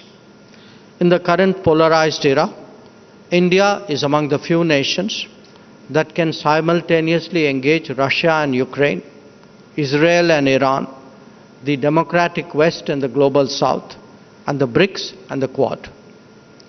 We have initiated or joined more than 40 different groupings devoted to specific agendas, from renewables and biofuels to disaster resilience and connectivity. Even in a sensitive domain like defense or security, Indian diplomacy actually ensures that both our armed forces and our businesses have the widest possible selection of partners. When it comes to international cooperation, we have also shown the ability to forge different combinations for different domains, be it trade, technology, energy, or security. The endeavor in the final analysis is to keep as many doors open as possible. I have always maintained that Sabka Saath, Sabka Vikas applies equally to foreign policy. Trade agreements have always occupied a salient position when it comes to our global economic engagement. This is even more so now, a reality that India must recognize. Currently, we are engaged in three particularly important negotiations: the FTAs with European Union and the United Kingdom, and the BTA with the United States. Just this week, we launched negotiations with New Zealand as well. There are also a few others which were already in the pipeline. In the current uncertain and volatile world, it is essential that we appreciate the value of such endeavors. We have to carefully assess their costs and benefits, as well as weigh the price of action versus inaction. There could also be collateral benefits of such understandings, especially when it comes to sensitive technologies. India will take, obviously, an India-first approach in this regard, with Viksit Bharat as our goal. Thinking will also be guided by the prospect of tapping unrealized potential in these relationships. Most of our earlier FTAs are with Asian economies, many of a competitive character. Introducing an overall balance by engaging the Gulf and Western economies has not just an economic logic, but a strategic one as well. Another issue that has strong connotations, strong strategic connotations, is connectivity. India has been a victim of colonialism, of the partition, and of our own past economic policies. We are now in the midst of rectification. This involves a range of connectivity initiatives with multiple partners. To the west, the IMEC corridor and the INSTC are notable. To the east, we are working on the trilateral highway and the Chennai-Vladivostok corridor. These are initiatives that require great perseverance and commitment, but what they hold is the ability to actually transform our business environment, making access to and from India much more efficient, stable, diverse, and competitive. Let us not forget that the fifth largest economy, which could be third by the end of the decade, if not earlier, needs more such secure pathways. Even more compelling, however, are the demands of our immediate neighborhood. It is India's interest that there is greater regional integration. Because politics is not always easy, it must be driven, meaning integration must be driven by business, connectivity, and contacts. In the last decade, the Neighborhood First policy has been undertaking to realize these very goals. We now see power grids, fuel pipelines, new integrated checkpoints, roads, trains and railways, waterways, usage of ports, much higher volumes of transactions and flows. So whether it is near or far, whether it is with the developed or the developing, whether it is in goods or services, the importance of business in connecting India to the world cannot be overstated. For some decades now, we have also seen Indian businesses establish a global footprint. I was briefly associated with one myself. Sri Kumaramangalam Birla ji just now has spoken about it.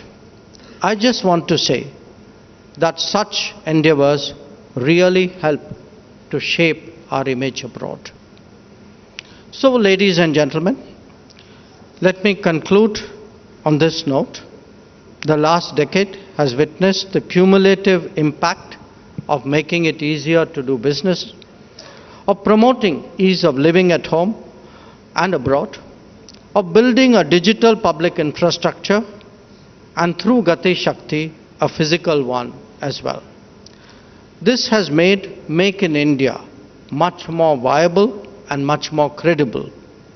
Even as that strikes roots, our talent pool offers the attractions of research, design, and innovate in India. Our diplomacy is currently tasked with taking that message out to the world. This is best done by deepening our partnership, and I'm confident that this sentiment is shared by all of you, and I look forward to working together as Team India. I thank you for your attention. Thank you so much, Dr. Jaishankar, for sharing such brilliant insights with all of us. We'll now request Rahul Kanwal to conduct a nice Q&A session with you, sir. You know, it's almost never that you have a member of the opposition, and that too someone as erudite as Dr. Shashi Tharoor, saying that he has egg on his face as he wonders at the marvel of how Dr. Jaishankar and the Indian Foreign Ministry navigated the trapeze of handling both Ukraine and Russia with such elan. It's highly magnanimous of Dr. Shashi Tharoor for saying so. Poor guy got into some trouble in his own party. I've always admired his judgment, particularly about us. You'll get him into more trouble. But the fact is, when that war broke and the kind of position that you said we're not on anybody's side, we're on the side of peace. And to be able to maintain that position through the conflict and actually in hindsight have the world say, yes, you were right. And this is happening in real time where policy is being made by a practitioner such as yourself. Do you want to give us a broad overview of, it's like cricket. You know, the ball comes, you have a fraction of a second of deciding what to do. You could have chosen, like many other countries did, on being on Ukraine's side or pushing further towards Russia. to be able to maintain that balance again and again requires a very high level of expertise. Do you want to give us a framework into how, because a lot of the world order is being upended just as we speak, how you're making those decisions, the thinking behind that? Well, I think like cricket, you need a lot of net practice. I think you have today a government which is in its third term. It has a lot of experience at its command, particularly when it comes to national security and foreign policy. And I think that makes a difference. But more than that, look, what in a way we looked at the conflict, the drivers of it, the larger environment in a very objective way. I think a lot of other players, understandably, perhaps were carried away emotionally about it. And that clouded their judgment. I think it perhaps created calculations and expectations which are not really well founded. And the other point, look, we've also been tracking not just the Ukraine situation, but the global situation with a certain amount of, again, in a very sensible way, without being, swayed by the propaganda and the prejudices that we have seen over the last 5, 6, 7 years. So when there were trends at play, we saw those trends. I'm not saying we predicted every electoral win, but we certainly saw there were forces at play. We saw this is a world that is changing. We assessed it from our own interests, but from the interests of the world as yet. So I do put it in a way to a certain amount of objectivity. I think particularly Prime Minister Modi's the range of relationships that he has built, the insights he had, and which these relationships have, in a way added to it. I think we are seeing a cumulative impact of all of that. I'm sure many of you sitting here already know, but Dr. Jaishankar's father, K. Subramaniam, was one of India's foremost strategic affairs experts. And one of the things Dr. J is very, very passionate about is to try and inculcate Indian strategic doctrine from the Ramayana to the Mahabharata to Chanakya, Kautilya, and you've even written books about that. To what extent have you succeeded in ensuring that Indian foreign policy practitioners, students, and the public at large refer to Indian strategic doctrine when they try and make a framework of how to look at what's happening in the world? It's very hard for me to give a reply about how well or not well I have done. I think the answer is there. But what I have seen over the last, say, 10, 11 years, I've seen in the country, among people who you would not normally expect, much greater interest in foreign policy, what we are doing. There are many reasons for it. One is technology, social media, smartphones. People are more connected. They are able to understand and take interest in many more things. There is also a sense, they are my people. Somebody is looking after them. I should also be involved in that process. So I think the behavior of the government and the policies of the government have instilled in the people a much greater sense of pride and a sense of ownership about what happens abroad. But beyond that, I feel in many ways, look, if you give an analogy, an example which people identify, you tell people, acha, look at this Ukraine. Now let me tell you, wo Mahabharat mein bhi aisa hota tha. Or Bhagwan Shri Krishna he gave this advice in that situation. Immediately people get it. So, when you tell, for example, I've built a lot, both, one book to some extent on what Shri Krishna did on the Mahabharat, the other one to some extent on what, Hanuman did in service of Prabhu Shri Ram. So, if you appeal or make people think about something they know well, they immediately get it. And I think that's been very helpful. And we should, because if we don't take pride in our history and tradition, how can we expect other countries to do Okay, that? quiz question. who were amongst the greatest diplomats in Indian history? Who are, you can just put your hand up if you think you know the answer. If you've read his book, then that's a different matter. But if you intuitively know the answer, yes, sir. Hanumanji and Shri Krishna. He said Angad. Huh? Yeah? No, that's correct. So, thank you. Well done. Can we have a round of applause for him, please? We had historian William Dalrymple at the India Today conclave recently. And one of the things he says, and I'm very curious to know what you think of it, he makes the argument that the Chinese Silk Route is a modern day construct, and that going back in history, there was no real massive trading volume between mainland China and Europe. The real trading was between India and the Roman Empire. And he makes the argument that India hasn't marketed its remarkable history, especially outside. And also the fact that the likes of, say, an Aryabhat, Brahmagupta, Indians don't know as much about, and that should be known much more. How do you look at the fact that Xi Jinping and China, modern day China, has done a much more masterful job of manufacturing myth and pushing the history as they'd like the world to see it versus what we've been able to do so far? No, I don't think this is a result of what has been happening in the last few years. I think it's a result of what has been happening for about 200 years.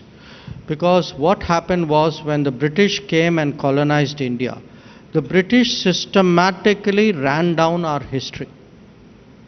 Whereas the British at that time were very powerful.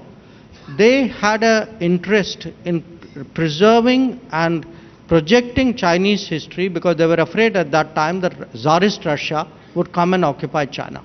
So if you look at the 19th century, for example, the biggest advocates of China were UK and America, especially American missionaries. So, you know, there's a whole school of promoting China. Not now, not Kissinger, not modern era. I'm talking of, you know, early 1800s. I mean, in fact, Pearl as Buck was an outcome of that kind of strand of thinking. So, building up China was always, not always, but for a long time, a strategic objective of the West, building them up as a society, praising their achievements, history, and running us down was equally a strategic compulsion of the West. So today, actually, we are starting this competition, or you can say this, projecting of image from very different starting points. I think we have a harder job, and therefore we'll work harder. You know, in the way the world is nowadays, we sleep knowing the world to be a certain way. You wake up in the morning and then things aren't quite the same given everything that may have happened in DC and elsewhere at night. What keeps you up, Dr. Jaishankar, at night? Do you sleep well? Or are you always looking at the phone ki dekho kya ho raha hai? I sleep well and I get up and look at my phone and I go back to sleeping well. So when you look at your phone, are you able to go back to sleep after that? Yes. Look, I have, for many, many years, when you deal with the world, you're dealing with different time zones. So you have built it into your system. Pata nahi, raat ko kuch hoga, we have to be awake, somebody's phone call. And once you actually got into a position of responsibility, actually, unfortunately, sometimes things can happen, not necessarily good things can happen. So you build it into your cycle, but you have to today watch the world. I agree with you. You have to watch the world, not just at night. I mean, if I'm sitting there and I don't have my phone for an hour, I still start wondering, am I missing? So FOMO is a real issue there. But on the other hand, look at how much we are able to know about the world. The kind of numbers, statistics, what are other people doing, if you are in a business, what are your competitors doing, what are the possible options. So if you trade it off, I think we are far, far better off than preceding generations. I won't exchange it for anything. Interesting. Henry Kissinger was asked who his favorite foreign minister at this moment was. And the first name on that list was of Dr. Jaishankar. So if I were to ask that, and Dr. Jaishankar, interestingly, in the way only he can, says, in the part of the world that I come from, that's not necessarily a compliment. And that's Kissinger in India. But okay, if I were to ask you, sir, of all the foreign ministers you practice diplomacy with, who comes across as most impressive to you? You know, the moment I gave you one name, I've lost all my other friends. So, don't. Good try, won't work. Let me try a little. See, he's India's #1 diplomat. You can't expect me to trap him. That's not going to happen. So yes, that round of applause is well acknowledged. Sir, one of the things that's been spoken of for so long is that, and you spoke about it in your address, that India will go from being the 5th largest economy to being the 3rd largest. For a country of this aspiration, India has a very small Ministry of External Affairs, just about 1,000 to 1,100 officers. For context, the United States has 70,000, China has 7,000, even Dr. Jaishankar. So that's a testament to a quality, no? I mean, वही काम जो है 1,000 लोग कर रहे हैं. So we don't need a Doge in India. He's already got a Doge working hard. And even Dr. Jaishankar's favorite country, Canada, has about 7,000 plus officers. So how do you look at the question of upskilling and just having more boots on the ground? I'd give you a serious answer. Actually, we categorize people in different ways. So you say UPSC, they pass UPSC, so there must be this. The next level, there must be something else. I take it as total net employees, because many countries, it doesn't matter at what level, when you go abroad, they declare you a diplomat. So, exactly who's a diplomat, not a diplomat, I think that's not a relevant argument. In fact, we give a lot of responsibilities even to our personnel, non-diplomatic personnel, which others don't give, so even to the diplomats. So, if you take our total strength would be about, say about close to 8,000, if you take it all. Secondly, it's our working style also, and I'm being serious here. We tend to give a lot of latitude. It's like any of you who run a business, you can have a business with a lot of employees, or you can have a much more contemporary business where your team leaders or your, that vertical has a lot of freedom and latitude. And so we are a very, very, I would say, this sounds like self-praise, but it's actually self-analysis. We are among the nimblest foreign ministries. We expect ambassadors very often not just to tell us something is happening, but to tell us, okay, so what's the answer? In some cases, the smart ones may even say, that's the answer, and by the way, I've already initiated it. So I think it's a way of working, it's a way of counting, maybe to some degree our efficiency. But having said that, if you ask me, would you like more people? Absolutely. Yeah, super. Finally, sir, as a student of foreign policy, it seems globalization is in retreat and we're back to the way of the jungle, might is right.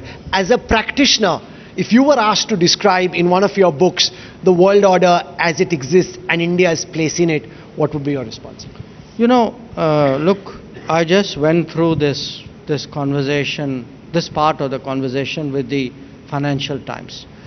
First of all, this thing, there was a great world order, everybody obeyed it, it works so beautifully, there were rules, laws. That is their myth, Look at it from the point of view of other countries.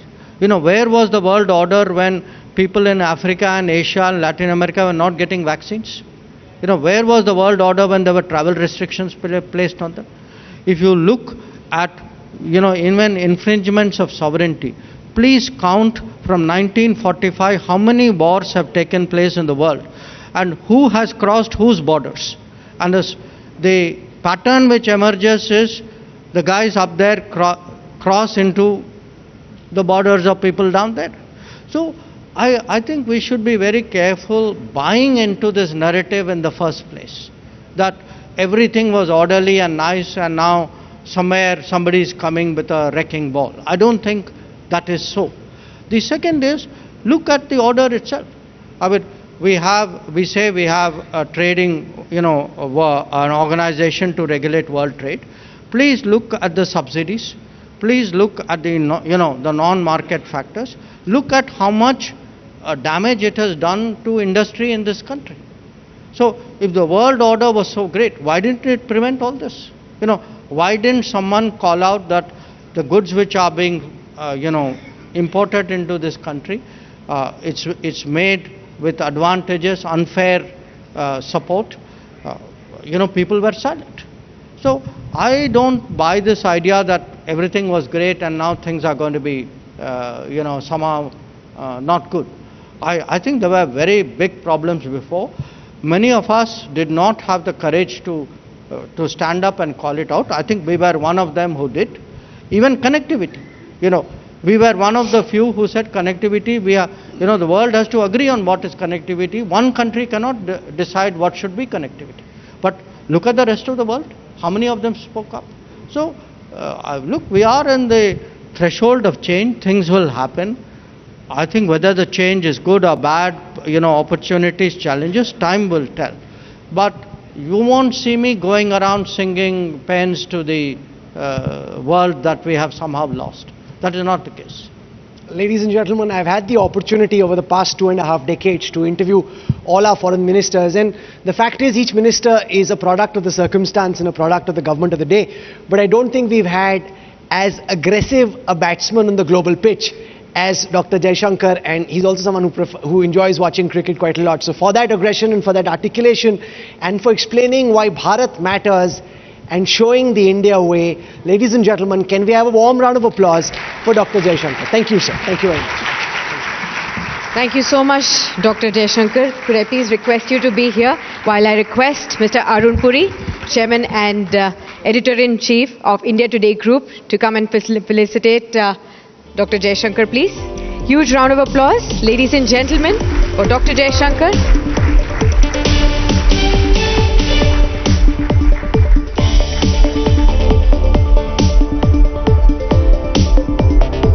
Let's pose for a photo op, sir.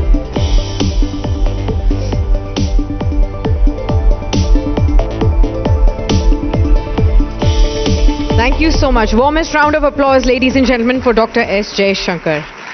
I would now like to invite on stage Mr. Sanjeev Krishan, Chairperson PwC India, and in this session he will delve into the realities of Vucanomics 2025, a world shaped by volatility, uncertainty, complexity and ambiguity. Let's welcome him with a huge round of applause.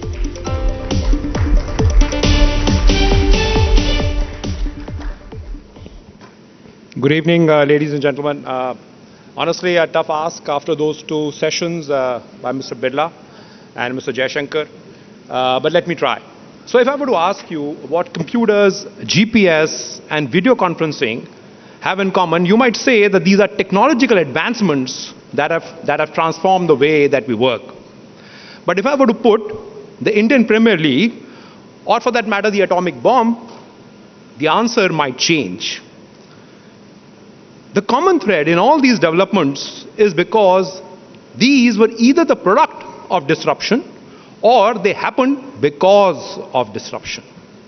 Be it war, geopolitical tensions, changing customer preferences, technology, or indeed economic shifts. VUCA isn't a new concept, but today the pace of change and the intensity of disruption is unprecedented, and it can make us insecure and unsure at the best of times. VUCA, however, does not need to paralyze us. It presents opportunities to push boundaries, to step outside the bounds of what traditionally is considered rational, and pave the way for a reimagined future. True innovators see crisis as an opportunity to challenge norms, experiment, and find value when others see chaos. So let's talk about VUCA a little bit. Volatility caused by the Great Recession earlier in the century created the most iconic two companies globally. They created the gig economy, Airbnb and Uber, which aimed at not only providing alternate source of income to an otherwise unemployed population, were really a creation of volatility. Providing food in complex locations like Siachen resulted in the ready-to-eat industry. And of course, when we talk about uncertainty, inventions like 3D printing and autonomous vehicles come to mind.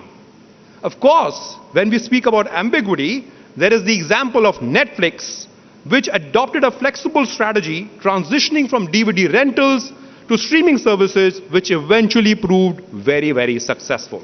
So in the interest of time, I'm just going to talk about a 5-point framework which potentially we could leverage on as we deal with a world which is increasingly volatile. First one, adaptability and agility. Survivors of the disruptions aren't possibly the ones always which are the strongest or the biggest or the most cash rich. They ought to be the most adaptable. I think the example that comes to mind is Zoom, the platform Zoom, which we all started using post-COVID. Its explosive growth wasn't by luck. It was a rapid response to the needs of the world at that point in time for digital connectivity. And to me, that is a prime example of how you can leverage any challenge to your advantage. Adaptability demands decentralized decision-making, real-time analytics of data, and empowered teams that move fast. Companies that hesitate lose out. Whether we look at the example of a Netflix or a Samsung and we compare it to examples of Blockbuster and BlackBerry, I think the case is made. The second one, ladies and gentlemen, would be experimentation and putting customers first. The best business don't just react to change, they possibly anticipate it. Oftentimes, even before customers know what they want, and to me, again, an example, a homegrown example, is our e-commerce company, Blinkit, where they identified that the need of the customers is changing, and with our suboptimal infrastructure, created a business for themselves when possibly none existed, certainly not which could create the value that they have already. The third one is about building resilience. Disruptions, of course, can cloud our ability, and I said that they could make us a lot more insecure, they can make us a lot more unsure. But I would encourage you to think about two things. What opportunities does any crisis present to us? And how can we build resilience, not just for today, but for the long term? Resilience is not about survival. It's about turning challenges into a strategic advantage. The fourth one, ladies and gentlemen, is leveraging technology and making sure that we make it an enabler. Not only is technology today a source of disruption, as we have seen many a times, and we have spoken about it in few of the panels, but it is also an answer to tackling disruption. The key, of course, is not to resist it, but to harness technology for growth. I can't speak much about it. It'll take a lot of time, but the moot point really is how can we make technology as a tool of success and leverage it in the times of disruption. And the fifth is collaboration. Disruption is indeed complex, but collaboration turns every complexity into strength. The next wave of growth won't happen in silos. It will certainly require businesses and governments working in synergy. Prime example of that is India's digital stack, a success made possible by government support, private sector innovation, and a thriving startup ecosystem. Regulatory agility fosters innovation and businesses drive economic growth, but it's collaboration that accelerates progress. India's multi-aligned foreign policy and political neutrality have positioned the country and its people well. We are well poised to benefit from these disruptions, whether it is regional trade, offshoring, participating in new supply chains, or evolving customer preferences. What we need is agility, upskilling, and simplifying access to market. The government has highlighted its focus on enabling ease of doing business in this year's budget as well. Reducing red tape will play a key role in improving agility. That said, the onus is on us as business leaders, as entrepreneurs, and as individuals to identify and monetize opportunities. Disruption isn't only a threat, it's an opportunity for reinvention. The question is, are we going to be defensive or are we going to position ourselves to thrive? Policies and ideologies may shift, creating short-term turbulence, but in the long run, economics will triumph. I don't think I can make a better case than the dominance of solar energy in conservative Texas, which is possibly proof enough. The world isn't waiting for us to catch up. Vucanomics isn't about weathering the storm, it's about harnessing its power. The time for hesitation is over. The time for reinvention is now. Have a great evening. Thank you so much, Mr. Krishan. And I'd now like to invite on stage Mr. Arun Puri, Chairman and Editor-in-Chief of India Today Group, to deliver his special address to this august gathering.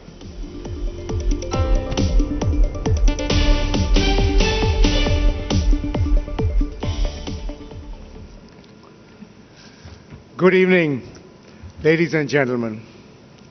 It is my great pleasure to welcome you to the 13th edition of the Business Today Mindrush and India's Best CEO Awards, our flagship platform that celebrates excellence, vision, and leadership in Indian business. We are deeply honored by the presence of two exceptional public servants this evening, Shri Nitin Gadkari ji and who you've just heard, Dr. S. Jayashankar. Thank you both for joining us. Your presence here is a source of encouragement and inspiration for Indian industry and all of us gathered here tonight. A very warm welcome to our award winners, paragons of performance and leadership, chosen by a distinguished jury by the illustrious Mr. Deepak Parekh, Chairman of HDFC AMC. We thank you for your discerning efforts in selecting India's finest. In the presence of such luminaries, I offer no prescriptions, only reflections. Allow me to share three brief thoughts. First, I recall the words of Winston Churchill during World War II. Never let a good crisis go to waste. We are once again in uncertain times. Since President Donald Trump assumed office, he's put the world order in crisis, and this, of course, has serious consequences for India. We are fortunate to have a very nimble, brilliant, cerebral, as you've just heard, cerebral minister to navigate us through these troubled times. Dr. Jayashankar. Incidentally, he's the longest serving foreign minister since Pandit Jawaharlal Nehru. I'm correct. Yet, if history has taught us anything, it is this: India rises best to the occasion in moments of crisis. This is our opportunity to reimagine our engagement with the world, to open our markets more confidently to global trade. We must safeguard our industries, though, with intelligent anti-dumping measures. But today, Indian business are more than capable of holding their own on the world stage. Why do I say this with such conviction? Because over the past decade, India has made remarkable strides in building world-class infrastructure, a critical enabler of competitiveness and growth. And it's only fitting that the leader most responsible for this transformation is here with us tonight, Shri Nitin Gadkari ji. Sir, your relentless commitment to developing modern infrastructure has been pivotal in India's economic journey. My second point is that echoes through corporate corridors and entrepreneurial circles is deregulation. I welcome the government's announcement of a deregulation commission. It is a much needed move in the right direction. For too long, red tape has hampered enterprise and frustrated investment. Foreign investors often tell us the biggest challenge in India is not opportunity, it is the bureaucracy. Yet today, India needs more capital inflows than ever before. It is time we place trust in markets and entrepreneurs. Regulations should catch wrongdoers, yes, but not at the cost of discouraging the honest or stifling innovation. If I may be candid, Deregulation must be an act of surgery, not homeopathy. And since I'm being candid, let me say that people with vested interests should not be in charge of this exercise. And the most hopeful words I heard ahead of the budget this year came not from the minister, but from the economic survey. It said the government should get out of the way. I hope this clarity of thought translates into policy. Because if we are to realize the vision of Viksit Bharat, it will not happen with the bureaucracy. It will happen through bold deregulation, liberating the entrepreneurial spirit of this nation. My third and final point is one of conviction. I believe in the Indian entrepreneur. Recently, Nandan Nilekani made a point that India has 150,000 startups today, and that number will be 1 million in 10 years' time. Ladies and gentlemen, that is not just a statistics, it is a movement. Despite daunting odds, our entrepreneurs persist, they build, they innovate, they lead. And tonight we're surrounded by such individuals in this room, living proof of India's immense potential. I'm by nature an optimist. I believe the coming years will witness a new chapter in India's growth story, driven by our entrepreneurs, enabled by reform, and propelled by infrastructure. As we honor the best among you through the BT Best CEO Awards, let me say this. We stand at a defining moment in our history. The choices we make today will shape the India of tomorrow, one built on growth, innovation, and opportunity for all. Now, it is my privilege to introduce our chief guest this evening, Sri Nitin Gadkari ji.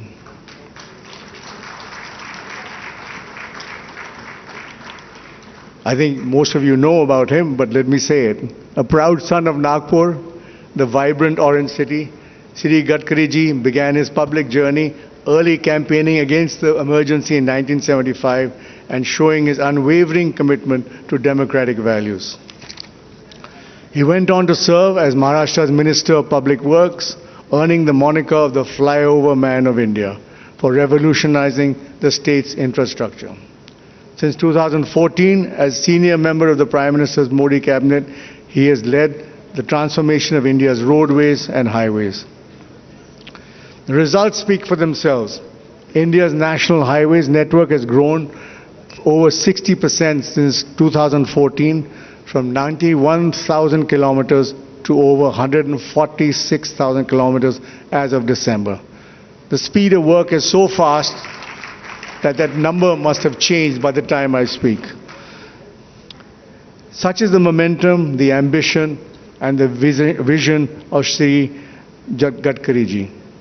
Sir, we look forward to hearing from you on your thoughts on India's road to prosperity. Thank you.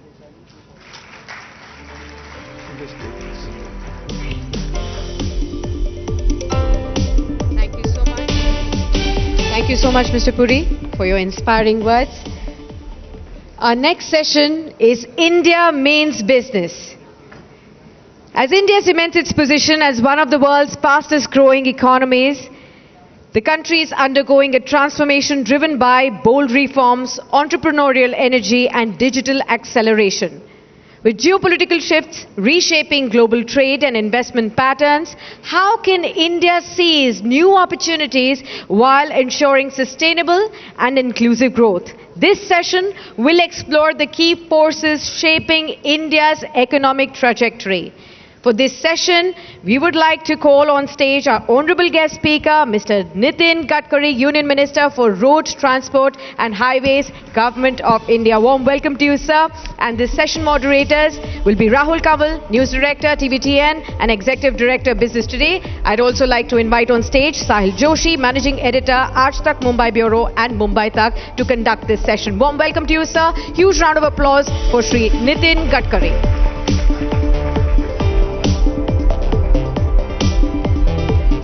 Ladies and gentlemen, for the Business Today Best CEO Awards, we were absolutely certain that there was only one person we had in mind as our chief guest to give the awards to, which was Nitin Gadkari ji.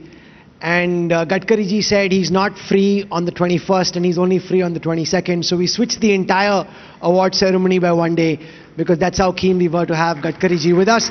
And he's made a special effort to come down from Amravati. So we're very thankful. Thank you very much because it means received one of the very prestigious award today.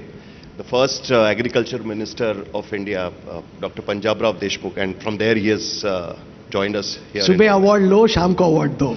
Dr. Gadkari, welcome. It's great to have you with us. Sir, before we get to the award ceremony, which is why we are all here, I want to ask you about the alpha, because India की अभी growth करीब 6-6.5% पे हो रही है. जो मोदी जी का vision है कि इंडिया को 2047 में विकसित भारत बनाना है, that requires a real GDP growth of 8.5%. You always have innovative, out-of-the-box ideas. So if you were asked कि ये जो extra 2-2.5% का इंडिया को growth achieve करना है, जो हमारे potential में लेकिन अभी नहीं हो रहा 10 साल 11 साल में, उसको achieve करने के लिए सरकार क्या कर सकती है और क्या करना चाहिए? What would your answer be, sir? हमारे देश की growth में 65% of the population is rural. It's from rural India. And they contribute only 12% growth. In the growth, their contribution is only 12%. The first of all, it is the first priority for the government, how we can make our agriculture and rural India economically viable by creating more jobs. Now today in my own department, we have already successfully implemented a lot of experiments. First of all, in this year, the rate for the corn is going up to 2,800 rupees per quintal. Previously it was 1,200 and the MSP for the corn was 1,800.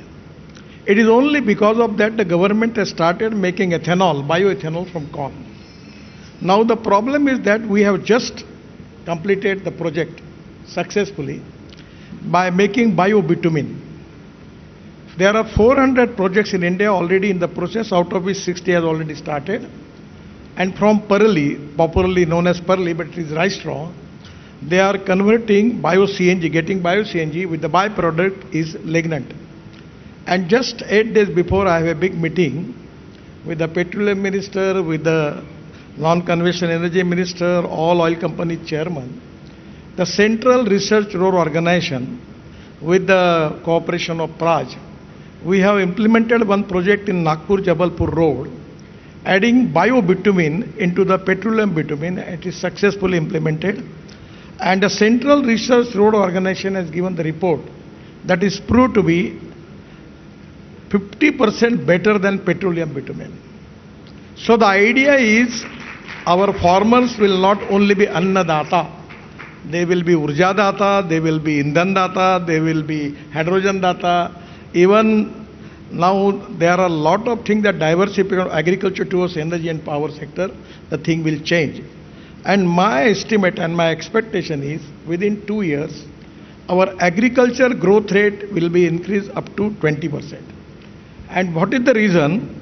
Because we have the import of the fossil fuel of 22 lakh crores. And my mission from 2004, I am talking about the biofuel and alternative fuel. And today, I am very much confident because of the success story that we will get the success, and it will be the, at least, it is most important boost to the agriculture and rural economy, which is going to reduce our import. And the policy is import substitute, cost effective, pollution free and indigenous. At the same time, we are also working on a lot of particularly project creating irrigation, more irrigation in the country. And my feeling is the dream of Prime Minister to make Indian economy of $5 trillion. and at the same time make India third largest economy in the world. Our agriculture, rural economy is very, very important. We need to have the best successful technology available in the world on Jal, Jameen, Jungle and Janwar. And I am confident that the way in which our government is working, when agriculture growth is going to increase, going to create more jobs in the rural sector, it is going to boost our economy, and that is, we will make the Atmanirbhar Bharat. And that is very important, which I feel. Sir, आपने 2047 के लिए 2047 के लिए एक mega plan की भी बात की थी आपने, तो उसको लेकर आप किस तरीके से आगे बढ़ेंगे, क्योंकि 2047 की बात निकली है, तो उस मेगा प्लान को हम कब देख सकते हैं? सर, मैं मेगा प्लान की बातें नहीं, मेगा प्लान ही करता हूँ, और आपको बताते हुए मुझे कोई संकोच नहीं होता, मेरे पास पैसे की कोई कमी नहीं है। मैं 5 लाख करोड़ के प्रोजेक्ट मॉनिटाइज करके फाइल में पड़े हैं। मेरा प्रॉब्लम रिसोर्सेस नहीं है, मेरा प्रॉब्लम एक्सपेंडिचर है, और हम वही 36 ग्रीन एक्सप्रेस हाईवे बना रहे हैं। अब हमारे पास कोई, अभी पोर्ट को कनेक्टिविटी करने के लिए हम 3 लाख करोड़ के प्रोजेक्ट कर रहे हैं। The basic problem in Indian economy is our logistic cost is 14 to 16%। और मैं आपको विश्वास के साथ बताता हूँ, आप 2 साल के बाद देखना, जो हमारी पोर्ट कनेक्टिविटी और ग्रीन एक्सप्रेस हाईवे बन रहा है अभी दिल्ली से मुंबई, हमारा लगभग पूरा होते होगा, 12 घंटे में होगा। और विरार से लेकर हम विरार तक हम जोड़ रहे हैं, और विरार तक ये कोस्टल रोड आएगा। अब अभी चेन्नई से बेंगलोर विद इन 3 मंथ वो 2 घंटे में होगा। दिल्ली टू देहरादून 9 घंटे लगते, 2 घंटे में होगा। दिल्ली से जयपुर 2 घंटे में होगा। ऐसे हम 36 रोड बस। चेन्नई से सूरत हमारे रोड का काम शुरू हो गया, काफ़ी पैकेज पूरे हुए। अभी मैं मुंबई से बेंगलोर बना रहा हूँ। I will assure you within 6 hour आप JNPT से अटल ब्रिज के वहाँ से हमने नया रोड बनाया, जो पुणे एक्सप्रेस हाईवे बनेगा, और वो पुणे रिंग रोड से जाकर डायरेक्ट बेंगलोर जाएगा 6 आवर्स में। तो इसके कारण रोड अच्छे बनेंगे और फ्यूल बदल जाएगी। अल्टरनेटिव फ्यूल और बायो फ्यूल के कारण कॉस्ट कम होगी। अभी तो इलेक्ट्रिक पे कंस्ट्रक्शन इक्विपमेंट भी आ गए और हाइड्रोजन भी शुरू हो गया। तो मुझे लगता है कि इससे लॉजिस्टिक कॉस्ट, जो सबसे इंपॉर्टेंट चीज़ है, जो 14 से 16% थी, वो अगर 9% आएगी तो हमारा एक्सपोर्ट, मेरा एस्टिमेट है कि कम से कम 1.5 गुना बढ़ेगा। हम लगभग चाइना के बराबर कॉम्पिटिटिव होंगे वर्ल्ड में, और मेजॉरिटी वर्ल्ड हमसे डील करना चाहता है, और इसमें हमारे एक्सपोर्ट बढ़ेंगे और हमें अच्छा रिस्पॉन्स मिलेगा। सर, इसमें लेकिन एक कंसर्न एरिया ये है कि एक तरफ तो आप काफ़ी इन्वेस्टमेंट इंफ्रास्ट्रक्चर पे कर रहे हैं, और आपने कहा कि मेगा प्लान आप बनाते नहीं है, कर देते हैं सीधा, लेकिन उसके साथ साथ रोड सेफ्टी और उस सबसे बड़ी बात मेंटेनेंस को लेकर is the biggest issue at this point of time. मतलब कई सारी कंपनियां इस बारे में सोचती है कि मेंटेनेंस का क्या होगा, रोड तो बना लिया, उसको लेकर सबसे बड़ी दिक्कत है आज की स्थिति में। आपने इतने में अखबार में न्यूज़ नहीं पढ़ी शायद, मैंने टोल कलेक्शन करने वाले 20 कंपनी को 2 साल के लिए ब्लैक लिस्टेड कर दिया, और अभी चुन चुन कर बड़े बड़े कॉन्ट्रैक्टर को ब्लैक लिस्टेड करूंगा, फाइन लगाऊंगा, और कुछ लोगों जेल में भी भेजूंगा। As far as the quality is concern, I am don't going to compromise with it. पर एक बात जरूरी है, जब नई नई टेक्नोलॉजी आती है, ट्रांसफॉर्मेशन होता है, तो पहले ट्रायल एंड एरर होता है। तो कभी कभी थोड़े बहुत प्रॉब्लम है, पर हमें एक चेक करना पड़ेगा कि मिस्टेक्स बोनाफाइड है कि मेलाफाइड है। और हम लोग अभी कल ही मैंने फाइल पर साइन किए कि हम नेशनल हाईवे में अब ऑल टाइप ऑफ जितने मैक्सिमम आइटम्स हैं मैंडेटरी कर रहे हैं प्रीकास्ट, वो साइट पर नहीं बनेंगे। तो धीरे धीरे ब्रिजेस, टनल्स, अभी केवल तो हम 3 लाख करोड़ की टनल अभी इस साल प्लान कर रहे हैं। जम्मू कश्मीर में हम 105 टनल बना रहे हैं, और अभी टनल में जैसे हमारी प्रॉब्लम है, जो पब्लिकली बोल नहीं सकते, टनलिंग मशीन की कमी है, और जिनसे लाते थे वो स्पेयर पार्ट्स नहीं देते। तो मैं भी स्पेन में गया था, तो स्पेन में पूरा अंडरग्राउंड टनल होती है, वहाँ मैंने टनल जिनके पास है उनकी मीटिंग ली। तो मैंने कहा तुम्हारी मशीन सब इंडिया में लो और किराए से दो, मैं आपको काम देता हूँ। तो कई प्रॉब्लम्स भी है, पर उस पर मात करके हम लोग निश्चित रूप से इसमें सक्सेस होंगे, कोई प्रॉब्लम नहीं आएगी। Gadkari ji, you've been one of the biggest proponents of the electric vehicle revolution, the EV revolution. You yourself drive an EV. There's a lot of conversation about Tesla coming to India. There's talk here in Mumbai, they've acquired some real estate to set up a showroom.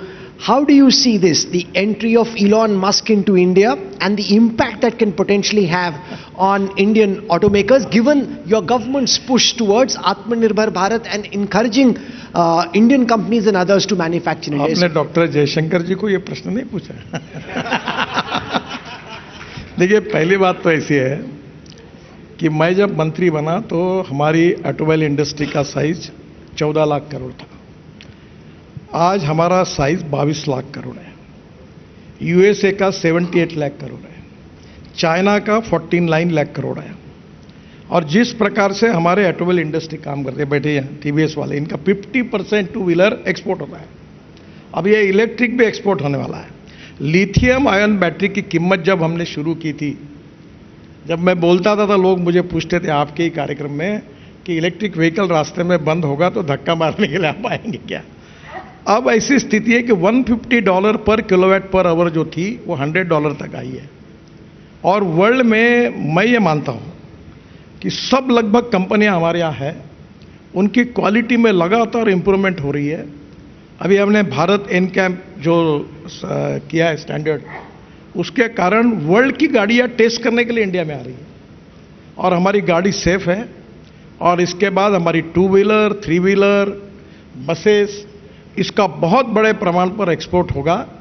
और हमारी industry में मैं तो उम्मीद करता हूं कि 5 साल के अंदर हम निश्चित रूप से, बीच में हमने जापान को पीछे डाल दिया। अब जापान तीसरे नंबर पर था, हम चौथे नंबर पर थे। अब जापान चौथे नंबर पे गया, हम तीसरे नंबर पर आए हैं। और हमारी ऑटोमोबाइल इंडस्ट्री जिस प्रकार से क्वालिटी प्रोडक्ट्स तैयार कर रही है, टेक्नोलॉजी में नए नए इनोवेशंस आ रहे हैं, उसके आधार पर हाइड्रोजन पे काम हो रहा है। मैं विश्वास रखता हूं कि आने वाले 5 साल में हम निश्चित रूप से वर्ल्ड में एक प्रमुख देश ऐसा बनेंगे और दूसरे नंबर पर निश्चित जाएंगे। और वो जाने के बाद फिर पहले नंबर पर जाना ज़्यादा कठिन नहीं है क्योंकि हमारी कॉस्ट सस्ती है। हमारे यहाँ स्क्रैपिंग चालू हो गया 15 साल के व्हीकल का, जिसके कारण aluminium, copper, rubber, steel recycling होगा और जिसके कारण हमारी कंपोनेंट की कॉस्ट 30% कम होगी। ऐसे अभी 150 स्क्रैपिंग सेंटर भी चालू हो गए और बड़े प्रमाण पर पुरानी गाड़ियाँ स्क्रैप हो रही है, तो कॉस्टिंग भी कम होगा, क्वालिटी भी बढ़ेगी, तो निश्चित रूप से हमारा एक्सपोर्ट बढ़ेगा। सर, ईवी की आप बात कर रहे हैं लेकिन दूसरी तरफ हम देख रहे हैं कि कुछ स्टेट्स ईवीज पर टैक्स बढ़ा रहे हैं। तो ये कहीं ना कहीं गड़बड़ नहीं लगता आपको कि आप प्रमोट कर रहे हैं कि ईवी होनी चाहिए और उसके बाद लोग कह रहे हैं कि भाई ईवी पर टैक्स बढ़ा लेना चाहिए?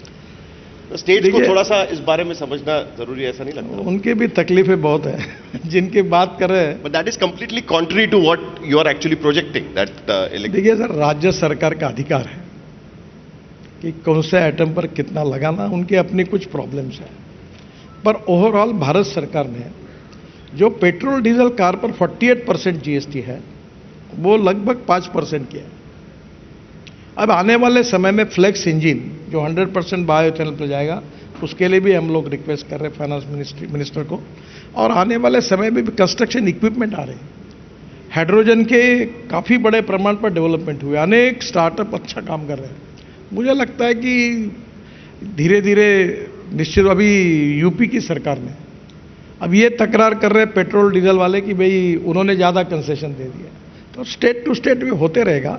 बट ओवरऑल अल्टरनेटिव फ्यूल और बायोफ्यूल को इनकरेज करना, यह भारत सरकार और राज्य सरकार की ओवरऑल भूमिका है। Gadkari ji, you said in your first answer कि पैसे की कमी नहीं है, इमेजिनेशन है तो कुछ ना कुछ out of the box solution निकलता है। लेकिन हाल ही में हमने देखा है कई सारे चीफ मिनिस्टर्स ने बोला है that they are struggling to pay salaries, they are struggling to pay dearness allowances because for the last couple of years Indian politics has seen this spiral for freebies. Originally we heard from the Prime Minister, he said nahi, revdi kharab hai and there should be no freebies of this kind. Then the BJP came under populist pressure and from Madhya Pradesh to Delhi, Haryana, Maharashtra, we saw the BJP also announce similar freebies. Now we're seeing a pushback. The Telangana Chief Minister is in dire straits. The Himachal Chief Minister is in dire straits. Where we are in Mumbai, we've seen the Fadnavis government having to pull back on certain schemes because of how financially stretched they are. Do you see this as being a cycle? कि cycle है, खत्म होगा, pull back होगा, or do you think it's a free for all downward slope and you're very worried about it? How can we pull back from the financial abyss? देखिए, मैंने जो बात की वो मेरे डिपार्टमेंट के बारे में की। मुंबई के लोग बैठे हुए हैं, मुझे याद है कि मैं पहली बार जब ये वर्ली बांद्रा 55 फ्लाईओवर्स मुंबई पुणे हाईवे बना, तो मैंने उस समय धीरू भाई थे और रतन टाटा भी थे, तो हमने एक आइडिया की कि भाई उनका टेंडर रिजेक्ट किया तो पैसे कहाँ से लाना। आप बिलीव नहीं करोगे, मुझे 5 करोड़ रुपए थे, केवल पैसा नहीं था। तब हम कैपिटल मार्केट में गए और हमको 500 करोड़ की जगह पर 1200 करोड़, मैं 1997 की बात कर रहा हूँ, ओवर सब्सक्राइब हुआ। और अभी 4 महीने पहले मैं मुंबई स्टॉक एक्सचेंज आया विनिविट मॉडल में। अब तो मैं उससे 1 लाख गुना अच्छी स्थिति में हूँ। NHI का AAA रेटिंग है और आपको ताज्जुब होगा कि हमने लॉन्च किया, 7 दिन का टाइम था, 7 घंटे में 7 टाइम्स ओवर सब्सक्राइब हुआ। मैं गोवा से दौड़ते हुए आया, तुरंत स्टॉप किया। और अभी मैं रोड जो बनाऊंगा तो मैंने तय किया, आप भी जरूर सोच लो कि मैं हिंदुस्तान के गरीब लोगों से पैसे लेकर रोड बनाने वाला हूँ और मैं उनको 8.05% इंटरेस्ट डिपॉजिट पर मिनिमम दूंगा। आगे वो शेयर की कीमत 140 हो गई इनविट मॉडल की, तो मैं उनको कह रहा हूं कि आप कहीं बैंक में डालेंगे 4.5% मिलेंगे। हमारा AAA रेटिंग है। My toll income is presently in NHI 55,000 crore और नेक्स्ट 2 ईयर्स में मैं 1,40,000 करोड़, और अब मुझे 5 लाख करोड़ के रोड मोनिटाइज करने हैं। प्रॉब्लम, मेरे पास 2,80,000 करोड़ का बजट है। अब मैं खर्चा करने की स्पीड बढ़ाना चाहता हूँ। इन्वायरमेंट क्लियरेंस, लैंड एक्विजिशन, छोटे मोटे प्रॉब्लम में अड़ता है, तो ये सब क्लियर करके इसकी गति को बढ़ाना चाहता हूँ। वो कोशिश करो, उसमें थोड़ी सी दिक्कतें आती है। पैसे की कोई कमी नहीं है। मेरे डिपार्टमेंट के बारे में मैंने कहा, मैं बाकी राज्य सरकार में क्यों कमी है ये आपको भी मालूम है, मुझे भी मालूम है, पर मैं कोई कमेंट्स क्यों करूं। मैं इसी सवाल को आगे बढ़ाना चाहता हूं। It comes to your department. ये जो फुकट में देने वाली बातें होती ना, उससे बजट को आपको ये तय करना चाहिए कि प्रोडक्टिव एक्सपेंडिचर करना चाहिए कि अनप्रोडक्टिव करना चाहिए। आप रोजगार क्रिएट करना चाहते हो कि पैसा बांटना चाहते हो, it is up to them to decide. और इसलिए जब प्रोडक्टिव एक्सपेंडिचर होगा तो एम्प्लॉयमेंट क्रिएट होगी, एम्प्लॉयमेंट क्रिएट होगी तो ग्रोथ तय होगी।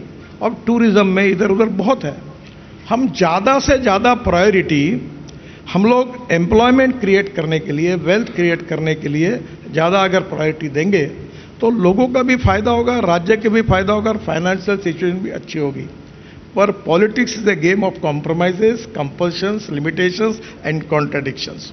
हम जीत कर आए इसलिए तो आप हमको बुलाते हैं, तो जीतने के लिए हमको भी काफ़ी मन की बातें भी होती है, कुछ नहीं भी होती है, तो वो चलता ही है। उसका सर, कोई डेमोक्रेसी तो आपकी मन की बात कुछ अलग ही होती है। आपकी मन की बात करेंगे तो इलेक्शन हार जाएंगे, ऐसे बोलते हैं कई बार लोग। हमारे जीतता हूँ इलेक्शन हर बार। मेरे कॉन्स्टिट्यूशन में पब्लिकली कहा कि मैं अपने हिसाब से चलूंगा, मेरे कन्विक्शन के साथ चलूंगा, जो वोट देगा उसका भी काम करूंगा, नहीं होगा उसका भी करूंगा। और मैंने कभी कॉम्प्रोमाइज किया नहीं और मुझे प्रॉब्लम नहीं है। मैं हर बार जीता हूँ, 3 साल हो गए। अभी अगले बार जब तक मैं रोगा खड़ा जीत के आऊंगा। लोगों को भी काम पसंद है, लोग भी चाहते हैं, पर कभी कभी ये अभी इसके बारे में भी पॉलिटिक्स में कुछ जगह परिणाम तो निकलते ही है। तो ये ऐसी योजना बनती है कि कंपटीशन शुरू हो जाती है। इसने ये बोला तो वो दूसरा बोलता है, तो it's a game of compromises, compulsions, limitation and contradiction. उस पर ज़्यादा मैंने बोलना उचित नहीं हो। नहीं, one of the freebies what Rahul was mentioning a while back is also about, जैसे हमने महाराष्ट्र में देखा कि टोल बंद कर दिया गया। जो इंपॉर्टेंट रोड्स थे, मुंबई एंट्री पॉइंट्स के, वो रोड बंद कर दिए गए। You are never in support of closing down the toll on any of the roads. और दूसरी तरफ हम देख रहे हैं, जो हालांकि आपके डिपार्टमेंट में नहीं आता है, जैसे मुंबई नागपुर समृद्धि हाईवे है, अभी उसका टोल बढ़ने वाला है। तो ये कैसे आप हैंडल करेंगे? क्या ये भी कल उठकर सवाल उठेगा कि टोल प्रॉमिस के लिए टोल बंद करना चाहिए वगैरह, इस तरीके के भी सवाल उठ? मैं 1 अप्रैल के पहले ऐसी पॉलिसी डिक्लेयर करने जा रहा हूं जिससे आप जिंदगी भर कभी टोल का सवाल नहीं पूछोगे और लोग कोई तकरार नहीं करेंगे, इतना कंसेशन मिल जाएगा। आप नेशनल पॉलिसी लाएंगे? हाँ, बिल्कुल तैयार है। माफी नहीं होगी, लेकिन भरना पड़ेगा। अभी कुछ ज्यादा नहीं बताऊंगा क्योंकि पार्लियामेंट शुरू है, पर आप खुश हो जाओगे इतना बताना। आप कह रहे थे नितिन जी की क्या डॉक्टर जयशंकर से सवाल पूछा, आपके आंसर सुन के लग रहा है कि सबसे बड़े एज डिप्लोमेट तो आप ही बने हुए हैं आज. One last question before we get to the awards. Nitin ji, a lot of top Indian businessmen come and consult with you, ask you for your views on different things that are happening. At a time when there is so much global turmoil, especially on the issue of tariffs, with what President Trump is doing, what's your advice to India Inc. and everyone sitting here about how to navigate these choppy waters? The level of tariffs that get imposed are not known. You're having to deal with a lot of uncertainty. The theme of this conference is Vucanomics. So what do you think India Inc. should be doing at this moment to try and use this uncertainty and convert it into an opportunity? देखिए, समस्या तो है और जयशंकर जी मुझसे ज़्यादा अच्छे जानते हैं. But there are some people who convert problems into opportunities, and there are some people who convert opportunities into the problems. समस्या चलती रहेगी. जयशंकर जी उसके लिए कैपेबल है, वो सुलझाएंगे. पर मैं एक बात बताता हूँ. छोटे मैं एमएसएमई का भी मंत्री था, तो मैं उनको एक बात कहता था: proven technology, economic viability, availability of raw material and marketability of the finish product. आप अगर प्रूवन टेक्नोलॉजी के साथ वर्ल्ड क्लास क्वालिटी अगर देते होंगे और आपकी कॉस्ट आप वर्ल्ड की कॉम्पिटिशन में टिकने के लिए कॉम्पिटिटिव रहती है, तो कोई कुछ भी करे, हमारा माल चलने वाला है. मैं किसी को इशारा नहीं दे रहा हूँ, कुछ कह नहीं रहा हूँ, पर क्वालिटी अगर बेस्ट है, डिज़ाइनिंग अच्छा है, तो मुझे नहीं लगता कि हमें कोई प्रॉब्लम है. पर ये समस्या है कि कितनी ड्यूटी किसके देश पे कितना लगाना, ये सब अभी एमएसएमई के लोग भी मुझे मिल रहे हैं, इंडस्ट्री वालों को भी है, क्योंकि हम बहुत से देशों में लोग एक्सपोर्ट करते हैं. तो मुझे लगता है कि इसके भी प्रॉब्लम सॉल्व हो जाएंगे. और अभी लोगों को जितना डर लग रहा है, शायद मुझे लगता है उतना नहीं होगा. Always think for the best and prepare for the worst. That is to be the best policy. पर मैं समझता हूँ कि ज़्यादा तकलीफ नहीं होगी. बाकी ये भी बात डॉक्टर साहब, जयशंकर जी अच्छा Mutual admiration society going over here. Ladies and gentlemen, can we have a very warm round of applause for Nitin Gadkari for making the special effort of coming over here and for being our chief guest this evening. Thank you very much, Nitin ji. Thank you so much, sir. Thank you. Thank you so much, Honorable Minister. I'd like to request you to please be on the stage while I request Mr. Arun Puri, Chairman and Editor-in-Chief of India Today Group, to please come up on stage and felicitate the Minister.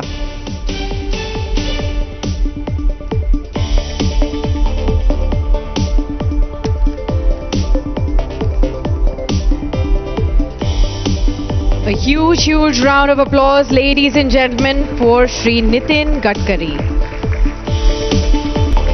And now, could I please request Mr. Nitin Gadkari to stay? Yes. Yeah. Okay. Okay.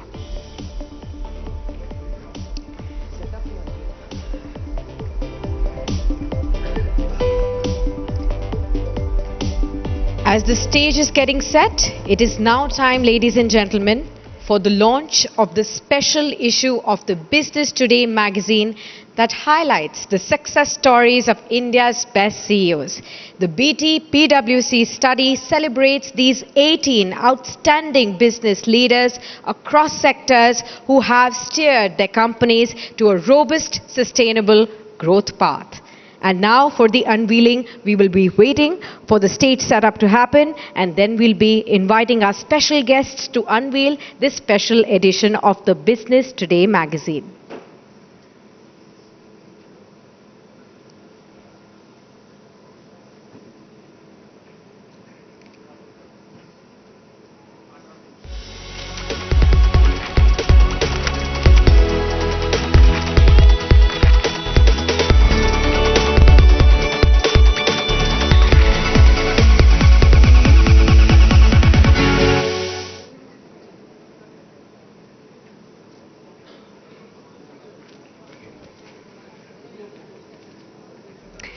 All right, ladies and gentlemen, let's now invite on stage our honorable guests, Mr. Nitin Gadkari, Union Minister for Road Transport and Highways, the Government of India, to please come up on stage. Along with him, I'd like to invite on stage Dr. S. Jaishankar, Minister of External Affairs, Government of India.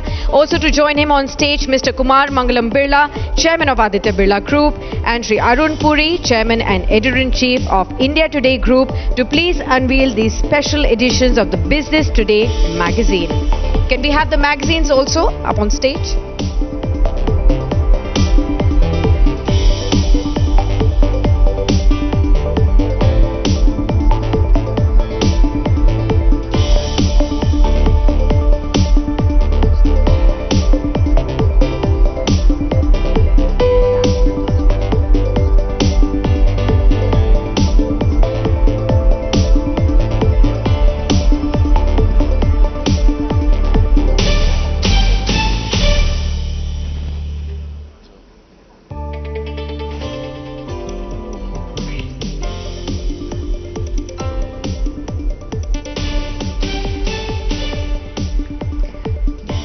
There's a bit of peekaboo happening there.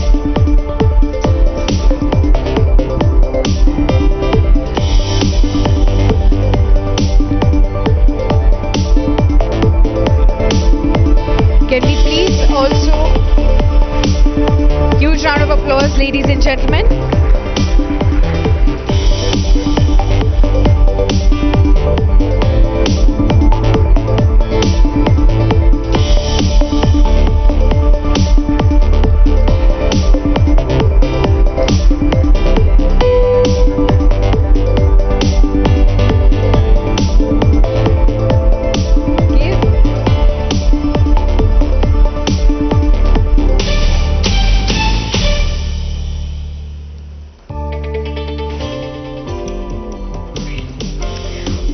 Let us also invite on stage our other special guests, Dr. Devi Shetty, to please join our esteemed guests on stage, Sanu Aga to also join us on stage, and Mr. Harsh Mariwala to also join us on stage for the unveiling of the magazine. Huge round of applause, ladies and gentlemen, for our special guests.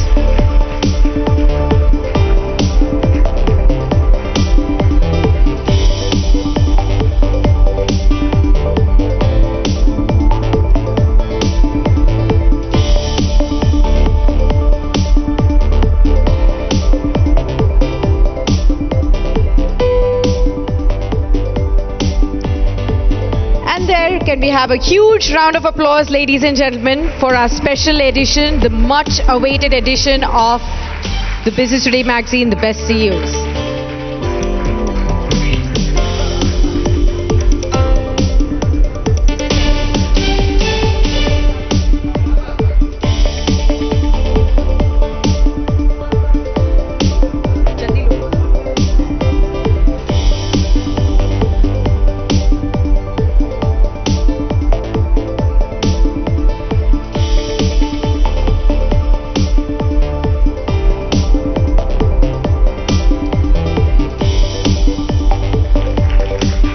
Huge round of applause, ladies and gentlemen.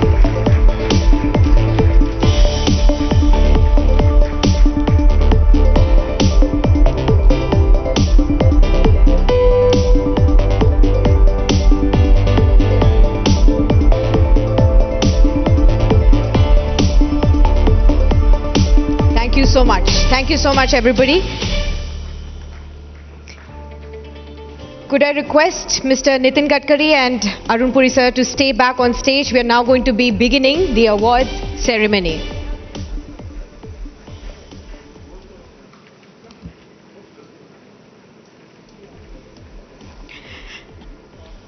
Ladies and gentlemen, BT Mindrush and the BT-PwC India's Best CEO Awards honors India's top corporate leaders at a high-profile event that we can see right here, attended by the best in the business. Since 2013, the BT-PwC India's Best CEOs ranking recognizes outstanding leaders across various sectors who have steered their companies to a robust and sustainable growth path and have contributed significantly to the society. This year, as we celebrate the 13th edition of the awards, which is a testament to the visionary leaders who've shaped India's growth story. This year, the trailblazing titans of India Inc. across categories will be honored for their outstanding achievements. Could we please have the award ceremony AV as well before we begin the presentation? Welcome to the 13th edition of BT India's Best CEOs Awards, where we celebrate the visionaries driving India Inc. into the future. These awards honor exceptional leadership, evaluating top executives on financial performance, strategy, mergers and acquisitions, shareholder returns, global expansion, and transformative turnarounds. Powered by Business Today and supported by PwC India as our knowledge partner, this prestigious award honors India's top business minds. This year, a distinguished jury chaired by banking legend Deepak Parekh alongside 7 eminent industry leaders have selected the very best from the BT 500 list. The nominees exemplify excellence across categories, pillars of progress, manufacturing and retail excellence, services vanguards, the wealth makers, urban visionary, tech titan, the deal maker, green growth visionary, the local CEO, Bharat PSU icon, resilient CEO, startup of the year. Special honors include Business Icon of the Year, Lifetime Achievement, Impact Icon of the Year, and Most Trusted Leader. Tonight, we celebrate leaders who inspire progress and innovation. Yes. And the moment that we have all been waiting for. Let us begin the awards ceremony now. The first category is in the category of Green Growth Visionary Award. And this award goes to Mr. Praveer Sinha, CEO and MD of Tata Power. He's led India's green energy transition with visionary leadership, sustainable innovation, and a steadfast commitment to a cleaner future. Huge round of applause, ladies and gentlemen, for Mr. Praveer Sinha, CEO and MD of Tata Power, for Green Growth Visionary Award that he's receiving tonight.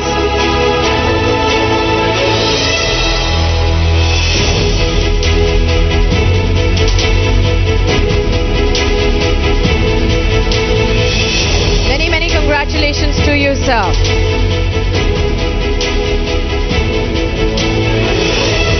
Thank you so much, sir. The next award is in the category of the Wealth Makers Award, and this award goes to Mr. Motilal Oswal, Group MD and CEO of Motilal Oswal Financial Services. Congratulations to you, sir, for your exceptional vision in wealth creation, empowering investors and shaping India's financial ecosystem. A huge round of applause, ladies and gentlemen, for Mr. Motilal Oswal for being the pioneer in the stock market industry.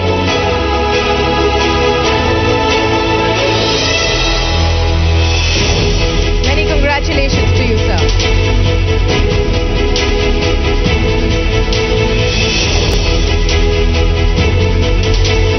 Thank you so much. The next award goes to, in the Tech Titan Award category, Mr. Sandeep Kalra, the CEO and Executive Director of Persistent Systems. Many, many congratulations.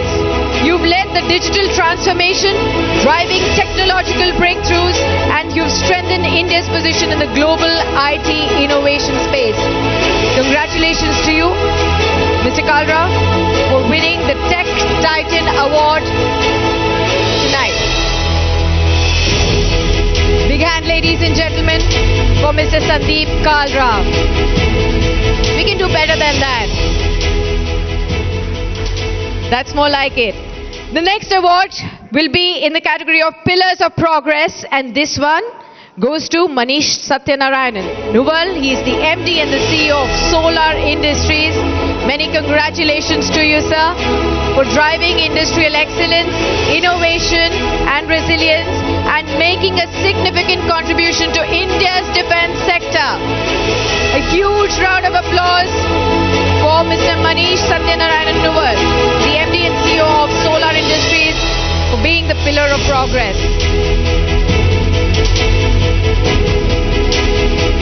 Many congratulations to you. The next award is in the category of Bharat PSU Icon. And this one goes to Mr. Sanjeev Singhal, former Chairman and Managing Director, Mazagon Dock Shipbuilders. Congratulations to you, Mr. Singhal, for your exemplary leadership in strengthening India's defense and maritime infrastructure, shaping a resilient and a self-reliant Bharat.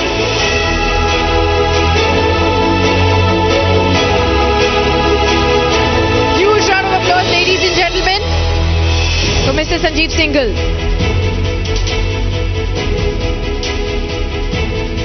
Many congratulations to you, sir.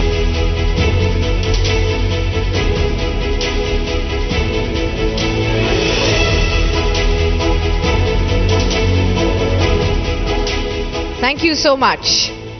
The next award, again, is in the Tech Titan Award category. And this one goes to Mr. Kishore Patil, the CEO and MD of KPIT Technologies. Huge round of applause for winning this one, sir.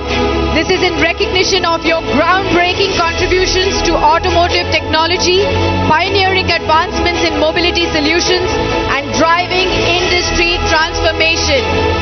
Big hand, ladies and gentlemen, for Mr. Kishore Patil, the CEO and MD of KPIT Technologies, on winning this one in the Tech Titan Award category. As you would have noticed, there were 2 awards in this category that have been given out today. The next one will be in the category of Manufacturing and Retail Excellence Award. And this one goes to Mr. Sudarshan Menu, MD of TVS Motor Company. Congratulations to you, sir, in recognition of your innovation-driven leadership and commitment to excellence in manufacturing and retail. Many, many congratulations to you on receiving this one. Let's give a warm round of applause and give all the appreciation and love that we can to all the winners tonight. Many congratulations to you, Mr. Venu. The next one is in the category of Most Trusted Leader Award.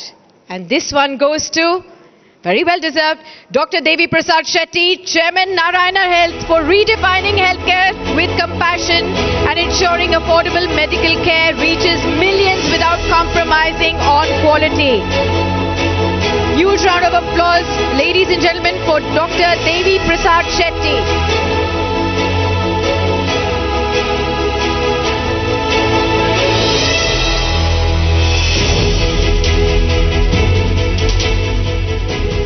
The next one is the Lifetime Achievement Award.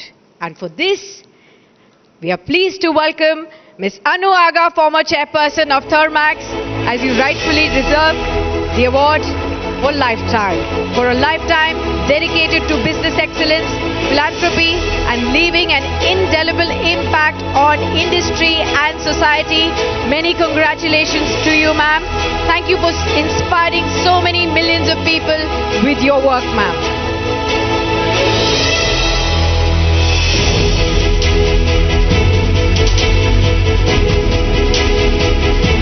Huge round of applause.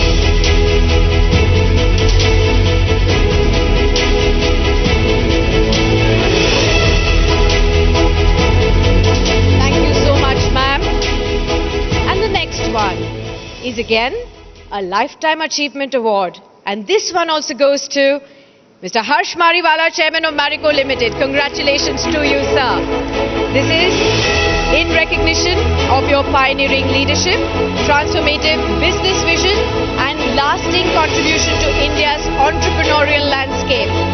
Huge round of applause for Mr. Harsh Mariwala, Chairman of Marico Limited. The FMCG Czar wins this one. Congratulations, sir. We have the last 2 awards now for this evening. The next one is the Impact Icon of the Year. And this one goes to Dr. S. Jaishankar, Minister of External Affairs, Government of India. Many congratulations to you, sir. in recognition of your strategic diplomacy and unwavering commitment to strengthening India's position on the world stage. We heard you talk about India first, and we believe that will be truly a reality. You talked about India of the present and India of the future that we are all waiting to see how it unfolds. Thank you so much. Many congratulations to you, sir. Ladies and gentlemen, time for the last award and the most important one for this evening, the Business Icon of the Year.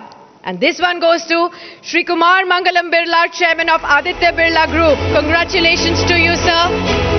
This is in recognition of your visionary leadership in strengthening legacy businesses while capitalizing on new ventures to build a diversified conglomerate.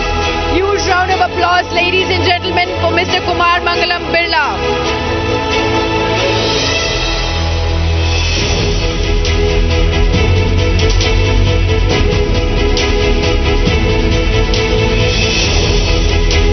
Thank you so much, sir. Sir, could you please stay back on the stage, Mr. Birla? And I would like to request all the winners to come up with your trophies for a group photograph with our honorable guest, Sri Nitin Gadkari and Mr. Arun Puri.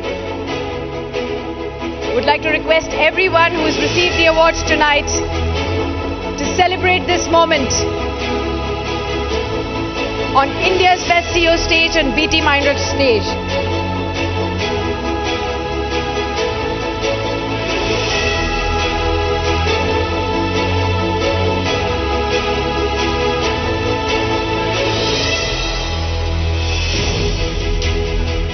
This stage could not have looked any better. Look at all the luminaries.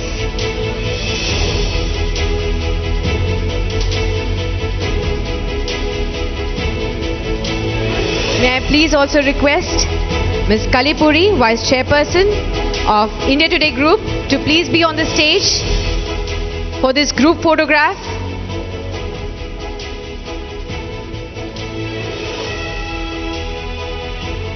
Welcome, ma'am.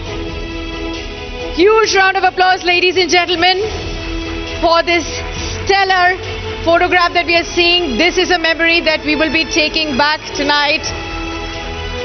Visionary leaders on the center stage.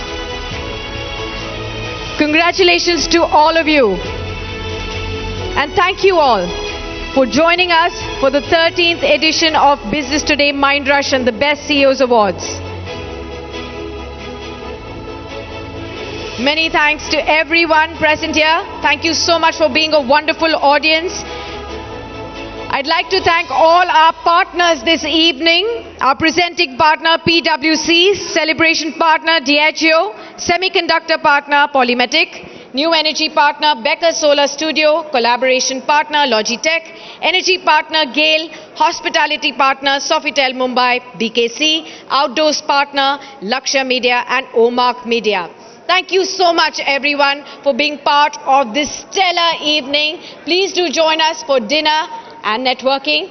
The dinner is already served. Thank you so much for being a wonderful audience. This is Sakshi Batra signing off from Business Today Mindrush and India's Best CEOs Awards.